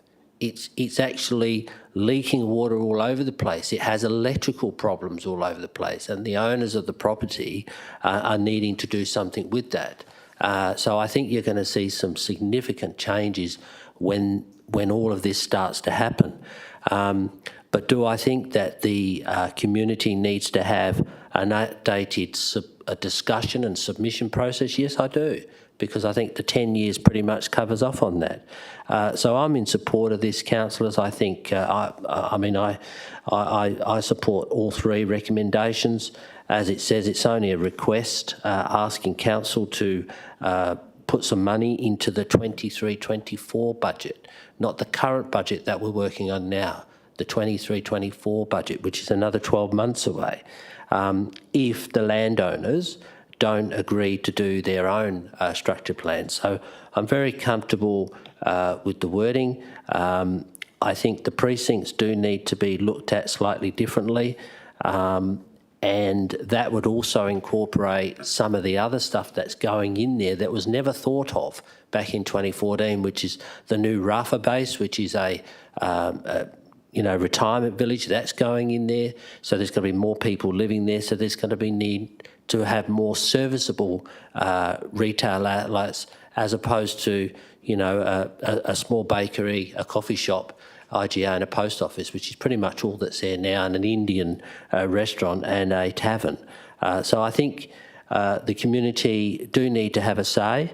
I would say that the owner of the current shopping centre will probably invite that discussion, because they're going to have to do some major works. Without a doubt, the current buildings are no longer viable. They do not comply with anything to do with disability standards of today. There are steps all over the place, and you know, areas that you can walk into because of the style of the building. So I do support it, councillors, and I hope you support it too. Thank you, Councillor Miles. Those speakers against? Speakers for? Councillor Parker? Oh, sorry. Sorry, Councillor Parker.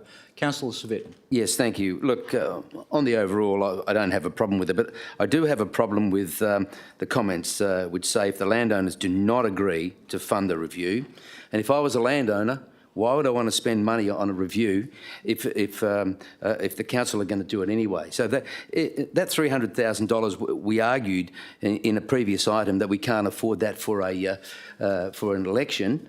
And yet, if it were made possible through a budgetary process, we would find $300,000 to put into a study for this. I don't agree that should happen. There is a structure plan there. Yes, it may have a lifetime of 10 years, etc., etc.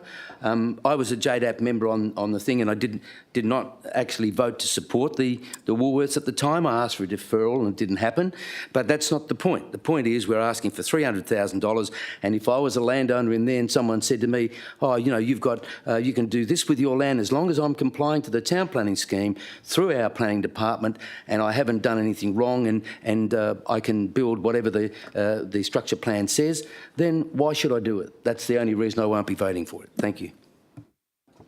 Thank you, Councillor Civic. Councillor Parker. Thanks, Deputy Mayor.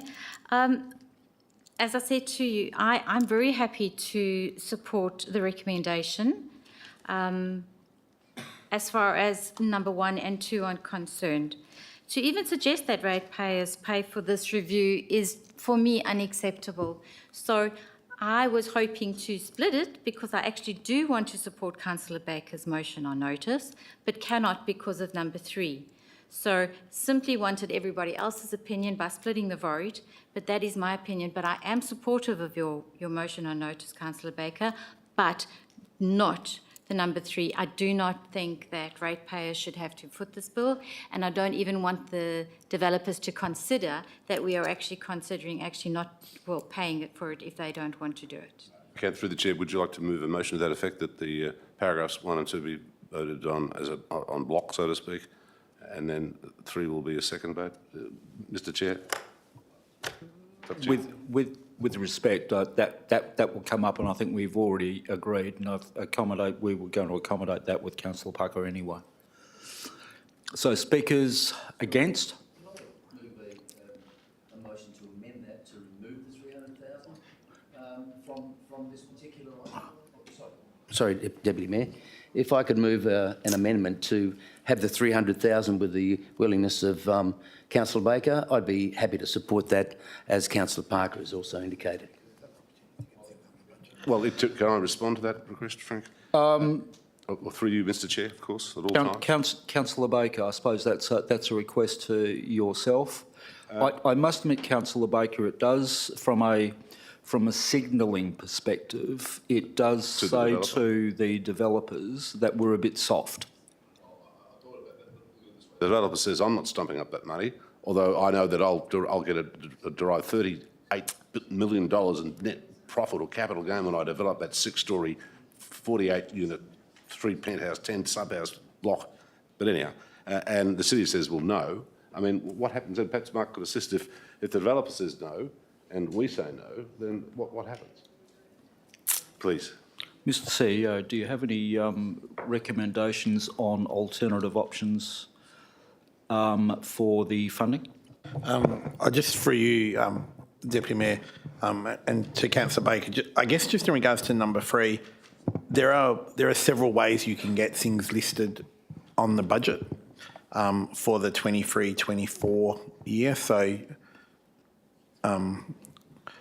there are other ways perhaps of achieving number 3 without the wording of number 3. If you want to try to make it clear to the landowner that the expectation is they pay it. There are other options throughout the year to see things listed on the budget if it's not progressing the way you intended it to progress. If I could just consult with my author, please.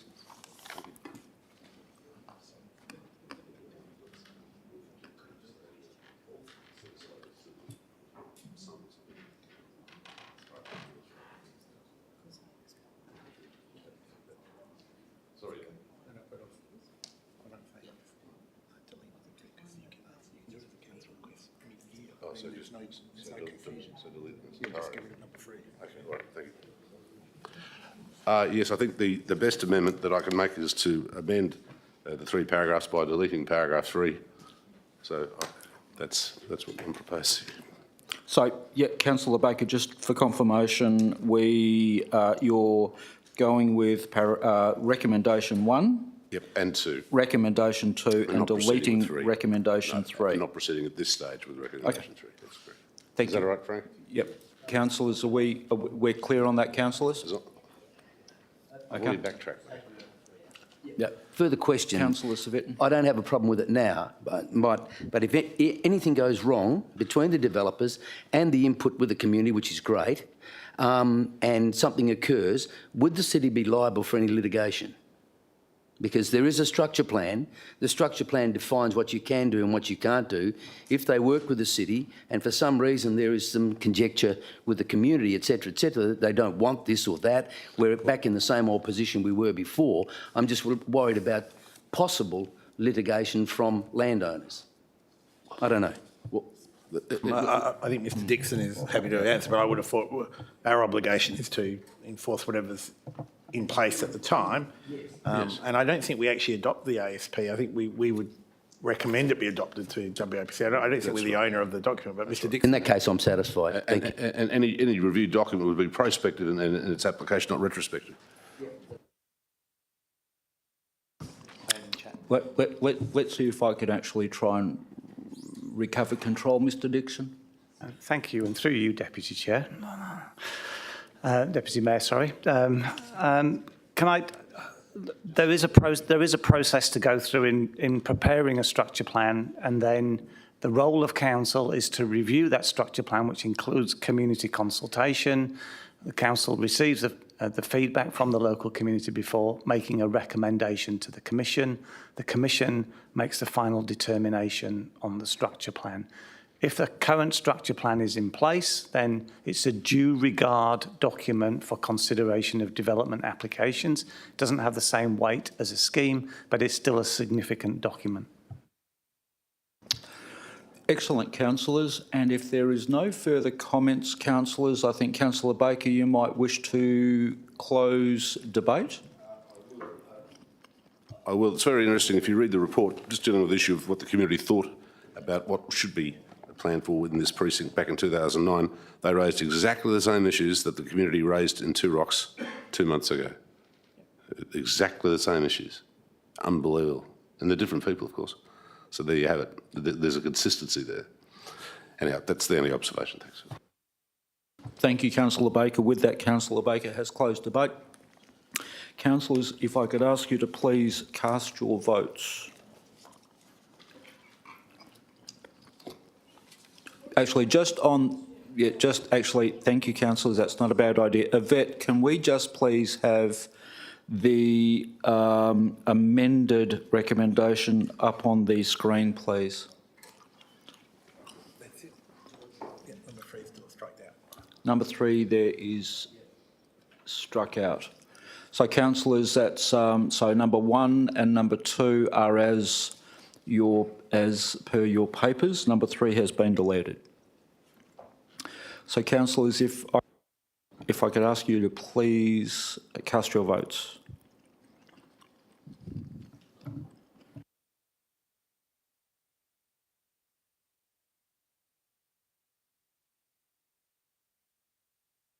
Thank you, councillors. That's carried unanimously. Councillors, we then move on to item 10, which is urgent business. There is nil. We move on to item 11, which is confidential. Councillors, we need a motion from the floor to move behind closed doors. Moved Councillor Rowe, seconded Councillor Civic. So, councillors, we will have a motion to go behind closed doors.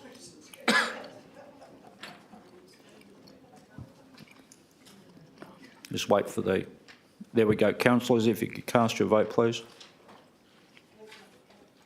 Hang on, we're still on the edge. Just need to hold 5 minutes. Oh, sorry, you're going to Declare that carried. I declare that carried. The only one voting against is Councillor Nguyen.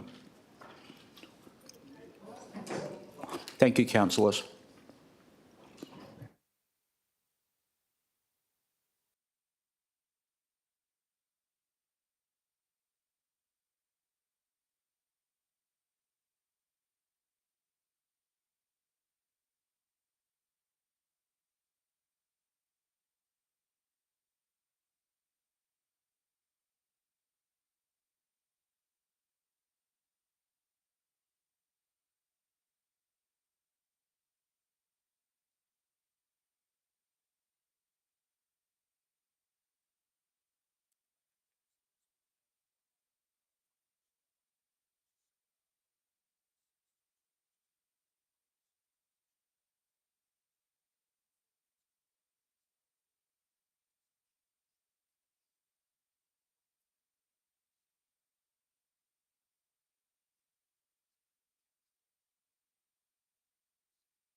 if Councillor Herridge raises his hand.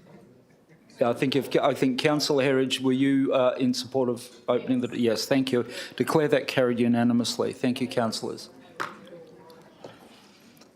Right. Thank you, councillors. With respect to item CR 0106-22, the proposed acquisition of land from Lot 13 for Hoskins Road, Lansdale, for an intersection truncation.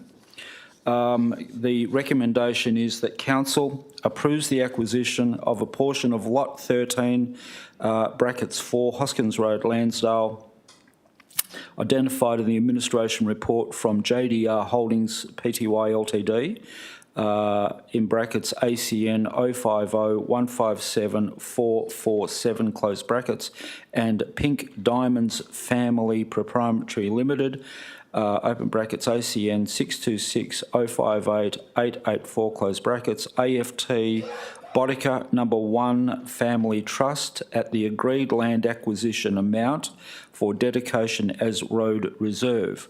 2, authorises the Chief Executive or nominee of the Chief Executive Officer to negotiate terms, execute all documents and comply with all applicable legislation as is required to effect item 1 above, and B, the Chief Executive Officer to execute the contract of sale and any other associated documentation between the City and JDR Holdings Pty Ltd and Pink Diamonds Family Pty Ltd AFT Boudica number 1 Family Trust to effect item 1 above, and 3, approves by absolute majority the agreed expenditure for the amount of the agreed land acquisition amount plus costs and fees to acquire the land required as road reserve, as shown in the table in the administration report, to be funded from the Strategic Projects Initiatives Reserve. And that item was